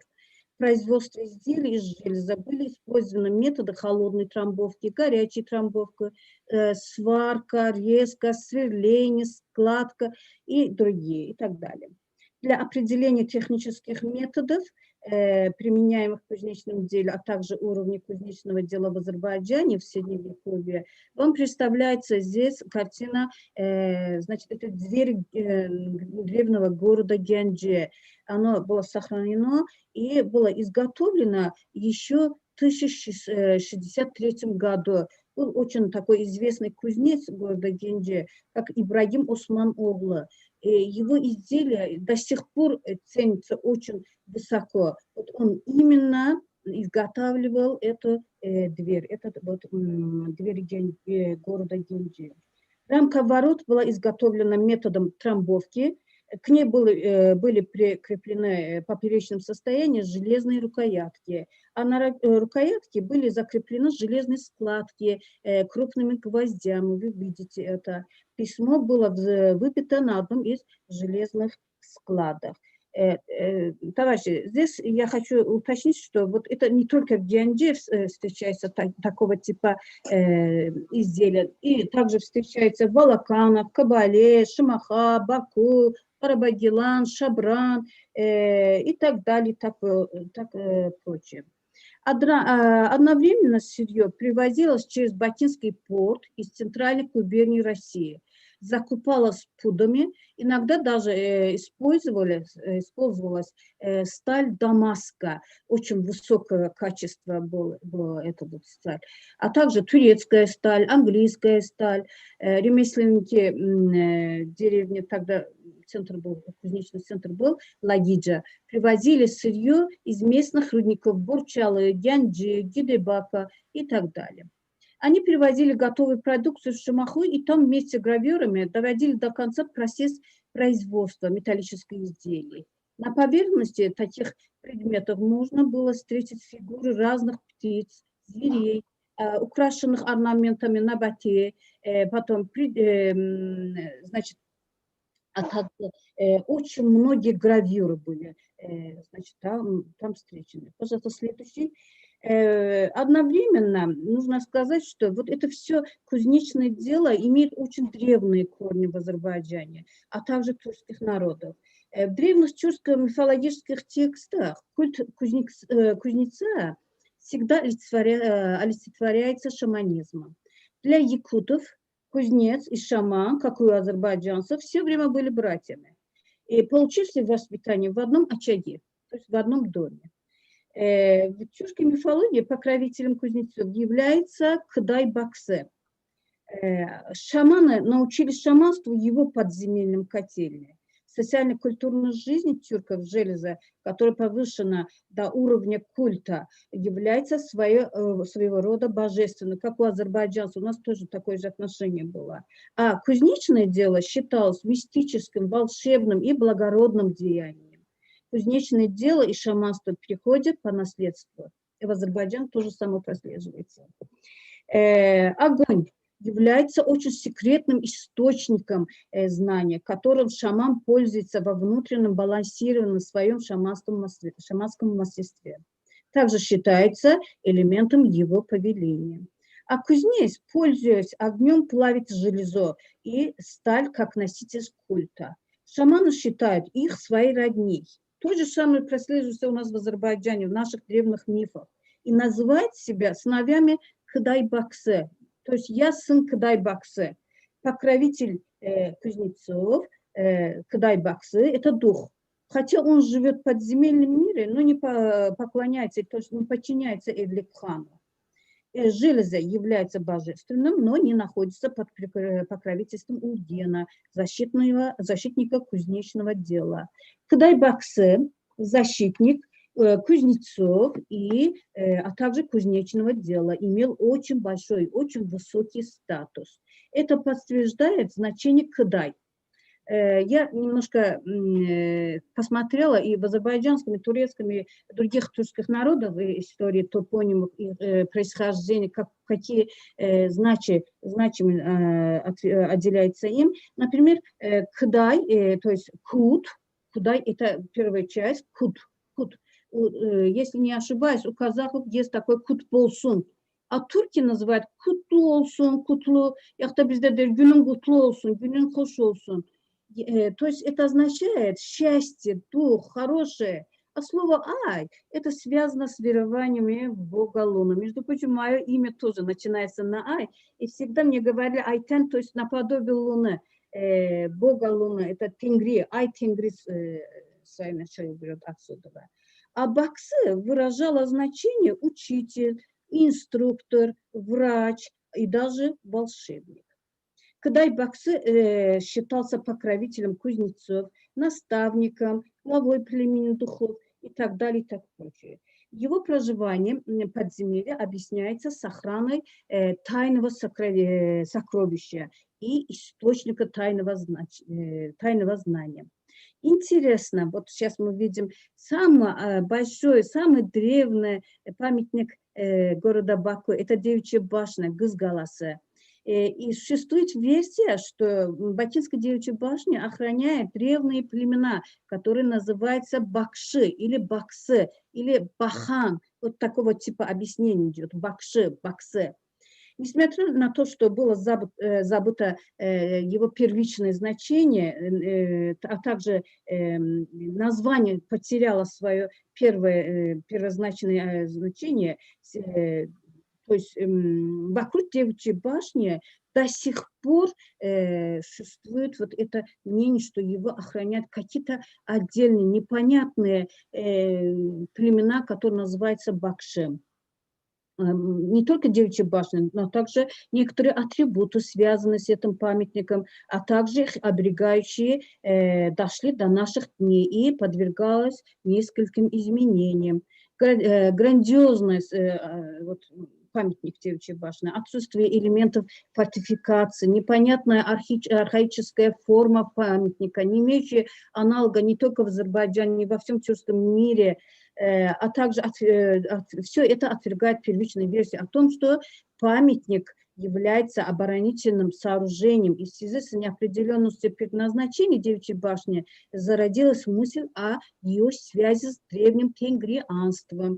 А также город Баку, где была строена эта Девичья башня, в последнее время именуется комплексом тенгрианства, что носит не случайный характер.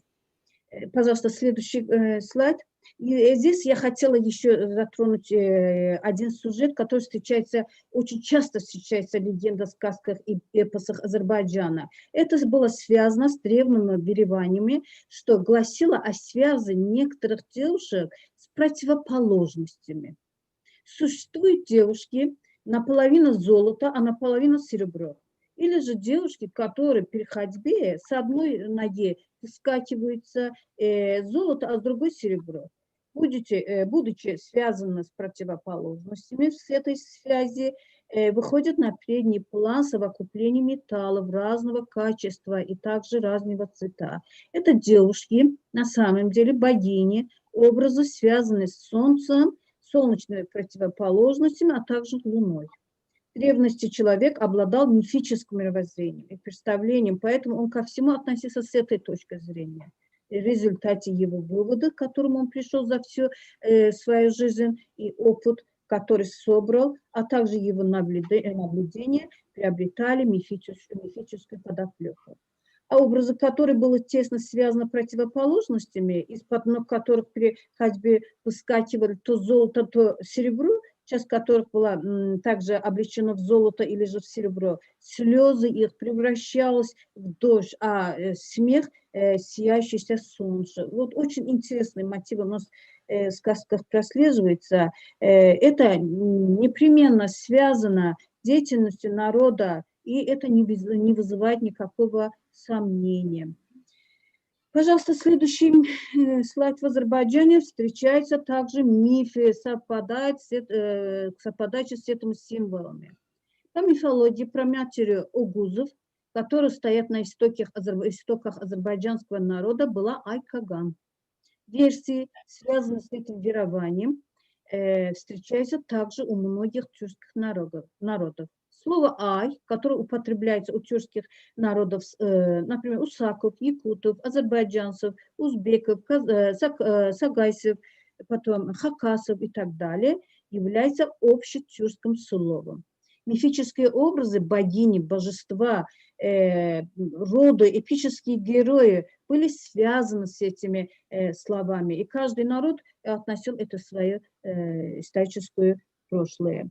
Одновременно связь слова «ай» с вымышленным тюркских народов указывает на то, что между саками, которые входят в этногенез азербайджанского народа, и другими племенными объединениями существовала не только языковая общность, а также родственные связи с точки зрения мышления. Слово «ай» в составе названия у нас сохраняется у айрамов. Айрам который тоже первую часть сохраняет ай, ай. Вот то, что ай, у вас идет это слово, это Бог создатель. У нас тоже так воспринимается. Слово ай было использовано в слове тенгри. Тенгри, ангонах, антроморфических божественных наименованиях в качестве составной части. Также у нас встречается Гудай Танры или Тенгри, который встречается алтайцев, казаков, киргизов. Это слово выражает значение дающее жизнь, жизненную силу, дающий дух, созидающий, созидатель и так далее и тому подобное. Вот в современном этапе аримами назывались или считались те, которые не воспринимали, или, в общем-то, не принимали ислам. И они отошли от своей общины, племенного объединения и мусульманских церквей. Для достоверного анализа этих топонимов следует обратиться, конечно же, к событиям доисламского периода. Вторая часть тоже встречается в Казани, Комбал, Лебедь, а также кыргызском, алтайском, сагайском и других языках. Оно выражает, пожалуйста, следующее, оно выражает значение преждевременное сообщение, пророчество. Все эти элементы напоминают в Азербайджане Бакши, Озан и их предводителей Деде Гургуда. В рассказах Деде Гургуда, событиях, связанных с Озаном, Бакши, значит,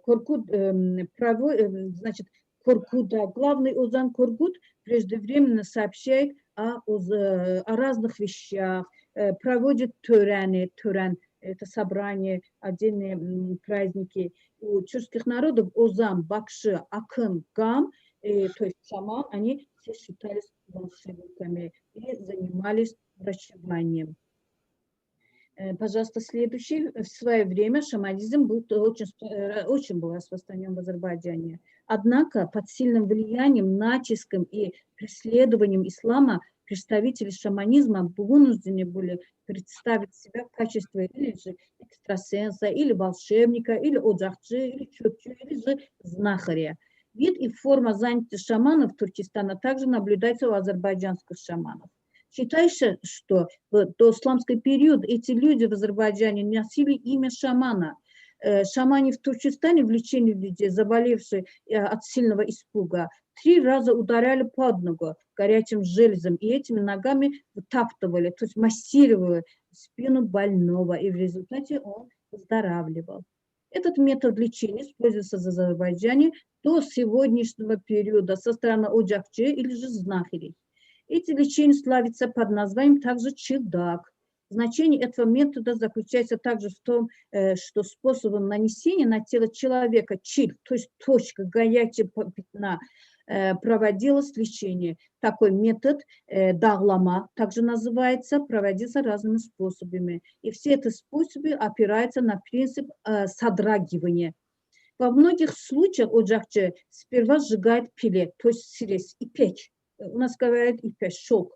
И в конце концов это все приводит к тому, что больной выздоравливается. В общем-то, такой способ в Азербайджане, опять же говорю, до сих пор используется и очень широко распространен. Пожалуйста, следующий. Еще я хочу упоминать, что начало применением железа, которое считается одним из самых важных открытий истории человечества, является не только производством нового оружия, орудия труда, облегчающее жизнь человека, разного рода украшения, а также уровень железа и кузнечного дела стал новым периодом истории цивилизации. Древние азербайджанцы считали железо священным, принимали его в качестве одного из 5 элементов созидания, верили, что оно божественное явление, и поэтому чувствовали бесконечное восхищение волшебной силе кузнеца. Все это элементы азербайджанский народ обобщал в одном из своих известных эпосов, который называется «Кёр-оглу», где азербайджанский народ считал железо, саблю из него и другие оружия, связывал и олицетворял как божественное явление. Некоторые части мифологических текстов Кёр-оглу выступают в качестве родоначальника азербайджанского народа, героя, а его град, Дюрат, также вода Гоша Булага и сабля Мисри Гылынч уступает в качестве элементов, сопровождающих его во всем протяжении мифологического развития. Сабля Кироглы, изготовленная из куска молнии, связана с огнем, небесным светом. При первом взгляде это может выглядеть как простое совпадение, как простое явление, однако этот факт связан с древним мировоззрением народа. Период формирования этого эпоса, то есть в 16-17 веках, Мисри Гылынч назывался также саблей молнии. Отец Кироглы, отдав эту саблю своему сыну, сказал, что он не похож ни на одного другую саблю. Это сабля молния и уничтожает все перед собой. Мифология тюркских народов также молния, а также сабля, изготовленная из куска молнии, олицетворяли силу и мощь Ульгина. Почему в это время мы видим, что изменяется имя сабли?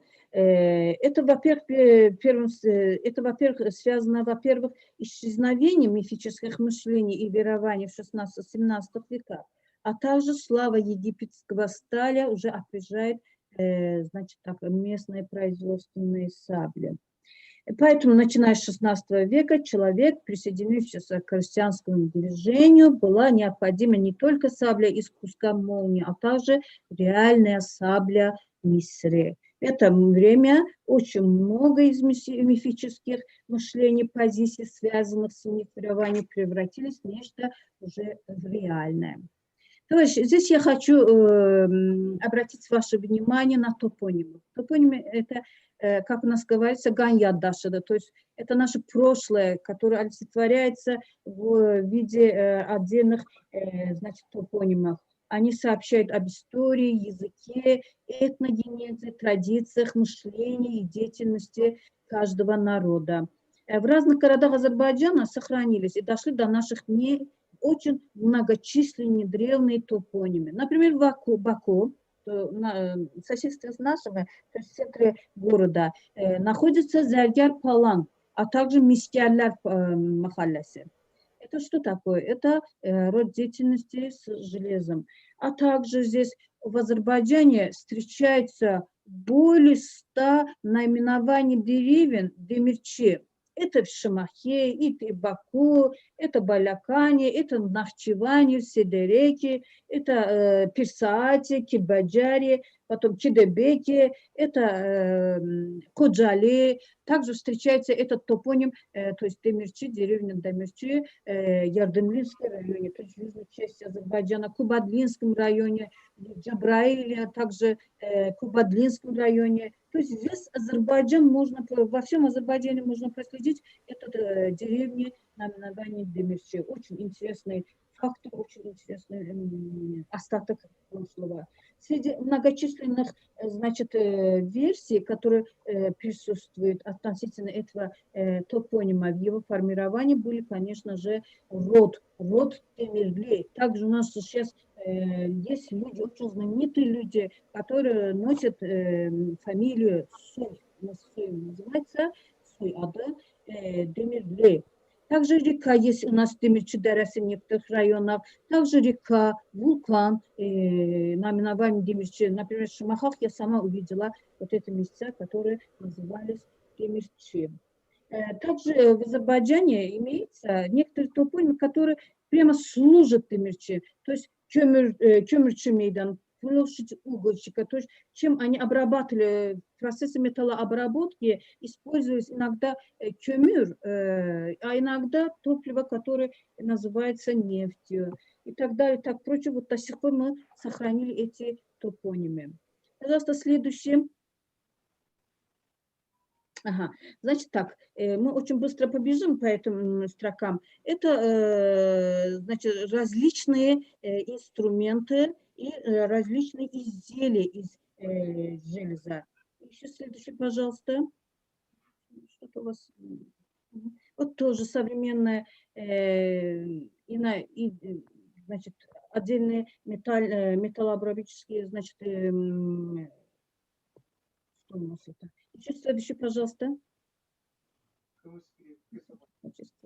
А вот это уже в нашем Карабахском регионе прослеживается. Это кузнечные наковальни и инструменты кузнеца, а также орудия труда для жатвы, режущие инструменты кузнеца, инструменты приспособления кузнеца. Все это, знаете, совсем недавно вышла книга «Этнография Азербайджана». Там было передано очень много архивных документов, архивных материалов, из которых явствует, что в XIX веке центром кузнечного ремесла в Карабахе был город Шуша, где в 1848 году имелись 26 кузнечных мастерских, а уже в 1860 году их число достигло до 1128. А во второй половине XIX века карабахские, Саванширские, Джабраильские, Шушинские уезды Елизаветовской губернии Российской империи оставались главными центрами производства железных изделий во всем Южном Кавказе.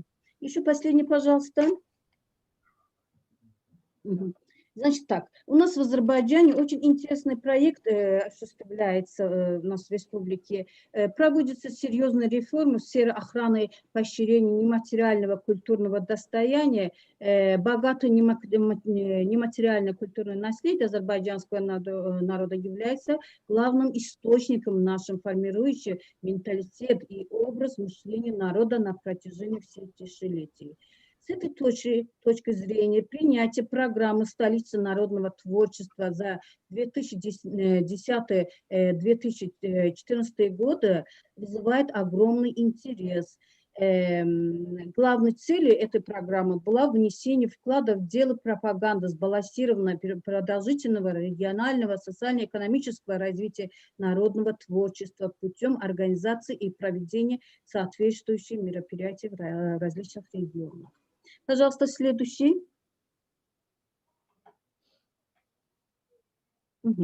И в 2008 году у нас в Азербайджане, то есть в Баку, около Баку, есть такая деревня, как Гала. Там, значит, была устроена историко-краеведческий центр, и в этом центре, значит, отдельные, значит, доски, не только доски, там появились экземпляры разных кузнецких, значит, так, центров.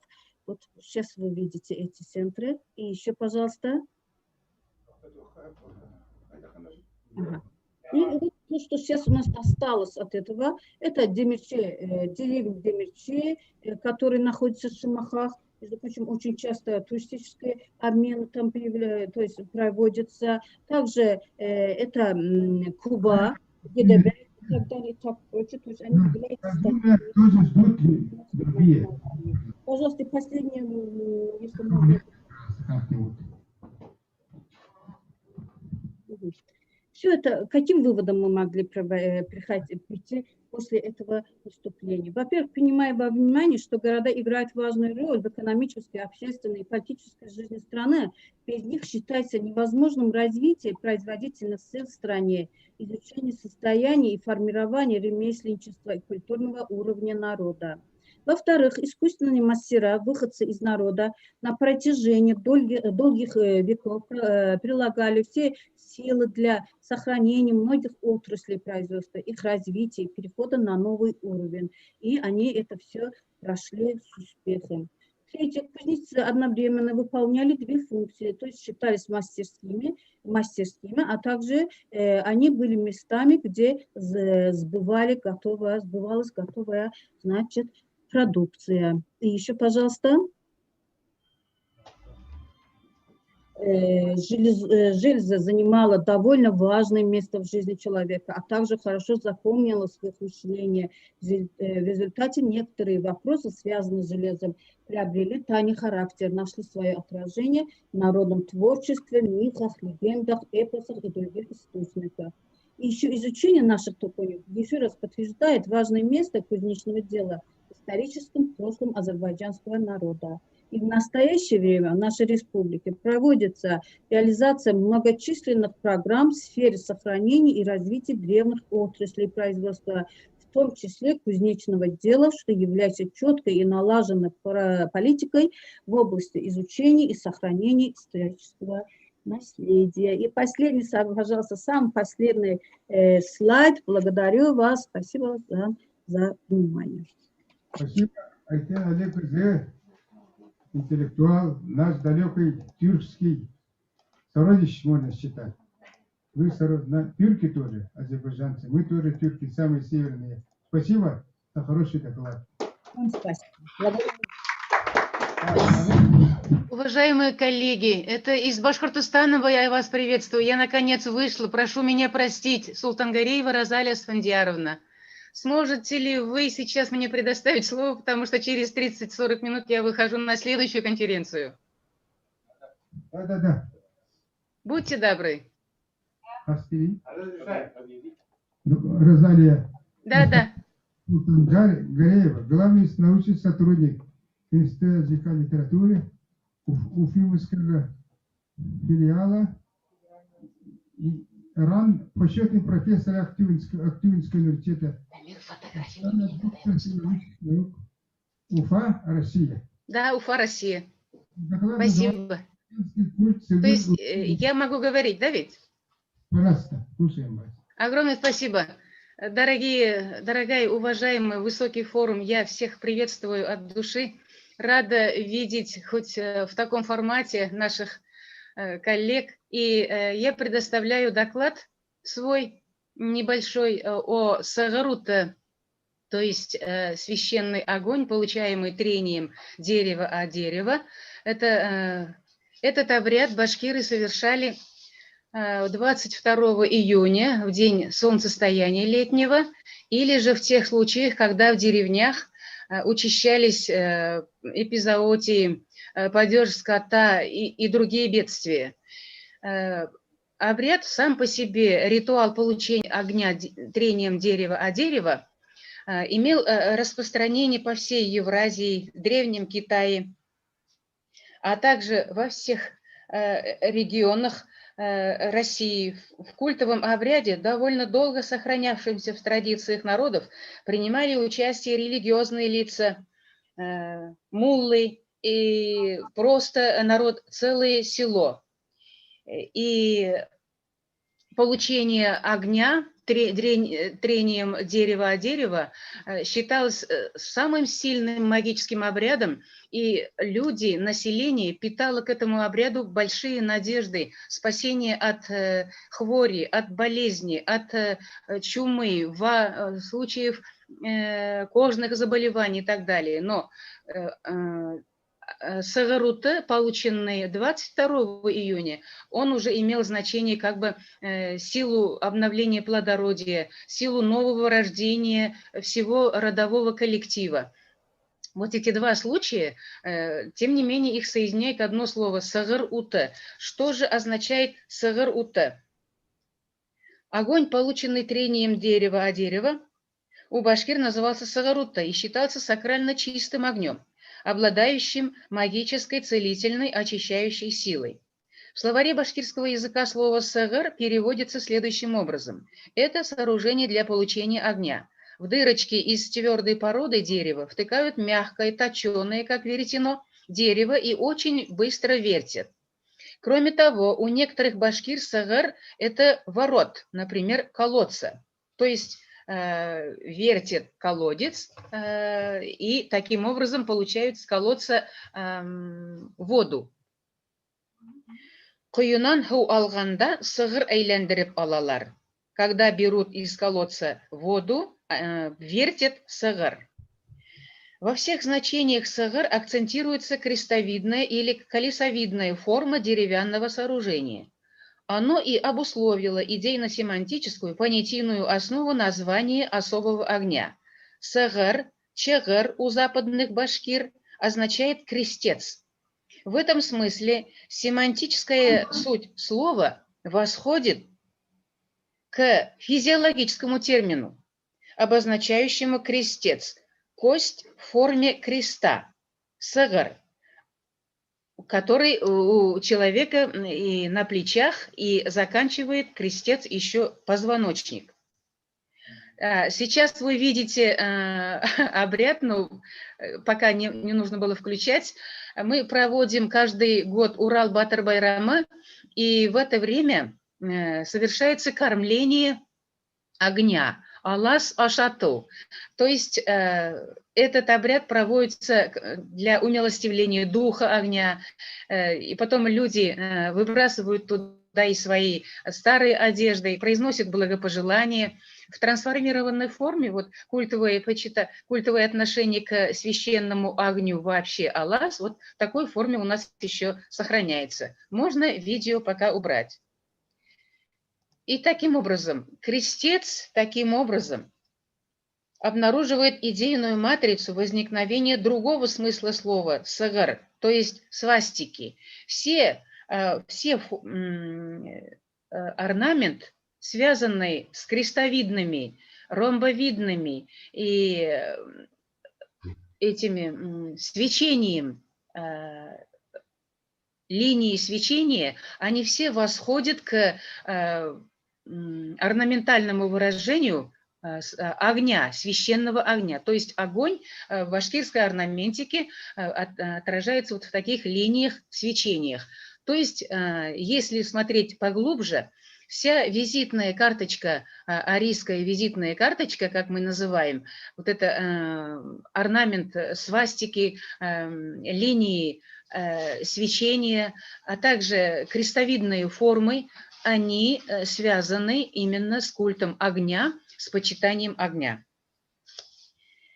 Многообразные трансформации свастики – это традиционно устойчивая геометрическая орнаментика древнейших культур Евразии, представляющая визитную карточку зороастрийской древности.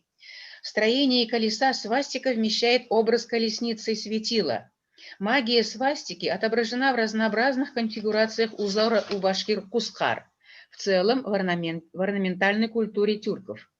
Идеи благополучия, непрерывного движения плодородия, вмещаемые в этот знак, обнаруживают поразительные аналогии в самых разнообразных географических ареалах. В индийском свадебном обряде лепешки украшают свастикой янтр. Славяне пекут витушки, в которых лепят свастику калаврат. Эти знаки индусы наносят на пол перед новобрачными. Такую же функциональную параллель обнаруживает башкирский обряд наступания молодых на войлок в свадебном обряде встречи невестки. На войлоке или ковриках этих изображаются трансформации сагар. Это кускар, рожок с рожками по солнечному движению, также крестики, свечение, изображение свечений, крестики. Изображают растущую символику. В отличие от убывающей свастики, 6 растущих и 6 убывающих свастик на башкирском ковре или войлоке олицетворяют ход времени, а также 12 месяцев или годовой цикл. Очень интересный обряд почитания сагар-уте, огня, полученного трением о дерево, сохранилось у демских башкир, у нижнедемских башкир. Существовал обряд сжигания старых колес в ночь летнего солнцестояния. То есть это уже относится не только к трению о дерево, а отношение к почитанию к священному огню, получаемому 22 июня.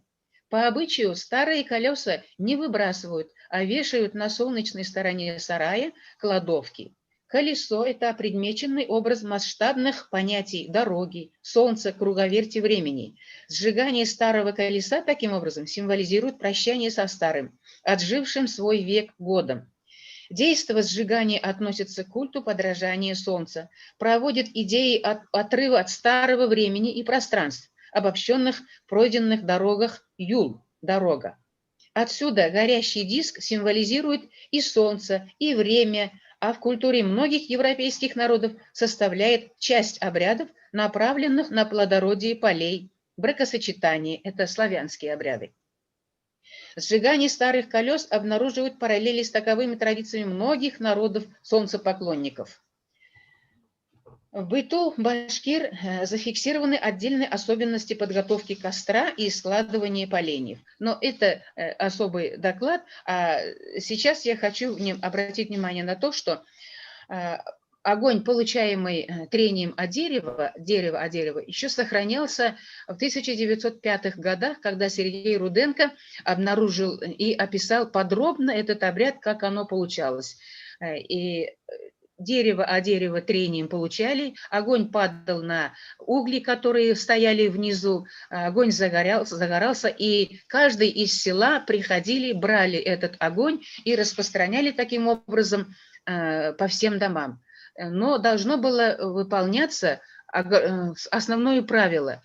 В то время, когда население получало дерево, вот этот сагар-ута, ни у кого дома не должен был быть зажженным огонь. Ни в печке, ни в лучинке, ни в банях, нигде. И вот это основное условие, если кто-то не выполнял, сразу это видели от того, что если огонь долго не получался, сразу спрашивали, у кого дома горит свет или у кого дома в печке есть огонь. Если этот человек не послушался этой заповеди, то у него обязательно уводили скотину и посвящали вот этот обряд, то есть эту скотину посвящали во имя этого обряда, то есть совершали жертвоприношение. Вот этот основной обряд удивительным образом трансформировано, сохраняется до сих пор в памяти белорецких, абзелиловских башкир. Они иногда еще получают этот огонь, если даже не трением дерева о дерево, а просто деготь зажигают и называют просто это сагар-ута, то есть священный огонь, полученный трением. Якобы, заменяется, здесь уже обряд заменяется просто термином.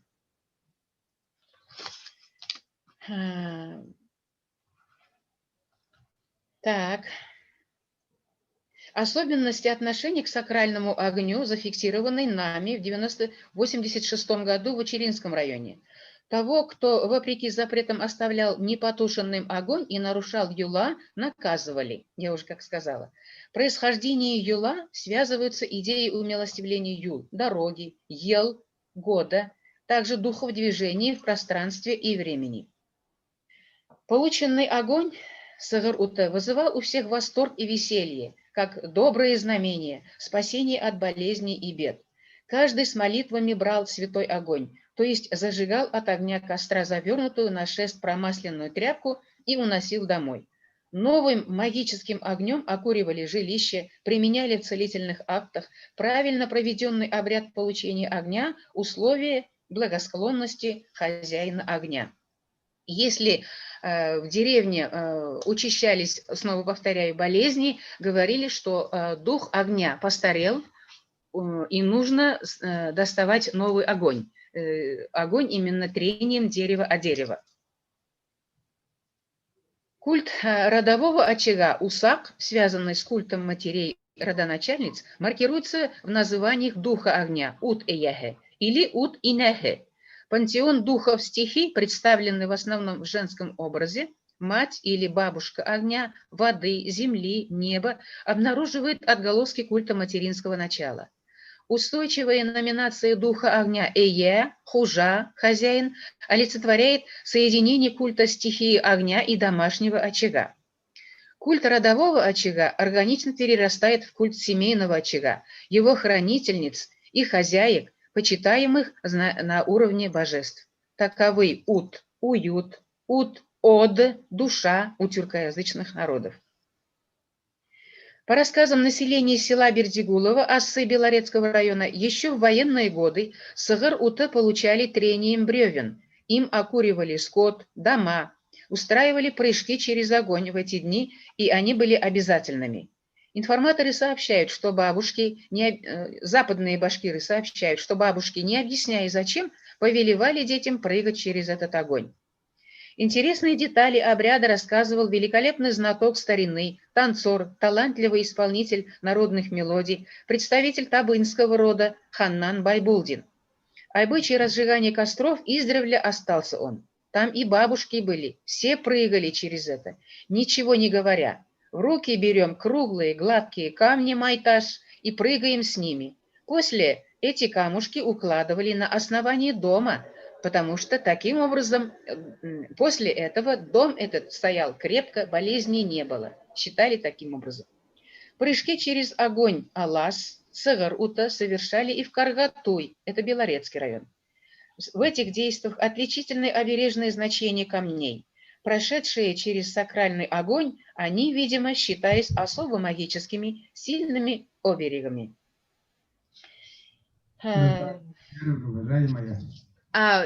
Хорошо, я заканчиваю. Спасибо вам большое. Меня было хорошо слышно? Да. Хорошо тогда. Я премного вам благодарна и приношу свои извинения. Мой горячий привет всем коллегам Якутии, мои благопожелания. Пусть наши встречи впереди будут в здоровье, счастье, благополучии. Пусть природа нам благосклонна будет, пусть Всевышний Тенгри нам благосклонный будет. Спасибо вам большое. Пусть вселенская зараза отойдет. Вот аминь. Да, пусть от этого огня все отойдет. У нас сама не вышли, поэтому она разбушевалась. Сама не живы были бы, давно задавили вы эту маленькую заразу. Извините. И Бичельдей Ульяна Павловна, следующий докладчик. Авторство Лупсандамбын Дашня. Ой, Аллаха шукр. И руководитель группы по религиоведению, доктор религиоведения Тувинского института гуманитарных и прикладных социально-экономических исследований правительства Республики Тува, Кызыл. Прошу, Ульяна Павловна. Ага, добрый день. Добрый день, дорогие, уважаемые участники столь интересной конференции, важной, полезной. Желаем от Тувы, из солнечной Тувы, большой привет. Отдельно разрешите, пожалуйста, приветствовать главного организатора, человека, который объединяет всех тюрков, тенгристов, Лену Валерьевну Федорову и руководителя Тенгрифонда, поскольку она является всегда организатором и объединяет нас, исследователей тенгризма, и тем самым является первоначалом вот таких вот очень интересных мероприятий. У нас в Туве тоже с ее участием мы провели в 2016 году 3-ю конференцию. В Туве Лену Валерьевну очень хорошо знают, наверное, лучше всех знают. И вот, кроме таких конференций, мы бы хотели обратиться к уважаемым аксакалам, чтобы мы, урянхайцы, саха урянхайцы, таңды урянхайцы, тувинцы урянхайцы, кроме вот этих вот конференций, и во время других работ более тесно общались. И передайте, пожалуйста, вашему уважаемому Айсену Николаевичу, чтобы он посетил нашу республику Тува. Итак, начинаем наш доклад. Наш доклад мы сделали вместе с профессором Дашнямом из Монголии. Наш доклад посвящен такому уникальному, почти, как сказать, исчезнувшему, например, в нашей республике Тува, исчезнувшему обряду Сырык-Агар, если перевести на русский язык. Вообще наш доклад, конечно же, опубликован в материалах конференции, поэтому мы будем очень кратки. Мы поняли, что нам не хватает еще времени. Сырык-Агар – это извлечение искры из раскаленного железа. Но я благодарна предыдущим двум докладчикам, Зубайде Кабиевне и Розалии Асфандияровне, потому что мы в их докладах сейчас предоставленных услышали очень много таких вот полезных вещей.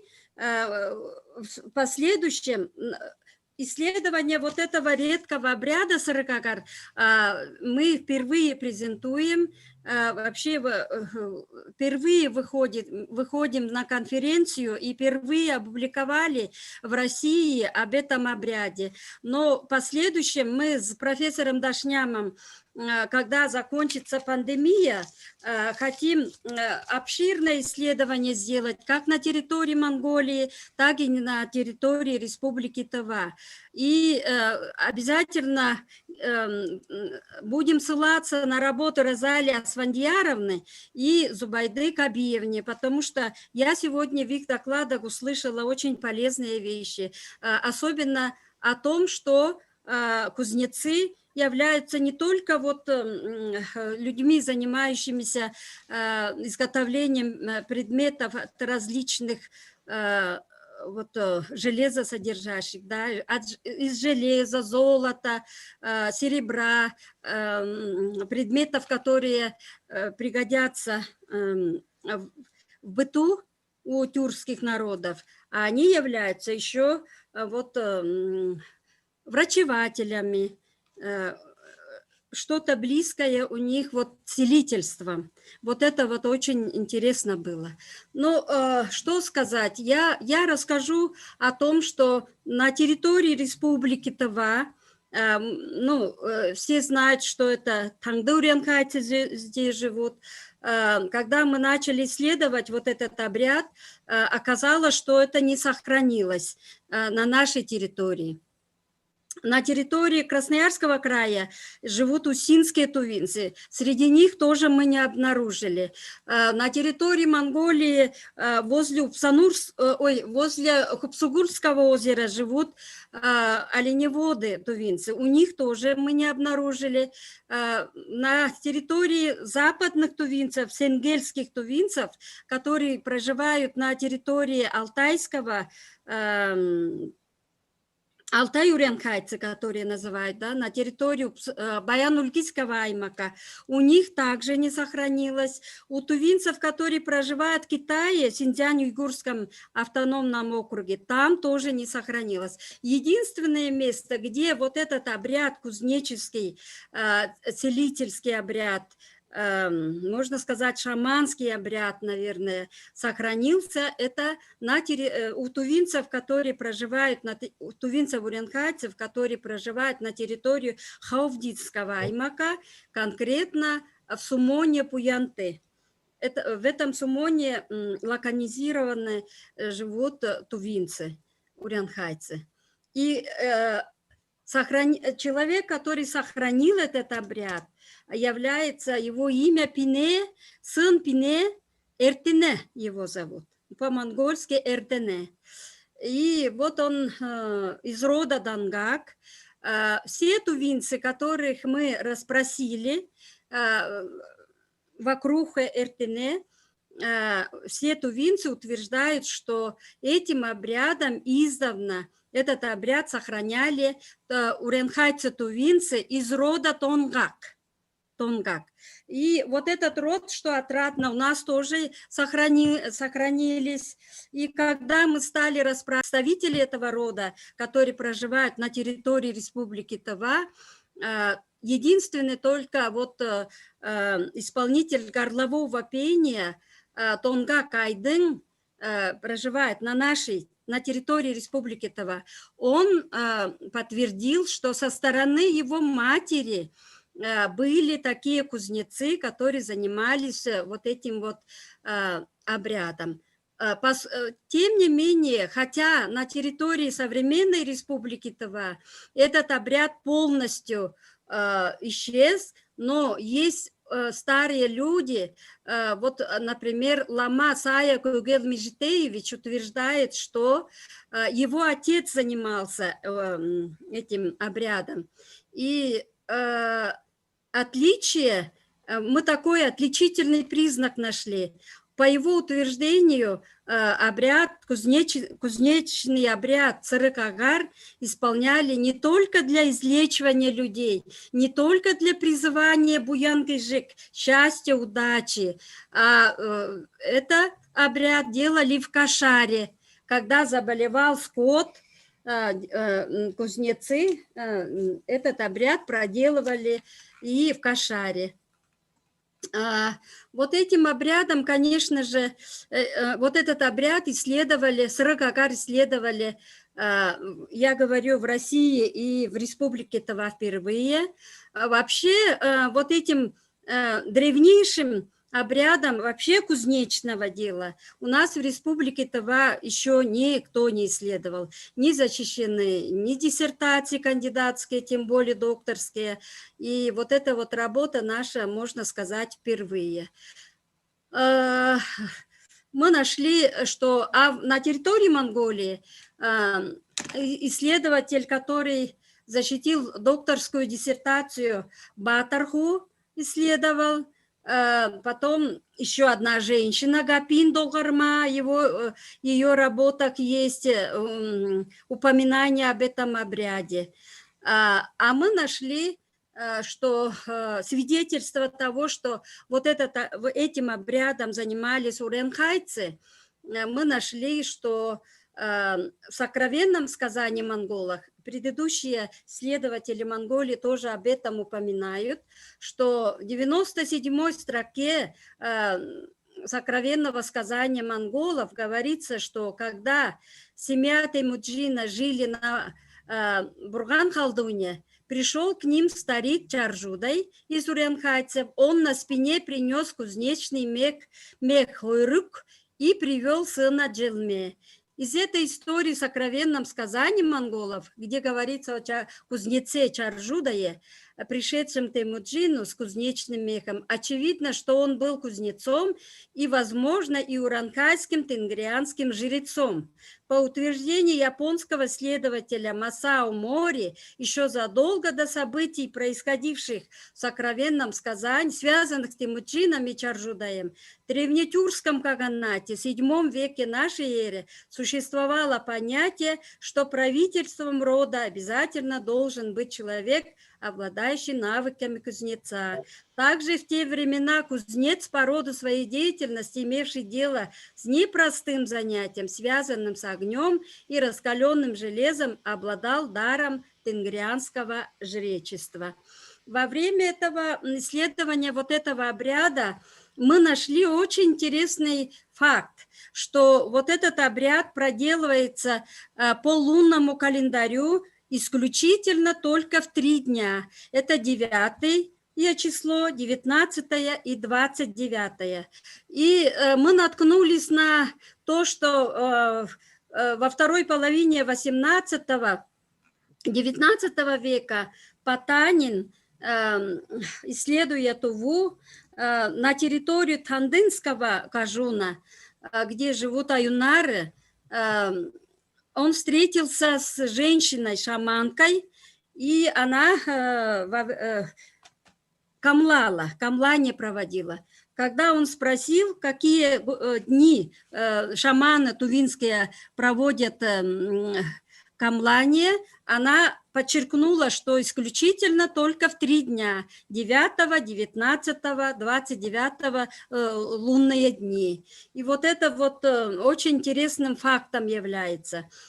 И еще что можно сказать, такое вот интересное. Ну, я сказала, что это вот этот Пинеги Нердене, который сохранил вот этот редкий обряд, является единственным сегодня в мире уренхайцем, который обладает этими навыками. Он подчеркнул, что все вот его предки не занимались изготовлением предметов обихода. Они вот этот свой навык используют исключительно для призывания счастья, удачи и излечиванием людей. Вот такое вот я хотела бы сказать. И следующее я слово предоставляю профессору Дашняму.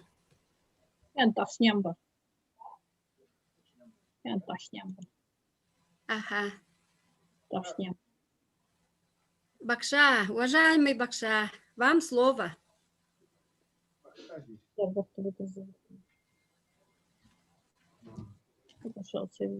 Дашням. Özdenim başqarırdı. Юздамбын. Дашням. Язык сломаюсь. Мы все, у нас обрусе все память, да, извините, если... Да, Башка. Вам слово, Башка. Пожалуйста. Говорите.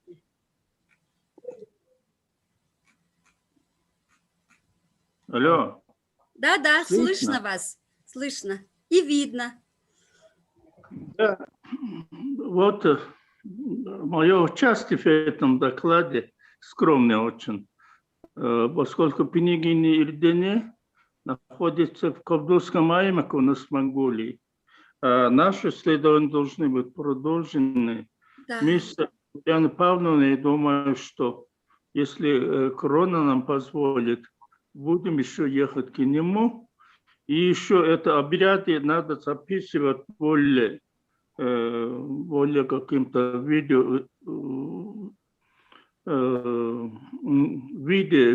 видеозаписи и так далее. И еще, я думаю, что нам еще привлечь наших молодых исследователей к этой тематике, потому что обряды это очень древние и должны сохраняться.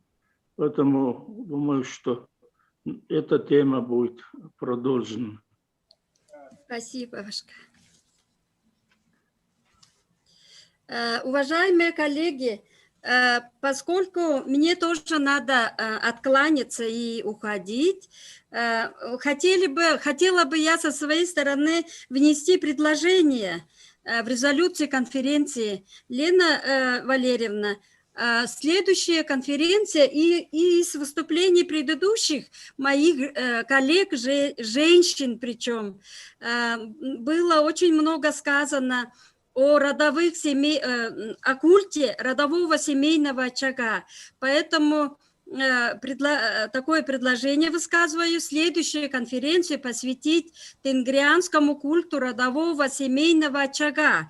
Это очень актуальная тема, я думаю, и отдельно тенгрианским культом, проводимым исключительно женщинами для сохранения благополучия семьи. Спасибо за внимание. Желаем успехов и удачи.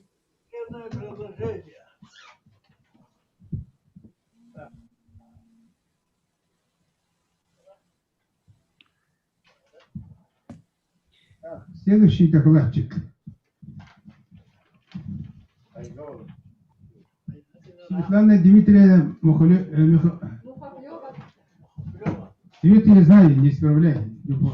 Светлана Дмитриевна Мухоплева, старший научный сотрудник отдела фольклора и литературы, доцент Института документальных исследований и проблем малочисленных народов Севера, Сибирской академии наук, Российской академии наук, кандидат филологических наук, лауреат Государственной премии 2020 года, да?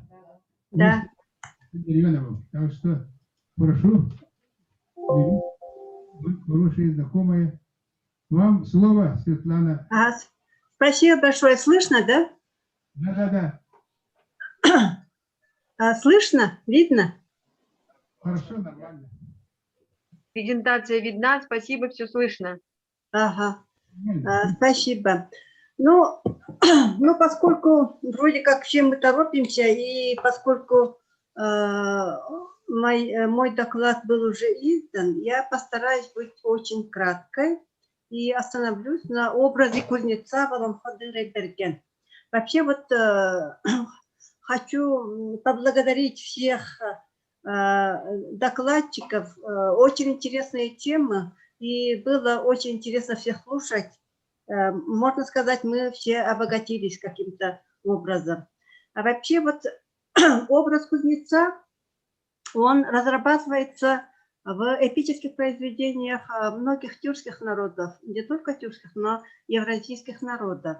И, в принципе, персонаж, он пронизывает всю якутскую культуру. Сегодня я постараюсь, в общем-то, образ кузнеца поделиться с тем, как я рассмотрела этот образ в двух вариантах Волонходы Рейберген. Вообще вот история изучения образа кузнецов Волонхо, она у нас, вообще вот этот образ очень хорошо разработан, можно сказать, в эпосоведении у нас.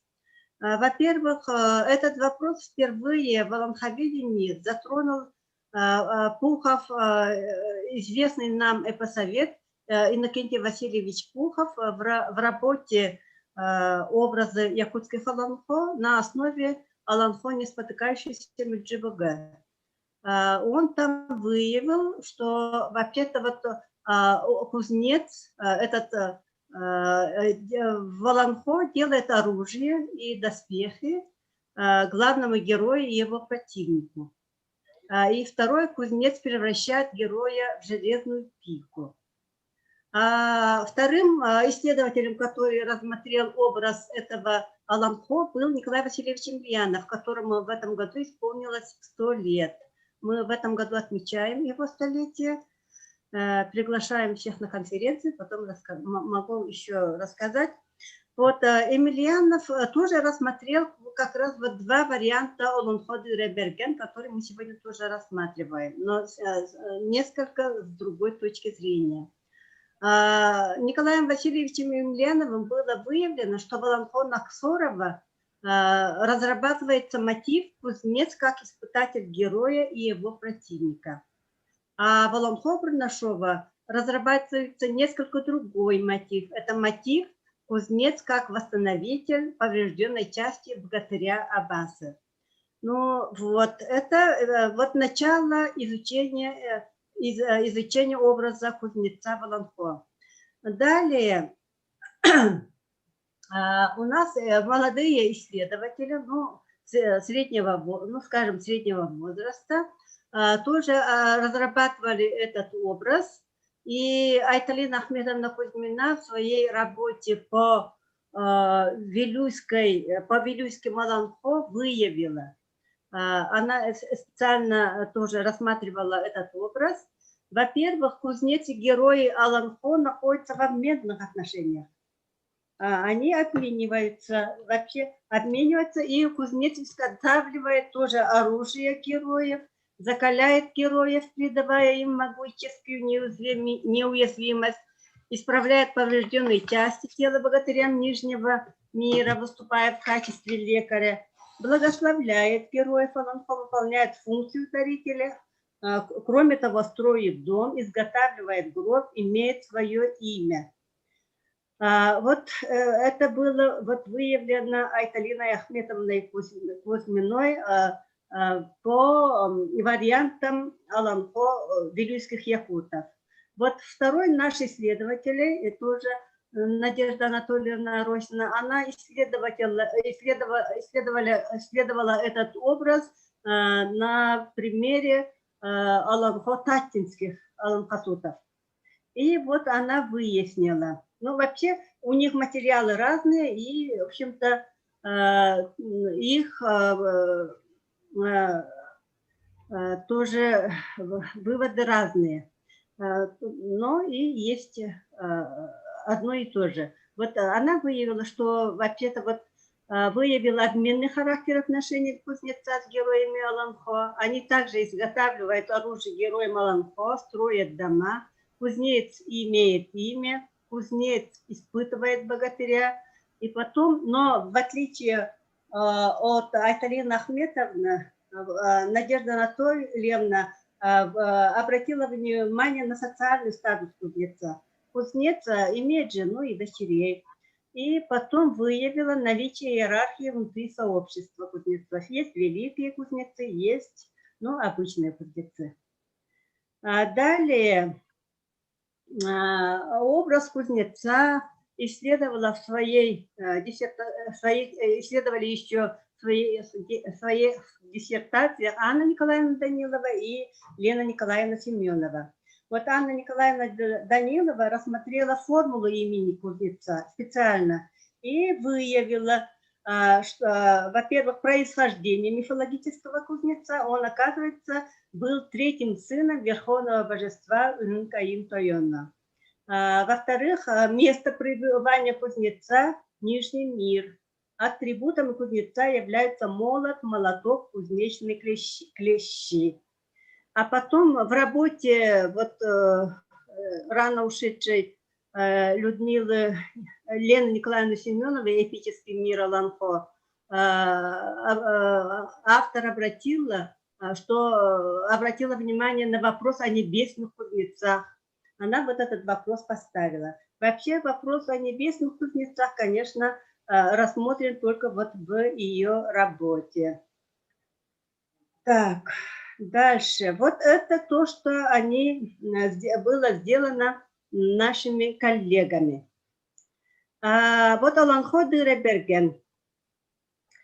Аланхо Дыреберген впервые было записано Устином Гавриловичем Нахсоровым. Это у него была самозапись и Дыреберген название. Это Амкинский Аланхо суд. И второй вариант Аланхо был записан у Иннокентия Ивановича Бурнашова Томсорун. Вот эти Аланхо оба изданы. Так, и вот Аланхо Иннокентия Ивановича имеет еще и перевод. Так что наши коллеги могут обратиться к этим источникам. Ну, что дает мой опыт сравнительного исследования?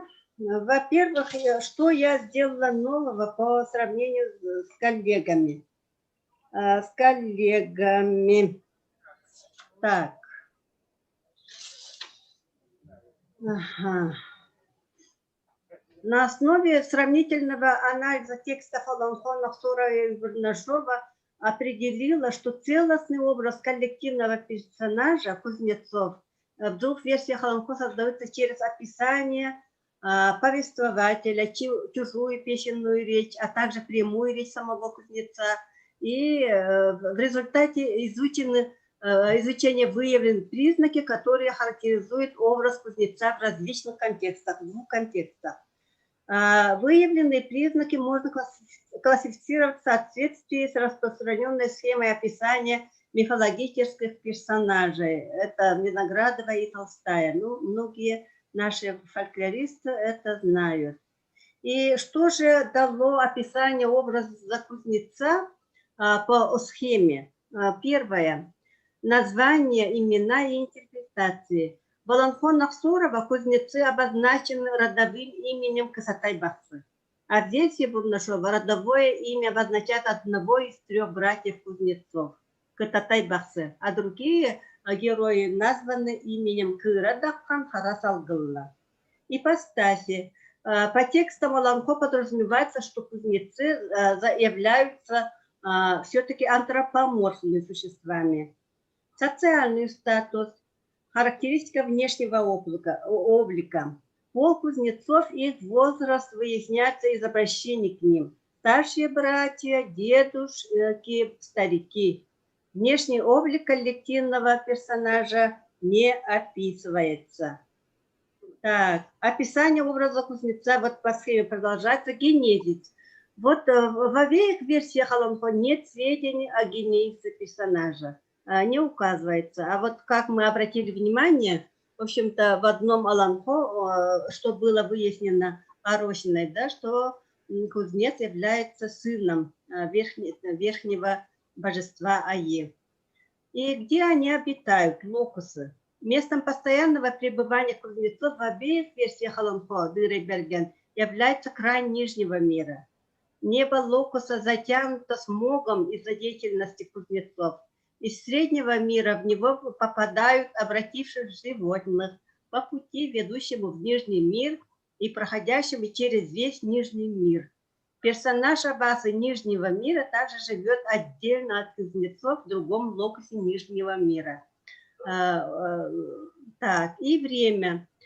Кузнецы функционируют при активности других персонажей, которые проникают на их территорию. Вообще кузнецы, они, можно сказать, не активные герои, они пассивные и приурочены к своему месту проживания. Свойства, способности, пристрастия. В отношениях с просителями старший из кузнецов проявляет себя как угрюмый и немногословный человек. Характерные занятия. Типичным занятием кузнецов является кузнечное производство. Другим они не занимаются.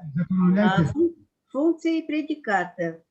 Волонхо-Нахсорова кузнецы испытывают на прочность богатырей в обмен на жертвоприношения. Они без жертвоприношения не работают. Волонхо-Бурнашова кузнецы помогают богатырю Аббасы, восстанавливают ему поврежденную часть тела. Объекты, адресаты и реципиенты. Адресатами действия кузнецов являются богатыри-соперники Среднего мира, богатырь Аббасы Нижнего мира. Модус передвижения, появления, исчезновения. В двух версиях Аланхотыр и Берген кузнецы описаны как персонажи, которым не свойственно движение вне рамок их территории. Они никуда не выезжают. Коммуникация с мифологическими персонажами. Для прохождения испытания богатырь и его соперник преодолевают преграды и попадают в пространство обитания кузнецов, где они обращаются к кузнецам с просьбой испытать их в обмен на жертвоприношение животных. Текст песенной речи представляет собой заклинательную песню-договор, состоящую из обращения, сообщения причины. А? Истина?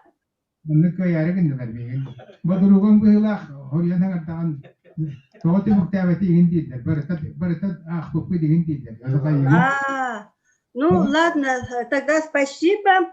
И, в принципе, что выясняется? Если мы будем изучать все Аланхо по этой схеме, и если выявим этот образ, тогда вообще-то получится у нас коллективный образ кузнеца. И это перспективное дело, и только тогда мы можем этот материал сравнить с другими материалами тюркских народов и, думаю, и европейцев. Спасибо за внимание. Извините, Спасибо. что задержала. Так, слово предоставляется, Федор Валерьевна, это наш модератор, и вместе него докладывает уважаемый Дмитрий Васильевич Федотов, заместитель председателя местной региональной организации Аитангара Тагала, Вера Аитангара Тенгери. Дмитрий Васильевич Федотов. Конференция Каттылахтра, Лена Валерьевна, Улетина Агаминина, Минеякабу, Владимир Семеновичка, Ташням Лоусын Дамбын, президент Академии монгольских традиций, заслуженный деятель культуры Монголии, заслуженный деятель науки Республики Тыва, профессор, доктор философских наук, посланник. Добрый день, уважаемый председатель конференции Владимир Семенович, уважаемые друзья, коллеги. Я приветствую вас всех с открытием этой прекрасной конференции и желаю больших успехов в нашей с вами очередной большой совместной работе. Я особенно благодарен Владимиру Семеновичу и Лене Федоровой и организаторам этой конференции за идею и умелой организации этого важного дела в условиях короны, всемирной пандемии. Ваши усилия, несомненно, приносят большие плоды сегодня, и мы здесь собрались обсудить очень важные жизненные и научные проблемы. Фактически здесь присоединены две большие тематики – тенгереведение и о кузнечной культуре. Похвально отметить здесь, что благодаря вашей активной работе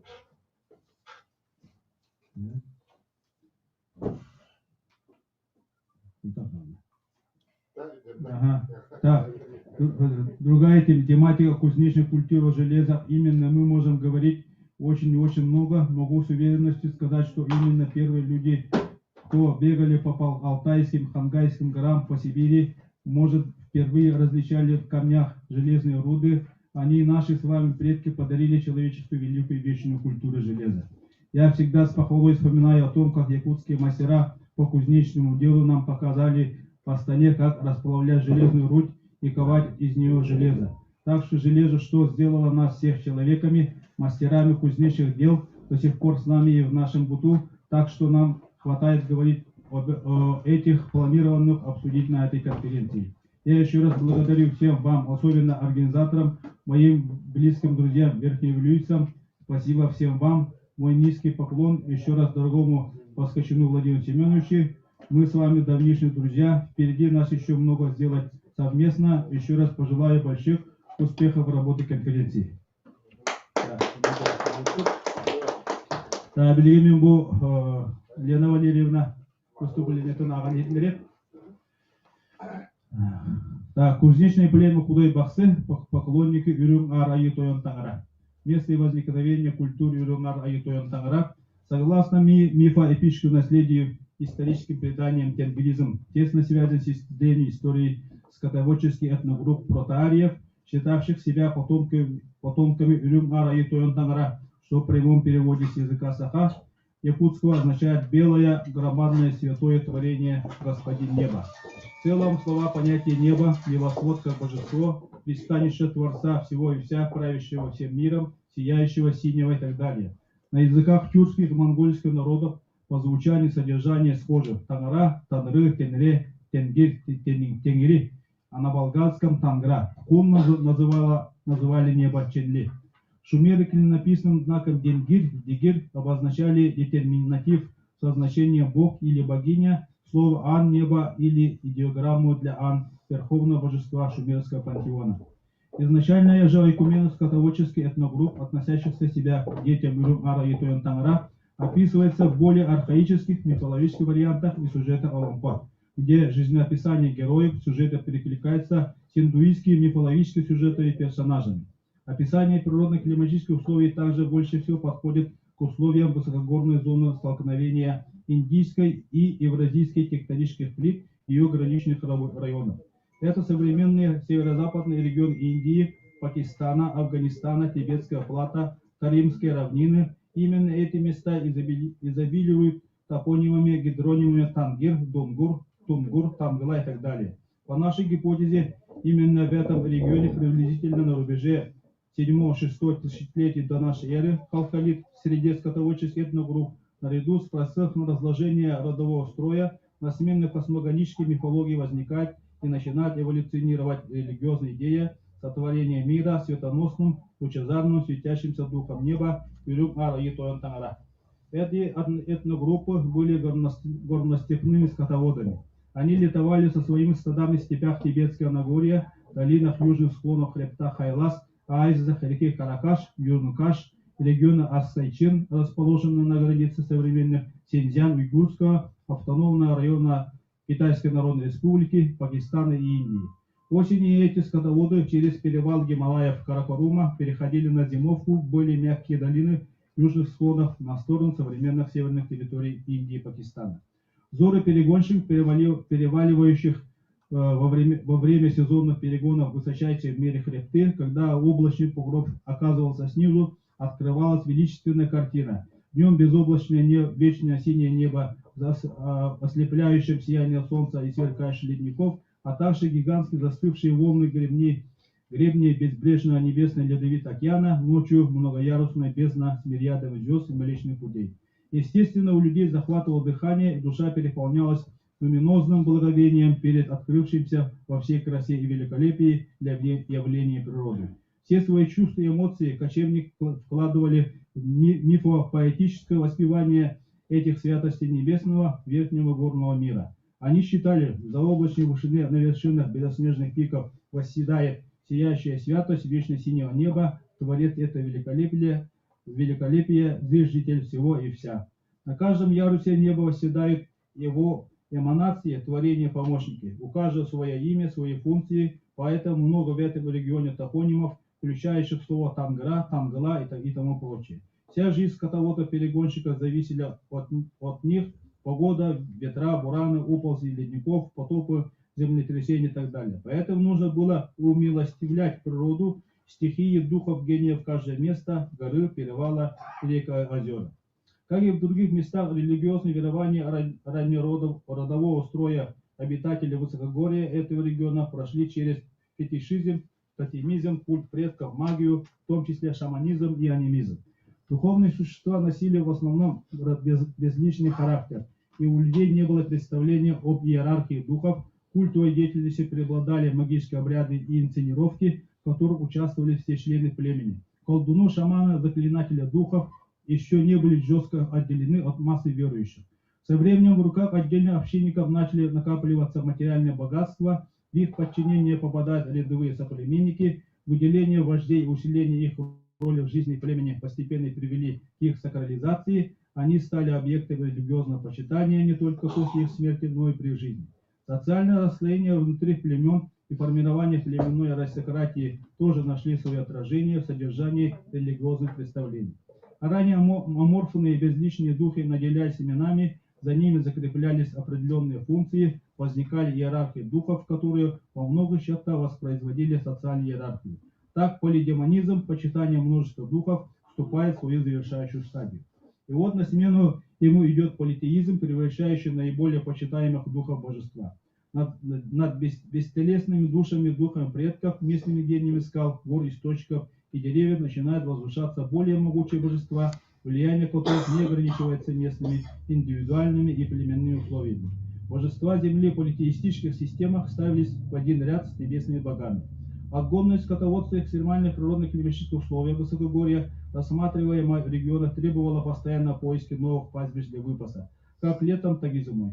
К тому же к концу 4-го тысячелетия до нашей эры в нижних долинах на территории современного восточного Белуджистана формируются земледельческие поселения межградской культуры, расширение которых шло с севера со стороны Ирана и Афганистана.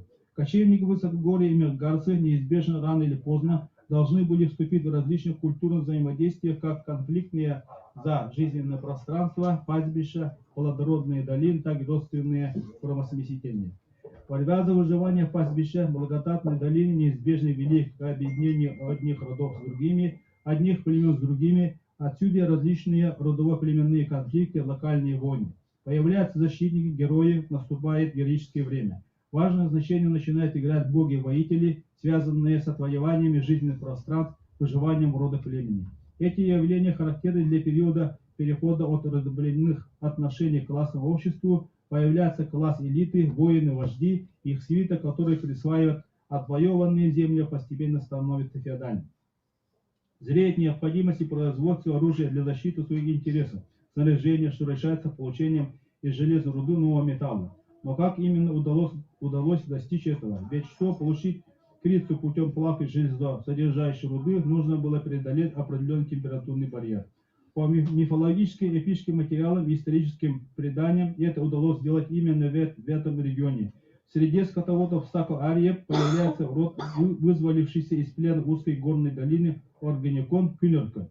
Легенда гласит, что двое братьев скрылись от преследователя в этой долине и жили там долгое время, обзаведя семьями. Когда их разросшимся стадам и табунам не стало хватать пастбищ узкой долины, они решили вывести их, расширив узкий проход в глубоком ущелье.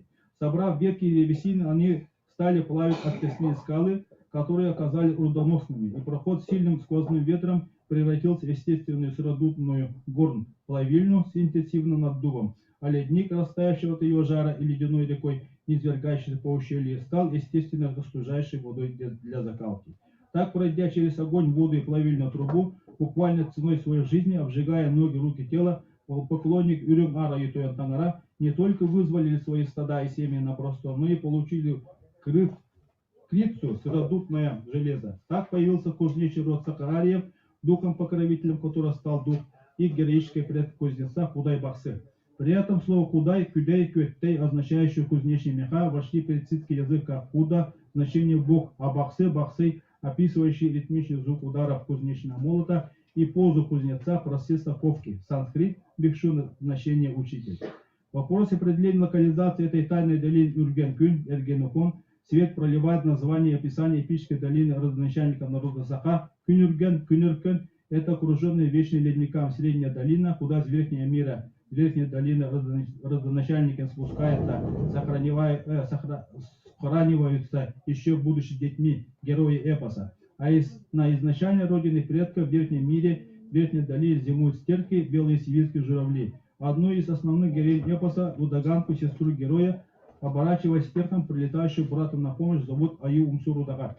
Сибирские стерки общей популяции зимовали до истребления их в 20 веке как раз в высокогорных долинах Гендукуша, Каракорума, западных Гималаев. Древние источники названия стран этих долин на санскрите Удаян, что созвучно с якутским Удаган. На тибетском Урген, что созвучно с якутским РК и описывается как страна, благословенная женскими духами, носительница тайны учений Даккини, схожими и созвучными Судаган, шаманкой-посредницами между духами и людьми. По мнению многих исследователей, страна Удаян включала в себя восточную часть Афганистана и долины реки Сват в Пакистане. Это положение и другие доводы указывают о проживании общего патриарха именно долины этого высокогорного региона. В 4 тысячелетии до нашей эры активно осваивается долина Инда, его притоков идет интенсивное развитие общин Индской долины, развивается гончарное ремесло и обработка металлов. Значит, греческий исход патриарха скотоводов из тайной долины Кюнеркен должен был состояться в 5 тысячелетии до нашей эры, что совпадает со временем освоения секрета формы ученой литья мерхгарцами, с которым они стали родниться. Матриархат семенится патриархатом. В ведическое время историческим смена матриархата патриархата, возникшая на основе этого новая организация общества, привели к существенным изменениям в религиозном сознании. Женские духи, почитающие которых было повсеместно во времена матриархата, постепенно вытесняются духами мужского рода. Отправление культа также становится мужским занятием. Главы рода, светские лидеры становятся одновременно главными отправителями культа. Во главе политеистического пантеона водружается бог племени Гегемона. Так появляется генотеизм, одна из разновидностей политеизма, заключающая в том, что признавая существование многих богов, та или иная общность людей считает своим непосредственным покровителем лишь одного из множества богов и поклоняется только ему. Отсюда остается всего один шаг до монотеизма.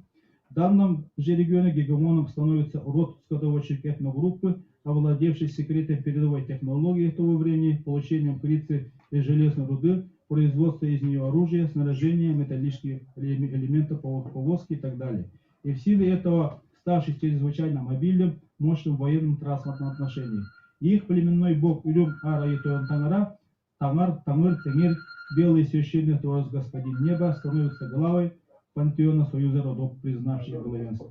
Их культами служащими алгощитами религиозные импровизационно-стихотворные гимны пелись с применением особых голосовых и резонирующих звуков, приемов, произносились речитативом для соблюдения ритма, придания размеренности тексту, применяясь укороченные варианты теонима. Так по обиходе употреблялись его краткие формы араи, Урюм Артоян, Урюм Аи Тоян, Урюм Аи, Урюк Аи, Араи, Аи Тангара и так далее. Потомки племени гегемона ариев, овладев технологией производства железа, не только стали производителями железного оружия, но и железное конское снаряжение, металлических деталей, повозки, колеса. Это позволило им физически вырваться из своего экстремального природно-климатического плена, изначально загона узких, тесных долин высочайшей горной системы Каракорума Гималая. Волнообразный исход этого кочевого горно-степного племени ариев дулся. Некоторые роды уходили на летнее пастбище по ту сторону перевалов, один из них осенью возвращалась, другие переходили на другие стороны от соседних хребтов, весной одни снова возвращались на старые места, другие уходили чуть дальше. И так все, расширяя круги перекочевок, смешивались по пути с автохонами, постепенно обживая долины горных систем Кунлуня, Памира, Тяньшаня, Алтая, дошли до Дальнего Востока. Другие, обживая долины Гиндукуши, Ваханского хребта, дошли до долин Амурдарии, Арала, Каспия, Урала. Третий через долины Иранской Нагорья дошел до Месопотамии, Малой Азии, Причерноморья, Европы. Часть осталась на родных землях, высокогорных долинах Каракорума, Гиндукуша, постепенно смесь с южными племенами Индостана. И момент плавки живем эпического разначальник горной плавильня, получение ими при этом крицы стал началом использования обработанного металла, стал точкой цивилизационного перелома. Это стало причиной значительного изменения положения человека, что в общем соответствует заключительному этапу исторического периода. Человечество сделало эволюционный скачок от бронзового века к железному, что более чем либо другой направил его по пути цивилизации. И вот спасибо за внимание.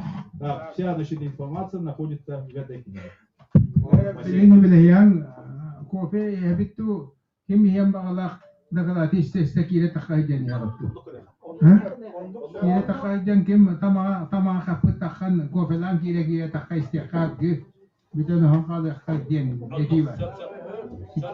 Onun bilgin Малста. У нас был барар. Слово представляется Андрей Иванович Кривошапкина, общественное объединение «Сирис», Гепусекура, Россия, Агратакута. Докладата магия рун, магия рун и генетический код, или как воспитать настоящую элиту.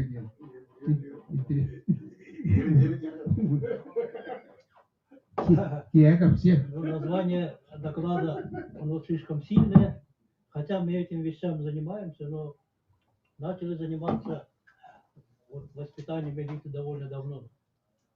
Ну, вообще нам, верхнеуральцам, повезло, потому что в 70-х, 80-х годах у нас работал Алексей Андреевич, который владел методикой, которая применяется в спецслужбах. Это вот обучение человека через коллективное сознание. Здесь вот методика, она заключается в следующем. Делается сначала коллективное сознание класса, а потом уже этот класс обучается. И тогда этот учитель обучает не одного человека, а объединенный мозг этого класса. Ну вот, сейчас вот смотря на то, что кто подсоединился к тенгрианцу и кто в этом деле с нами работал, я с удивлением отмечаю, что все они выпускники вот этой физмат-школы.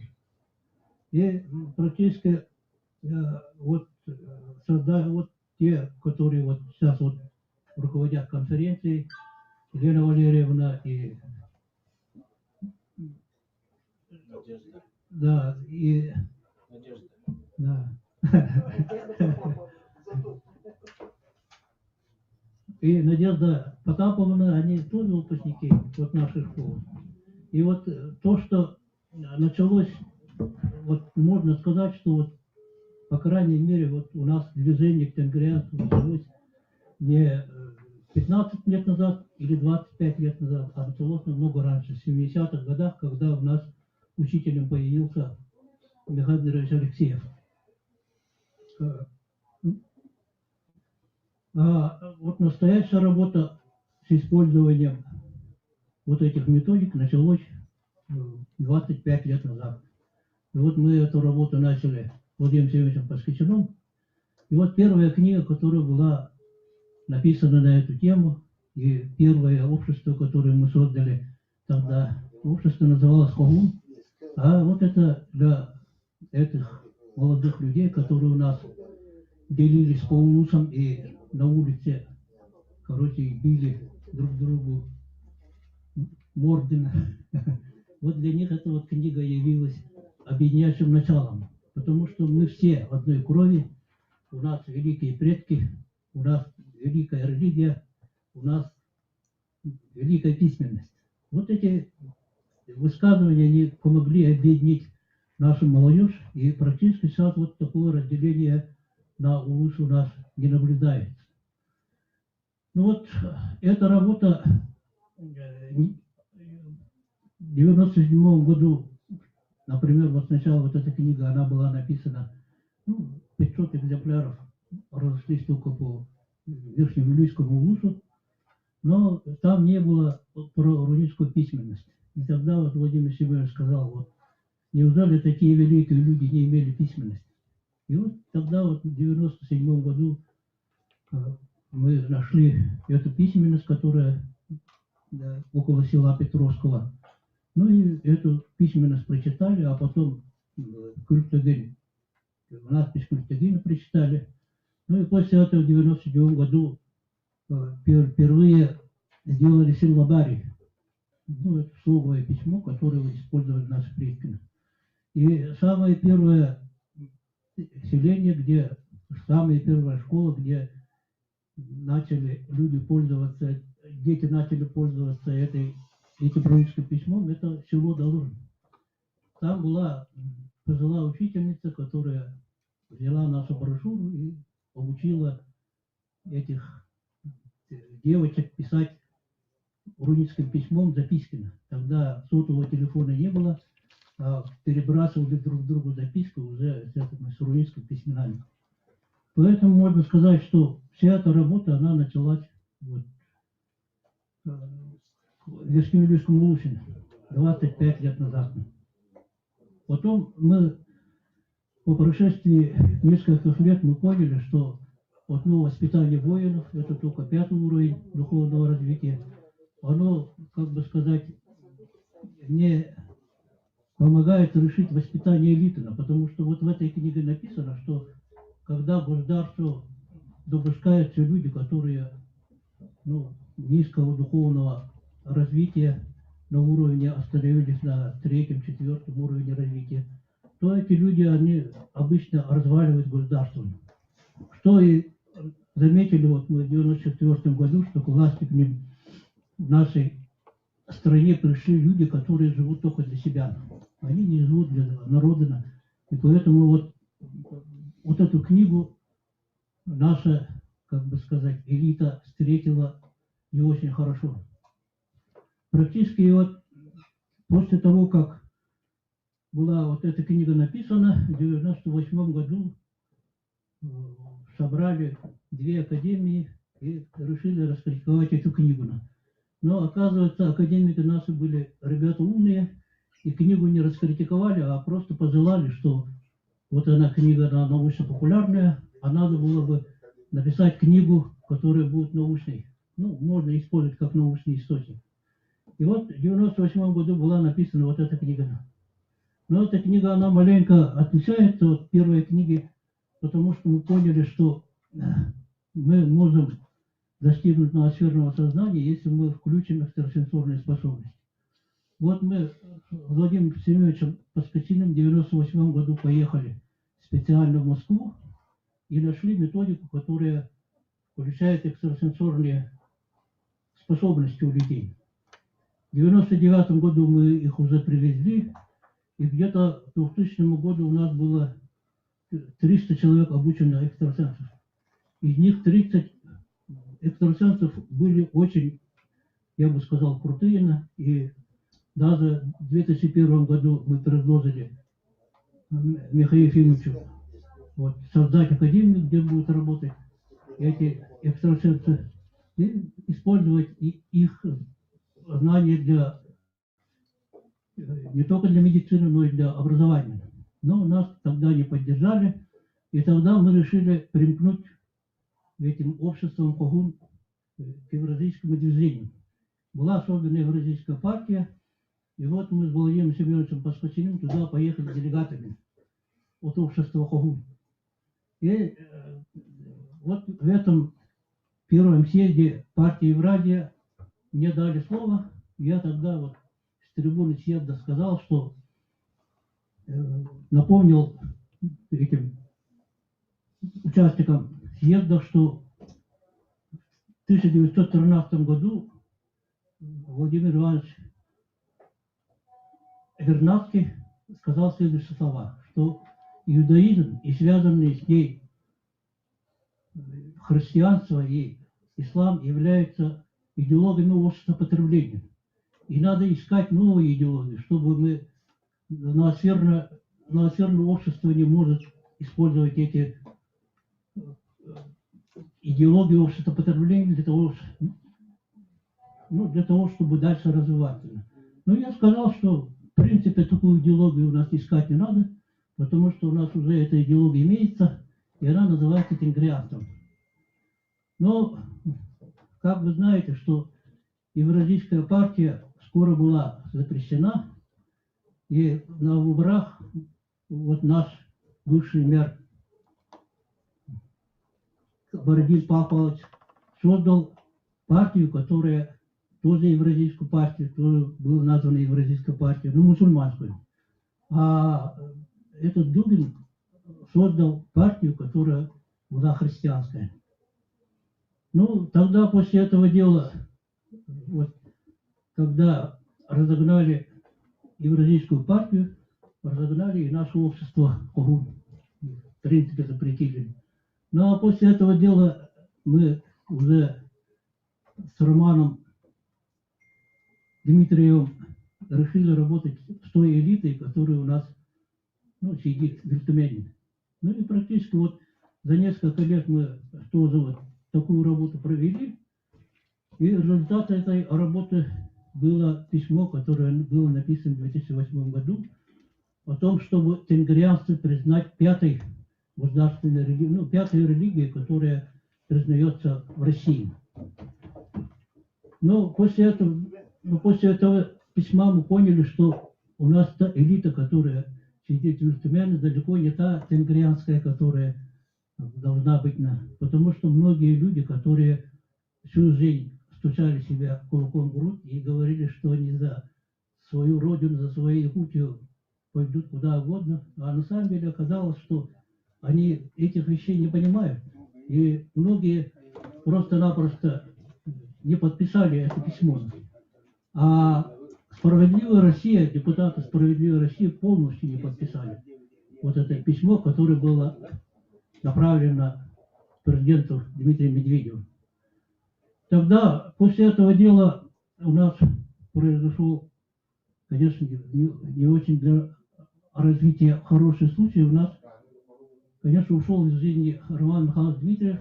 Ну, а после этого дела мы решили, что на этом деле не следует останавливаться, а все-таки попытаться найти другой путь развития, который нам позволит воспитывать элиту.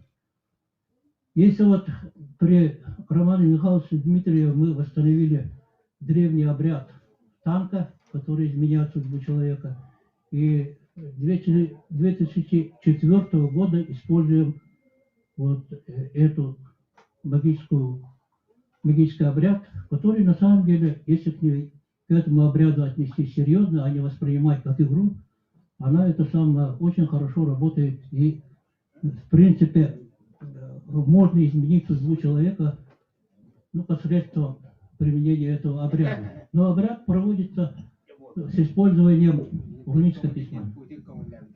Ну а потом вот, решили на этом обряде не останавливаться, и уже в 2011 году создали это объединение селищ, которое начало заниматься распространением рунической письменности среди населения. И где-то в 2013 году была написана книга написана, это «Магия руны. Генетический код», где были обнаружены такие вещи, которые сейчас можно сказать неожиданными. У нас, оказывается, язык имеет те же правила, которые используются в генетике для составления белков и гормонов. И используя эти вещи, мы уже, начиная с 2014 года, начали потихонечку лечить людей.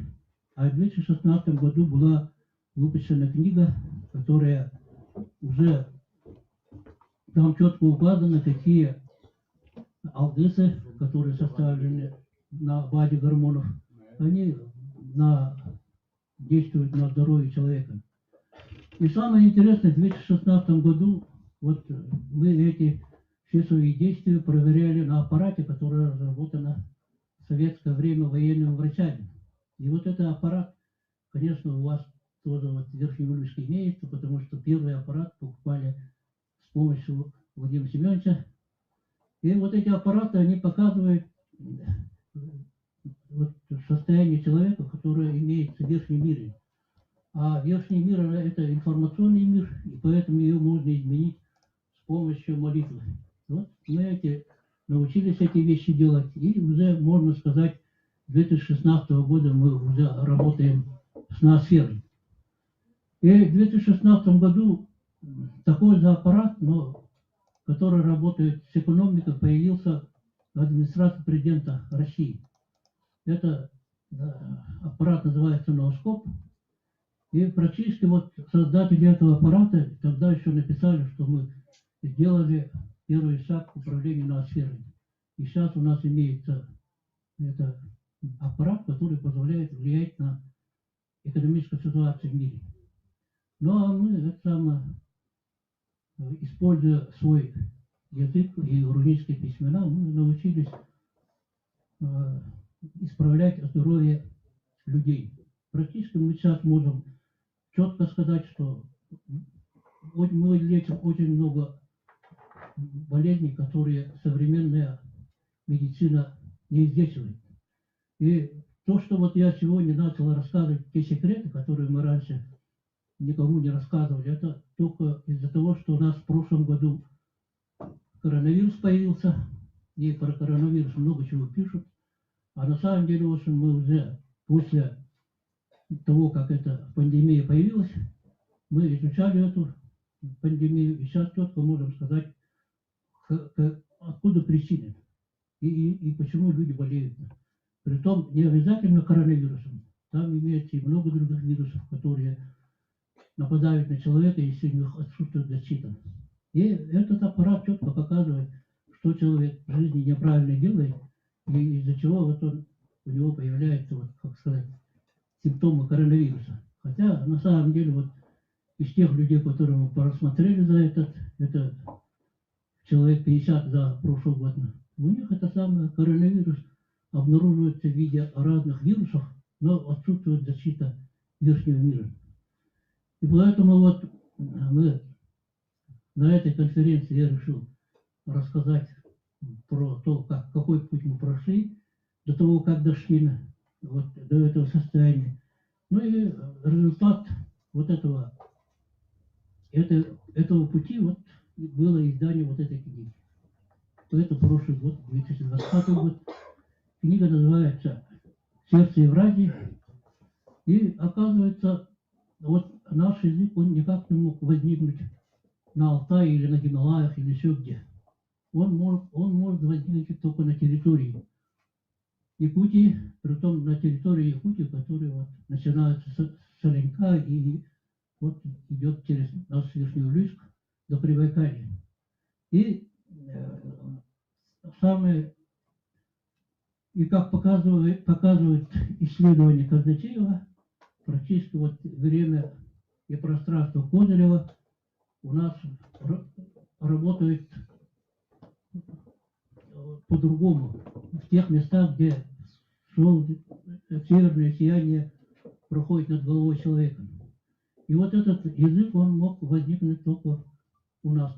Вот, потому что северное сияние в других местах проходит над, не над землей, а морем. И поэтому это Якутия единственное место, где проходит северное сияние, а так как космос посылает свою информацию через электроны, то канал высыпания электронов, оно определяет то место, где вот мог возникнуть этот язык. И вот язык этот, он возник у нас, а то, что у нас вот есть арийские корни, есть такая Фефова Наталья Владимировна, она еще в 1981 году написала, что у якутов самое большое количество арийской крови. 29,1%, 16% имеется у кровей у немцев, 10% у русского народа и где-то 6% у других народов. И поэтому всегда она приезжала и выступала на конференции, и она сказала, что в некоторых селениях еврейской группы районов процент арийской крови составляет 40%. И вот это лишний раз доказывает, что вот этот язык, что вот эта религия, она возникла не где-нибудь там, в других местах, она возникла здесь. И мы с самого начала считали, что вот наша религия не является, так сказать, покровением духов, там камнями у костра. Мы вот с самого начала работы, 25 лет назад, мы считали, что это государственная религия. И что мы единственное, что от нас требуется, это мы должны возродить эту религию, и чтобы весь мир жил по этому понятию, по тенгрианскому понятию. Спасибо за все. Хорошо. Владимир Семенович, спасибо. Андрей Иванович, Кытайчылар мен аяқты комментарийді тамамын, демашқа көп тамамын бақсы. Лучше в мире, то есть есть атеисты, есть верующие в Бога, создатели, да, и постоянно между ними есть спор. Жизнь была создана или сама возникла, сама по себе, с мертвой материи, живая материя и так далее, да. Но я думаю, через тенгрианство, через нашу религию можно сделать состыкование технологии и веры Создателя, да, и Бога. Потому что технологии начинались с добычи руды, обработки металлов, с этого все начиналось. Поэтому технический уклад сейчас преобладает. Мы дошли уже до смартфонов, до микрофонов, до цифровизации. Это все технологии. Технологии, начало технологии, наверное, я считаю, это уже кузнечное дело.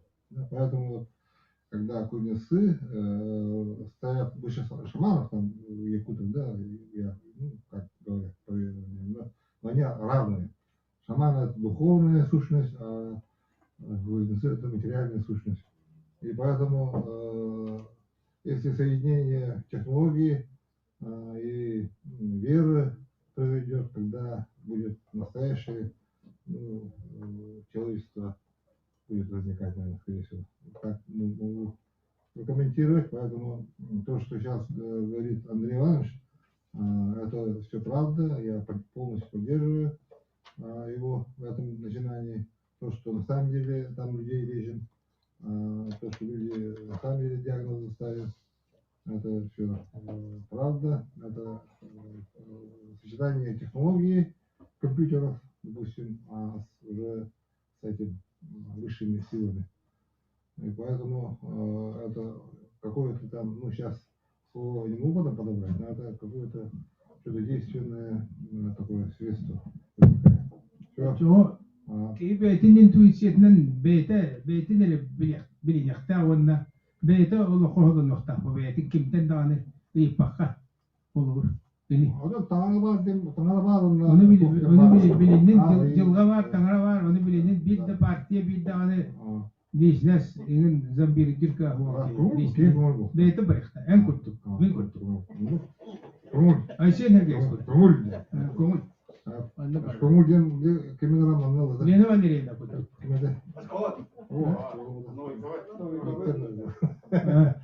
Да, договор. Спасибо. Ну, к нам номер бахуна, нам иду вот это вот прости, да? Мы все поняла. Да, иди. Голова лохотная, я вот это вот бильям. Трибунал Андрей Иванович вопрос передельный на пятта. Как спром та на пятта. Кутанова им когда дергать Что кутанет?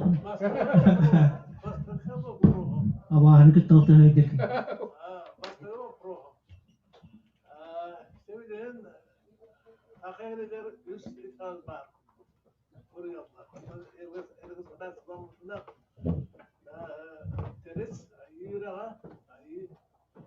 İtalya ilk kez olduğuna arayı İtalya diye virüs olduğuna tengriyası var. O, tu bilin ayı takar diyen tengriyası olan. Tengriyası var. Onun için arayı diyen haytayı duyuyor. Когда мы занимаемся лечением людей, мы, конечно, используем силы нижнего мира, они называются ар, и силы среднего мира, они называются аи, и силы верхнего мира, которые называются Тойон. Ар, Аи, Тойон — правильное название тех троиц, которые молились наши предки. Про это писал Медведев в свое время. Но просто, когда в 90-х годах мы начали создавать свою старую религию, вот здесь разделились. Потому что у нас вторик называл Юрмаи, а один называл Арии. И в результате вот у нас произошел такой раскол.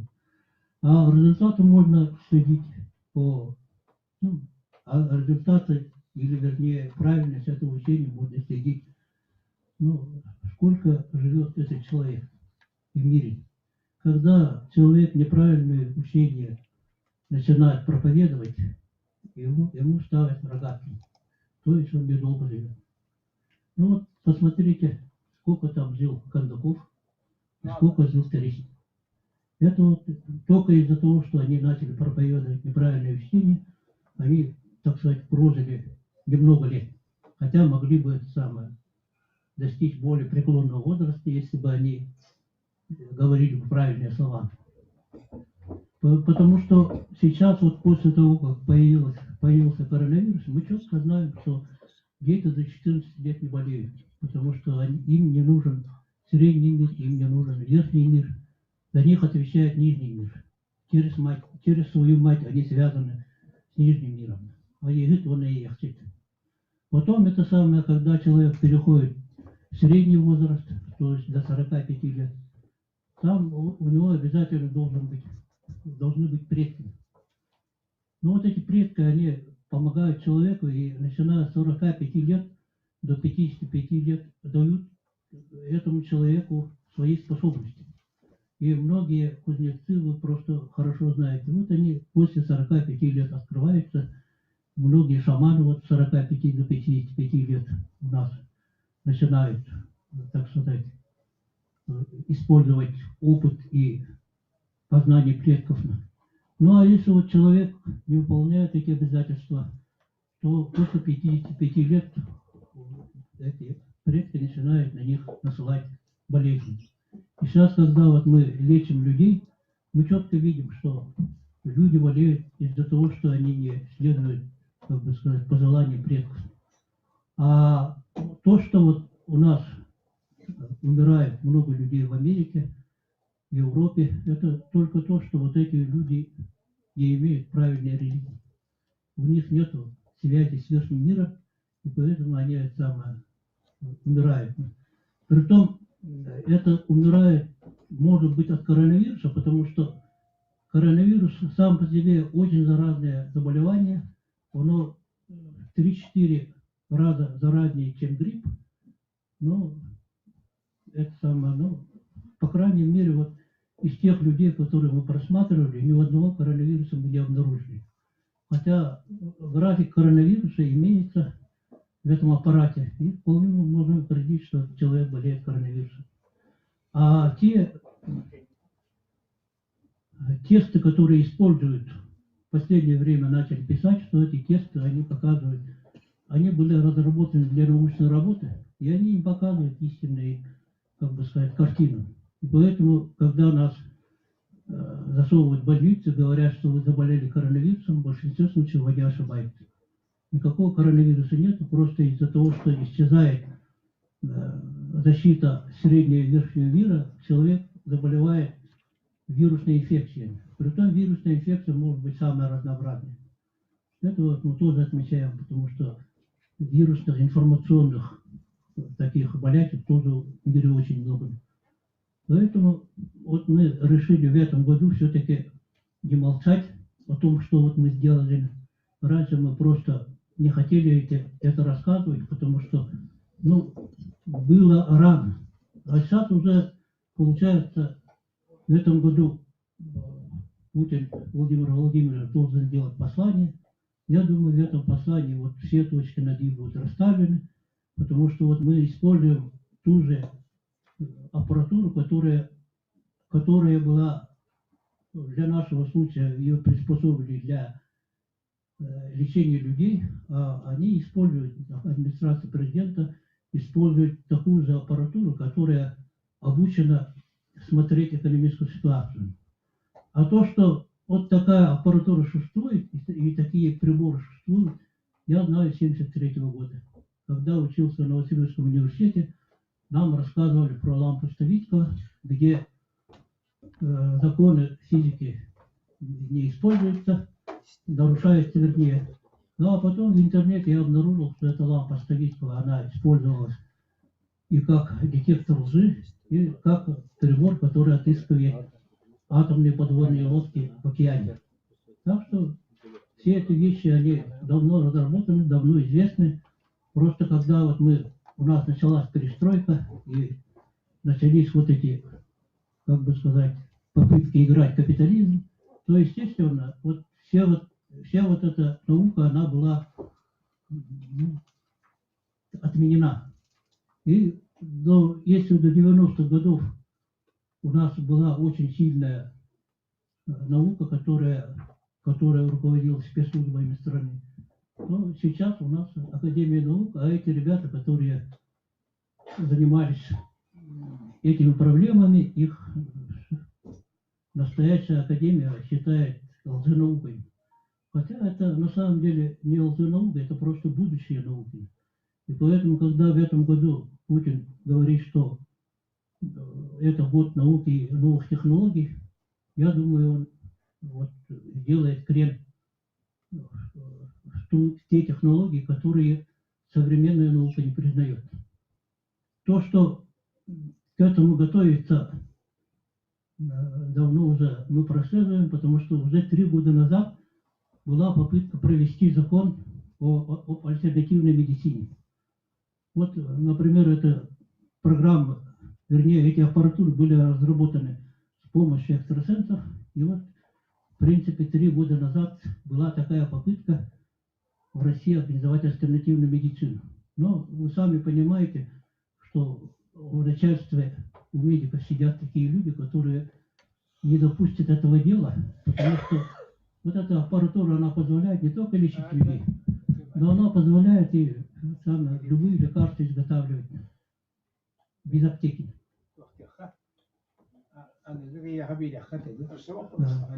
Ну, если вопросов нет, я заканчиваю.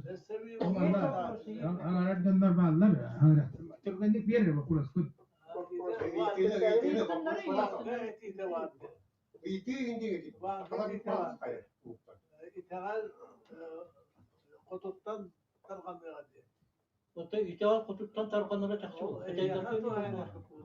Аны олар үйдеме жайдан тұрарын, әйті православны келес қайт теніңнен тұрын. Василий Васильевич Ларионовича.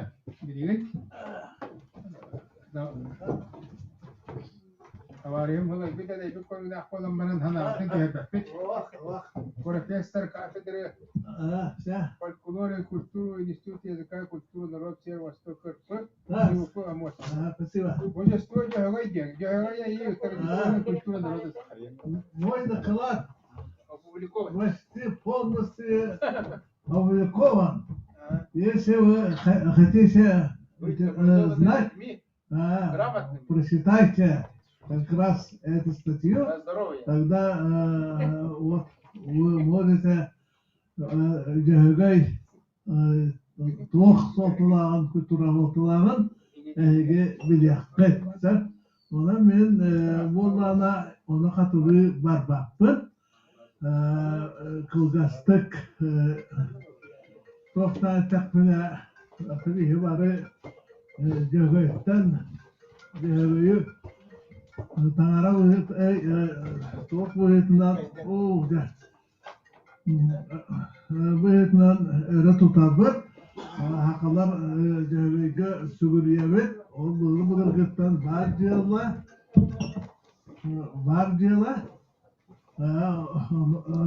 Оны қауылана бейге жәвейгі сүгірiyер түгенлер бет культура бұйытынан кенеха сүйемміт барыта бейге оң құлтығар бейген ротуынан айыметін жандырығар бейге түрі культура бұтығар барыта ол бар сұруғла хүджар ұнаты бейге иті мұға түнен оны көрін өретен сенсиян кенеге тахар бұппыт күнде өйден кенегені бар түбән көрбүккүт болу Онна статьяларга да хурьябыт, онна табиге яхпыт сүнүнен жагыга аналлах денеме этебит, аммай апнаси Семенович Федоров, ja to'g'risiz to'g'risizlahqa jagıga deni düksünge dediğim turar. Ondan Onunla bir kızıka seyren tomun emiye cehayı tahi vesler kırdır bütpüt. O emiye bir kultura bıtıgar var. İten de tüm bir cehayı riyata yukkamoy guput. Akkavır bütpüt emiye etmek. Onu gıtta bir cehayı ite barı simeğin kergenin bir ustar bulur gıttan.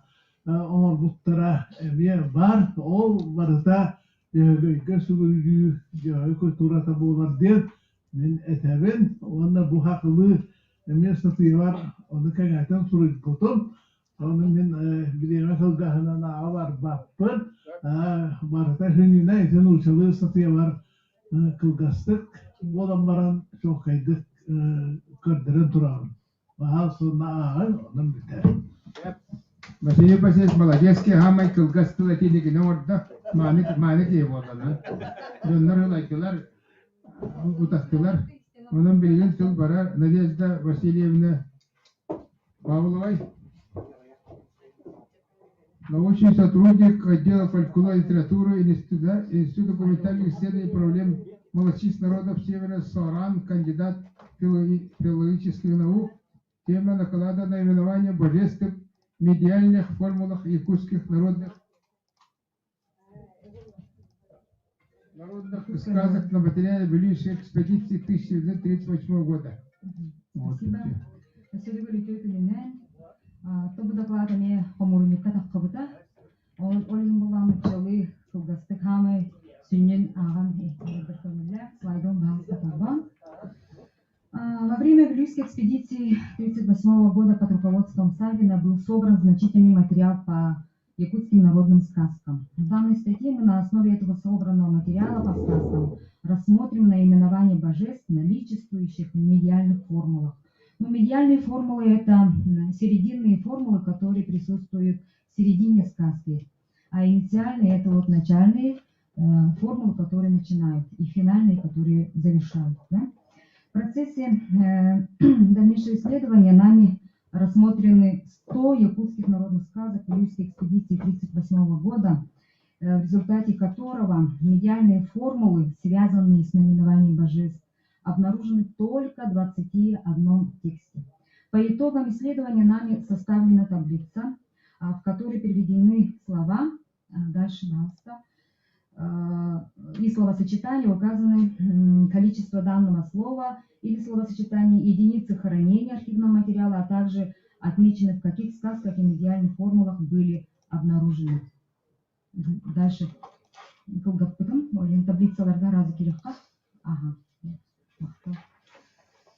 Как видно по таблице, больше всего доминирует слово «тангара», «бог», как отдельно, так и словосочетание с другими лексемами. Тангара, тангара джиете, церковь, күннях тангарага, былыктах тангарага, солнечному небу, облачному небу, аи тангара, бог аи, аи тоен тангара, бог господин аи. Затем по частотности использования сказочниками доминирует слово аи, но в отличие от лексемы тангара, аи чаще всего употребляется с другими словами. Аи – божество, аллара аи – божество нижнего мира, юэха аи – божество верхнего мира, аи тоен тангара – бог господин аи тангара – бог аи готто – дитя аи кихите – человек аи сюгите – сход божества. В общих количествах были употреблены слова ичи – дух, и кюн – солнце. Кюн кихите – человек солнца, кюннях тангарага – солнечному небу, сир и ечите – дух мать земли, кен халланичите – дух просторного неба, отмасичите – дух растений, лексема тойон господин. Словосочетание также было использовано не один раз. Аи тойон тангара – бог господин аи, джилуга тоеттор – господа джилга. Интересно отметить, что собственные имена божеств в текстах встречаются крайне редко. Семера Аньял, ангел смерти, Курустос, Христос, Джигагюимовото, дитя моего Джисугей, бог Соломон, бог Соломон. Рассмотрим, в каких категориях медиальных формул чаще всего встречаются наши обозначенные номинативы. По классификации Николая Рашияну медиальные формулы распределяются на следующие категории. Первое – это формулы, определяющие образ сказочных персонажей или описывающие принадлежащие предметы. Второе – формулы, описывающие действия сказочных персонажей. Третье – формулы, входящие в диалог. И четвертое – магические формулы. Пятое – формулы, содержащие элементы, характерные для инициальных формул. По таблице видно, что больше всего имена божеств встречаются среди медиальных формул, которые описывают действия сказочных персонажей и содержат диалог персонажей. Далее приводятся примеры, зачитывать не будем. Таким образом, на основе 100 текстов якутских народных сказок Илюйской экспедиции 1938 года обнаружены 20 номинаций в 21 тексте, только в 2 категориях медиальных формул по системе Николая Рашияна. Формулы, описывающие действия сказочных персонажей, и формулы, входящие в диалог отдельных сказочных персонажей. Как показал материал по якутским народным сказкам группы Вилийских районов 1938 года, среди слов и словосочетаний, связанных с наименованием божеств, особое место занимают лексемы Тангара и Аи. Спасибо за внимание. Вкратце так. И в знак благодарности хочу подарить книги, в котором, при подготовке я участвовала. Есть представители библиотеки. Вот что bizim terminaktar bu erkeği ona neler? Тохтар. Тохтар, во. Ну, спасибо. Очень сжатый, корректный доклад, спасибо. Соннар киддилер, битек доклад, перегел. Ара вакчандар. Bu jöyde her tarafa головна дизеттиден баддылар. Извините. Баддылар. Извините. Bunun ne yaptı? Cumhuriyet merakta ki. Sayın Hanım onlar ilgi var etti. Biliyorum bu da ilgi var. Baktık doğallar. Biliyorum. Bir tek takılar. Bir tek takılar. Василий Валерьевич. Василий Валерьевич, старший научный сотрудник отдела археологии и этнографии Института гуманитарных исследований и проблем малочисленных народов Севера. Сибирская дня РАН, кандидат исторических наук Якутск. Этимология терминов Тангара и Тагил, опыт сравнения с культом священных гор тюрков. Докласына алым, күнері мұстағыстық хақыбы әреттен кәйгім. Так, барты бічәкілі сұғытуына қыдыншы. Бастықы тоқтуыстуым. Айы итағала қағын ескәйбіті еден бұқырысқы тоқтуым. Мана болан 1945 жылда қақығы ұғыған қайдақ ұғабыты еден Тыл институтын үрәйттіреттен корреспонденттері ұлыстағы ұтаған бұлырғы материалдар комитар бұттарысы тыңнақ қыры жағыстаттан сұрыған қалың денді. Олында мәе қамалысқы бейсәттуын жағастағы оңяттан сұрыйбыттары бар. Онына телді бұлырғы ұғаққа көміз алтан онына темір ейттері тұтты бақтара ден. Соғы жетаққа айыға темір алтан оны көміз ейттері суаға өйді. Итейдер, хәтта. Идентен көрәбетәтті. Бұл айы итағаны хәтта, айыға хәтта. Үсті металл хәтта, темір өскін егіттен бағылар ден. Олата ите тас өйді хәтта. Бұлақ олан даже бір наушындығы тапыда неолит бұлар. Хақалыйта, барта да жақыр сұрта хәтта. Еккейден, ұстырды қанна олару еденге.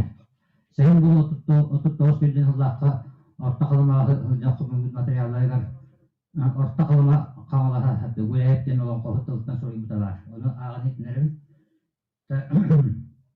Үйірділдігі, күріп күміс кістіктақ, өлім күміс өтігелек, барылылақ балталақ, чөпчімілік тол қапчылақ жолғаннақ, барылы бақсы ұғыс олырыр.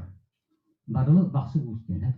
Аллара дөйдігі, бор кістіктақ, кәлттері балталақ, кәлттері өтігелек, бор батақ қағаныс олырыр дені. Онтыманы бұл батақ қағаныс аллара дөйді, бор кістіктақ дені. Өте батақ дені монгол тұлағыжа. Монголардың бата дейін қыталық онына қатан дені жүрді. Онтан ке Бату хан атақтақса, Батай хан дейді мұчыға. Оның тұтатықы өңірі монгол сығылығы тіпті бар.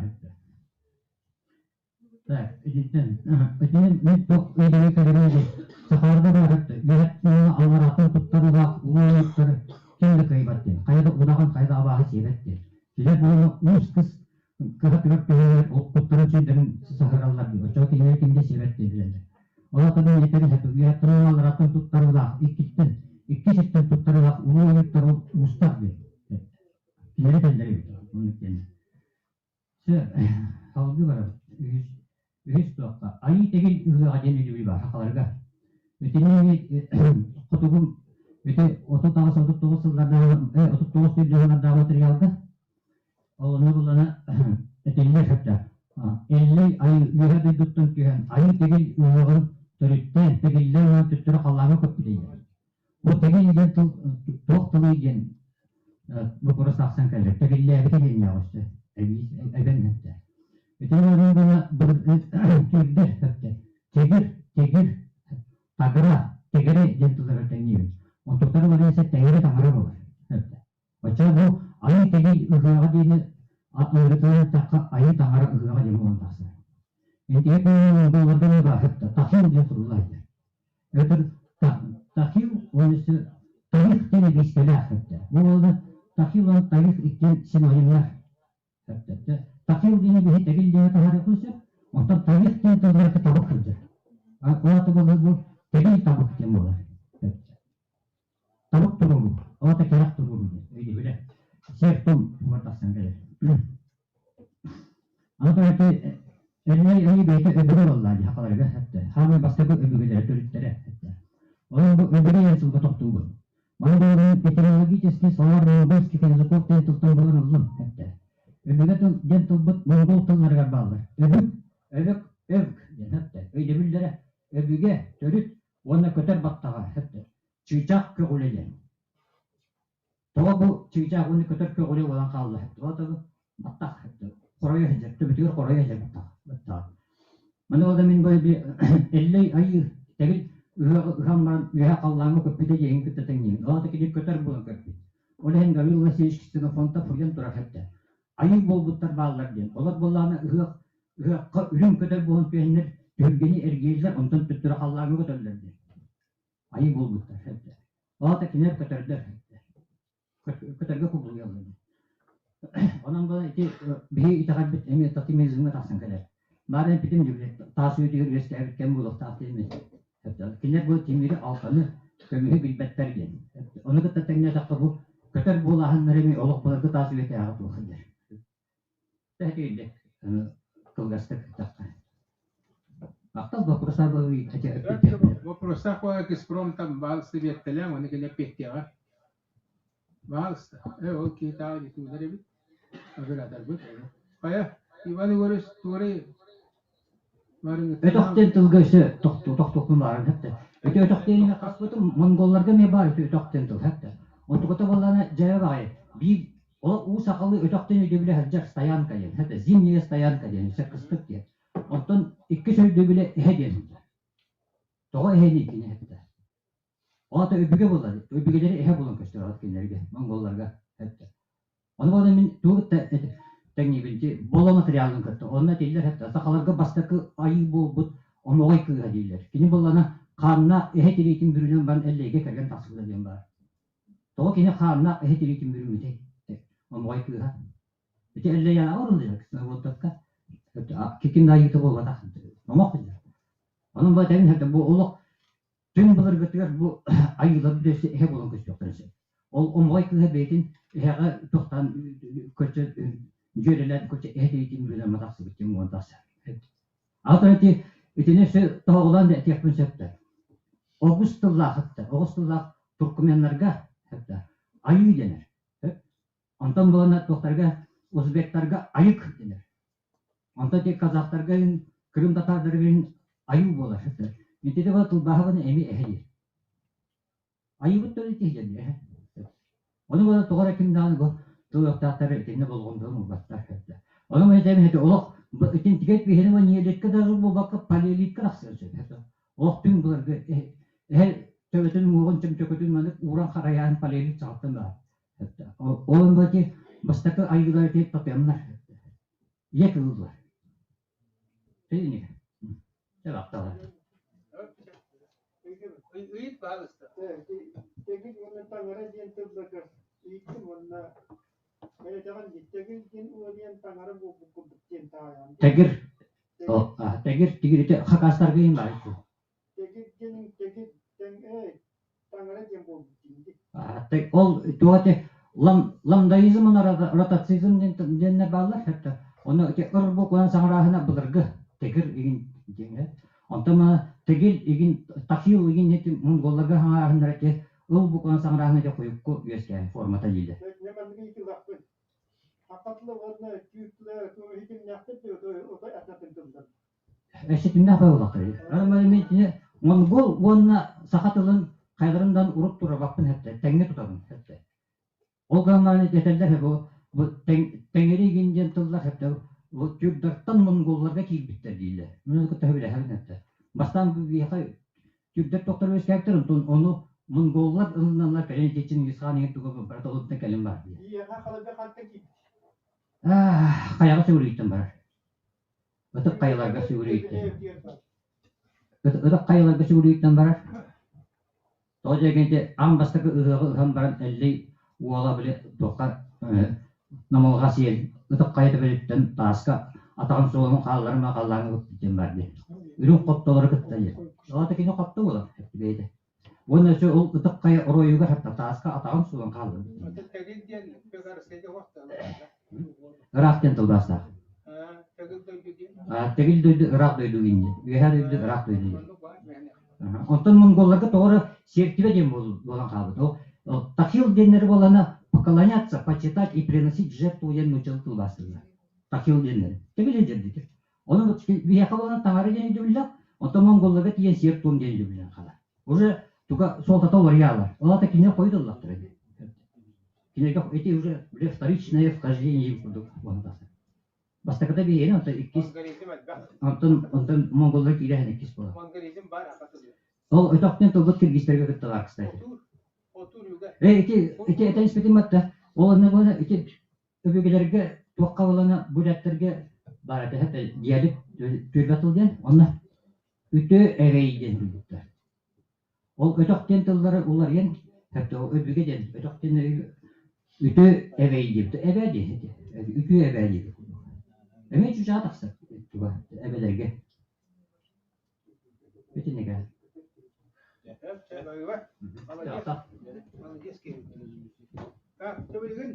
Kim prostay var bireme soğuda hudojegin ayakuni taatulatin var rabolara bande göre sistem bir tıktır.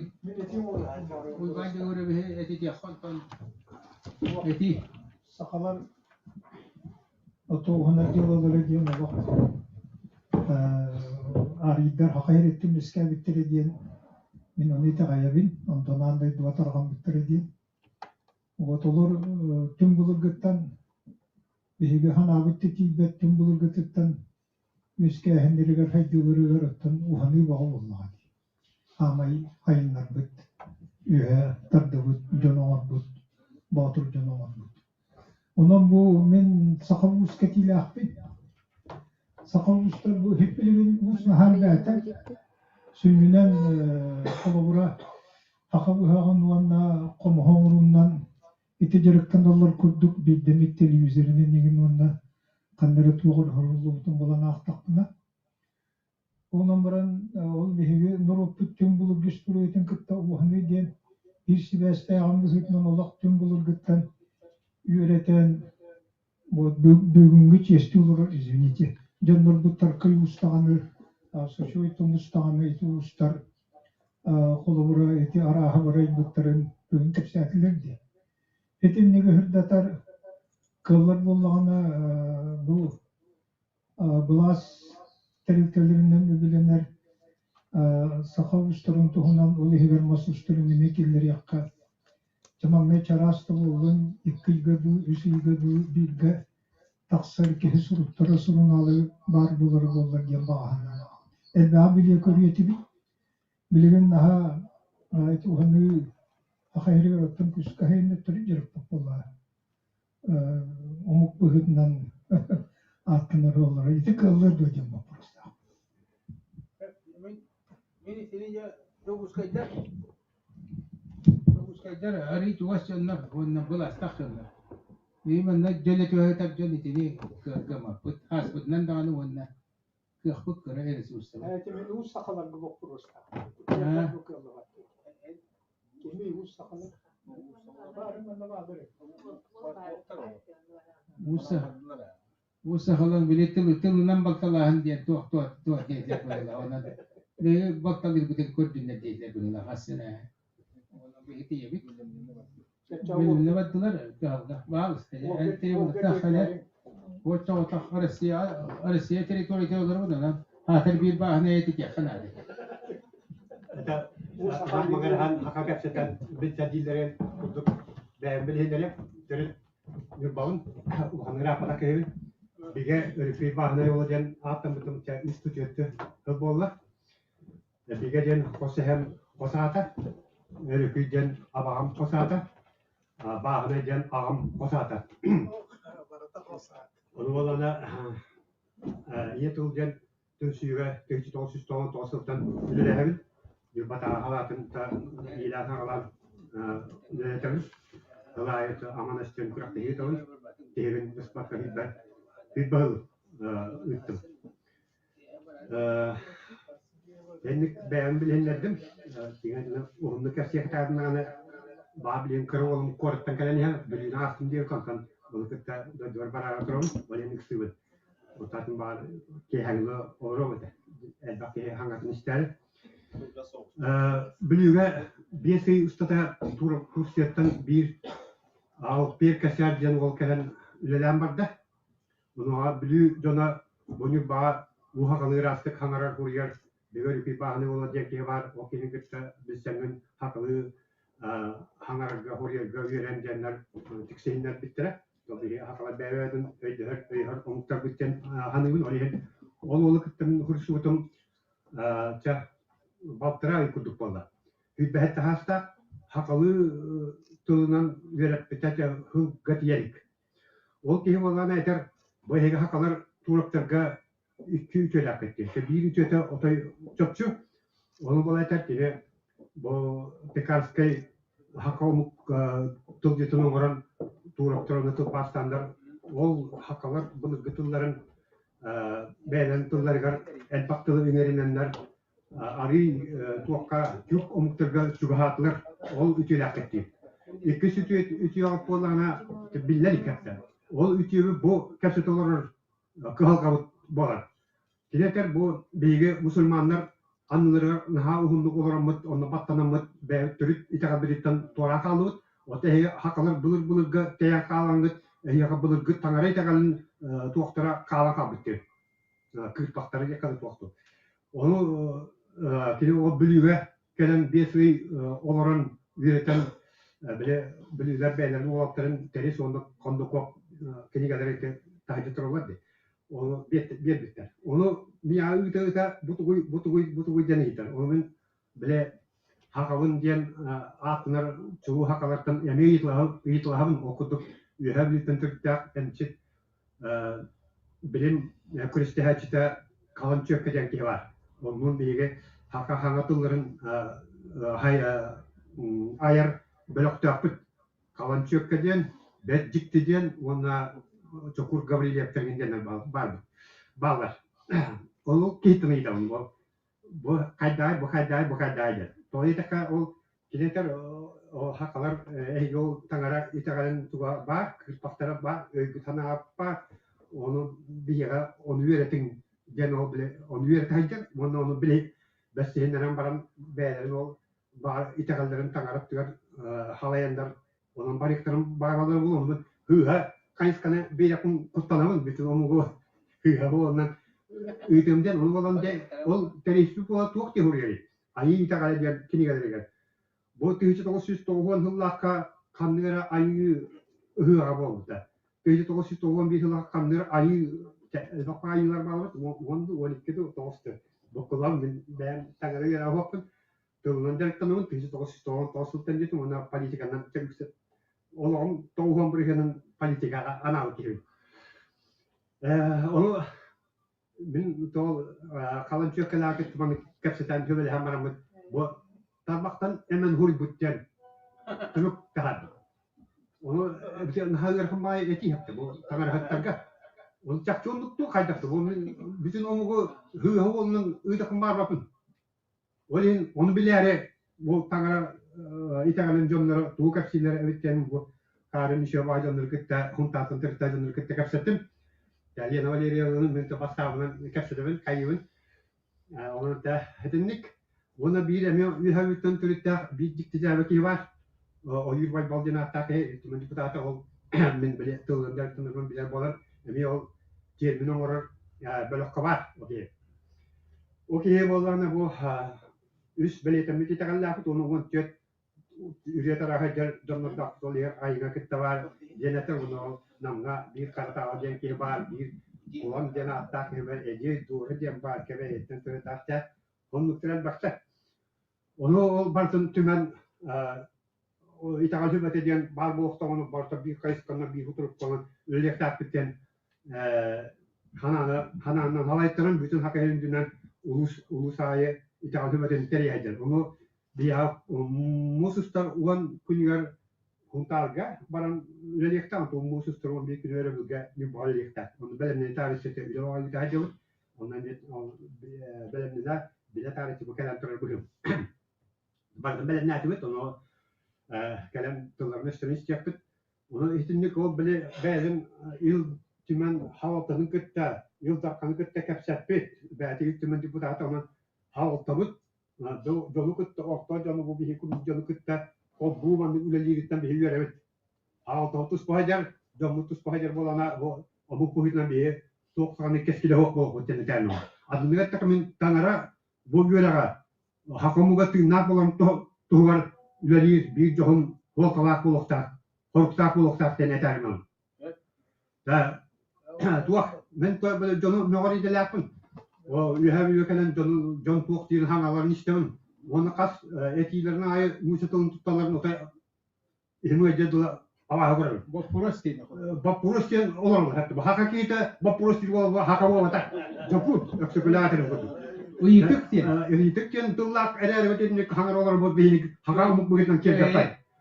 حالبي وارد إذا في بهات تهاستات تورون تونا كساتم هكا مك تار تورك تجا جو جد بيش استنجا هكا بار هكا هيديك وانتم بلا توهم بريهم بت جو جنا جبل بالبتة بو بيبتك أكيد من جنتنا يتم الهتة جو جن توي كهان رولر ورايا كهان بولر كهان بيتري تو هو طلع جن كن دريبه بو كاتم بو تاكلا بديه هم جدنا نهبت هكذا كره جو جن جبل بار لين أولي رينا في درو توكتير جابو كازاخستان كن جن بارون جو نقبان كي زوم نمبر ترى من أبو بقول سور إزيس بيدي بقى هو تقول ورد يا شباب تبغى تعرف من بيدي جو خير كم تانع نوشوي وتقبل هذنك أنقولها بيد توكتين تاعنا بو كانوا بارا يتقال بيجه بولوكتا تو برتا كم ساعات ممنوع جو بولونك أنو تو رمار بالي هفتا بل أنو أبي جو بدو موها توس با كفسان هنگران ödön mekür babula basabi hat ustalar bu ka olu üniversite kunyo tüher olu nuni kis kunyo tüher to tevete kahan tuldan tüher onu mandık bak iyi eder bütün ayak kala ergis oyun Türkçe 612 yıllar önce tuğunun kapsata ayına bir koyun turar bastı geçen tuvar gördüm onu olamin yuba hübüs ayı bazıların kalestehin yerin tuğun ben tokuydanın üstü usta teyittim hakerin dünya barkına atargamıta ona donlar bara hevlatlar kaygatlar onu mehakna ostanlar ehirte yaktar yuba ol hübüs ayı bazıların kalestehin onu diyor bu ayı bazılarda ayıga tennehinden nuşaları tutuyordu haka vardı diyen uyutargın bu tanrı öyle hetterler يا من اللي بنا توختي ريزوليسيون كهم جنت اتك كتان والله ريزوليسيون استاري وانا توختي كتان باي وجه انا على التيك Öyle ne nada. İtağın doğumu olmata hayda turuqta. İtağın hayda turuqta hıfka tağı. İdeal oksuğundan canı. Kumatallara da koştuyorga değiliz. Evet. Hoş mata. Сейчас это благополучно мы завершили без этого, без споров, без таких требований. Давление ни у кого не повысилось и споры не вызвали тоже сегодня. Это большое достижение. Вообще... А? Hadi bana yüçalı nara zoom ya nara da cıvıt ya da onlara bir de lan atay tahalı bırakarlar. Onu köşeye kurduk. Вот heyvallarını barmanla beyate gelen uçuğunu cümle o tolravat mehudda mantık tavla kadar olur. Onların bunların biri interior yapım varın kahan bir konsepsiyon urumut uçuğunadır konsülümlerin taharangı tu haydak tu bir program urumut tu olsanın kahan kenge gata haragatı. Evet melcu manlık beyat diğer manlık uçuğunadır müsengit beyat iskitiyer Доклада, кайгы, он олана билген көрдөк менен мана бир учута бу ойбу галес паношо.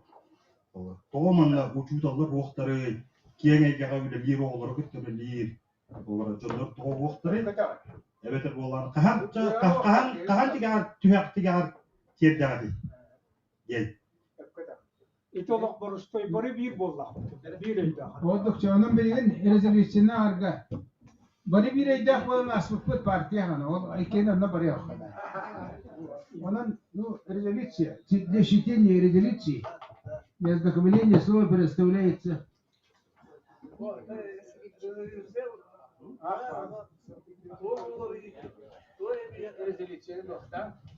Да, уважаемые коллеги, так, у нас тут гости из далеких стран, ожидать время уже заканчивается. Так, прежде чем прочитать резолюцию нашу, я хочу до вас донести очень приятную, радостную новость. Вот сегодня нам подписали договор о предоставлении земельного участка вот именно под Агитан Рейталя. Вот. В мэрии города Якутска. Вот буквально вот сейчас. Вот. Так что давайте похлопаем. Вот по тем вопросам, которые сейчас вы задали, да, вот, почему нету тех и этих. Вот сейчас, когда мы уже будем строить свой храм, так, свое здание, где будут кузнецы, где будут учителя, вот, там уже будем собирать наших людей, и вы должны принять в этом участие. Вот без участия вот, народа, вот, без участия понятия, вот именно у нас есть Аитоян, Ара Аитоян Итагаля, Итагаля, мы должны построить свою веру. Так, поэтому сейчас я хочу прочитать резолюцию. Вот мы раздали всем программу, вот этот, да. В конце есть резолюция, там все написано.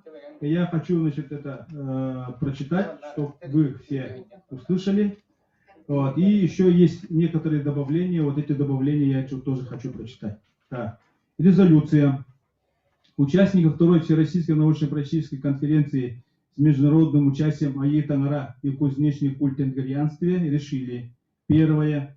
В связи с актуальностью темы конференции с учетом ее объединительной роли для общества, основанной на общих принципах традиционных духовных ценностей народов, провести третью всероссийскую научную практическую конференцию с международным участием АИ Тангара и кузнечный культ ингрианстве в 2022 году. Да. Второе. Обратиться к соответствующим инстанциям о принятии мер по государственной охране и учету в отношении рудоплавильных печей, найденных на территории Республики Саха-Якутия в результате археологических раскопок на территории муниципального образования Кентикский наслед Верхневилюйской улуса Республики Саха-Якутия на низовьях устья речки Тонго, которые впадают в реку Вилюй как объектов культурного наследия и достопримечательное место по завершению научного изучения специалистами ИГИ ПМНС, это как бы Саран, Саран, так. Вот. И еще есть дополнение к этому в ходе наших выступлений еще поступили 3 предложения. Так, включить в список охраняемых территорий РСЯ места, где найдены древние железноплавильные печи горных. Второе. Продолжить научно-исследовательскую работу по изучению истории и жизни быта кузнецов в местах плавки железа 15-19 веков. Третье. Содействовать в развитии и деятельности НКО, региональной общественной организации по сохранению этнокультурного наследия, историко-этнографический центр имени Дойдуга Дархан, Возрождение Республики Саха-Якутия. Так, и если еще у кого есть дополнения, вы можете, значит, подать в письменном виде. Вот это все будет распечатано и всем будет роздано. Вот. Спасибо за... Да, на сайте будет размещено. Спасибо всем за участие. Спасибо нашим участникам с ближнего и дальнего зарубежья в том, что они приняли активное участие в нашей конференции. Спасибо всем. Thank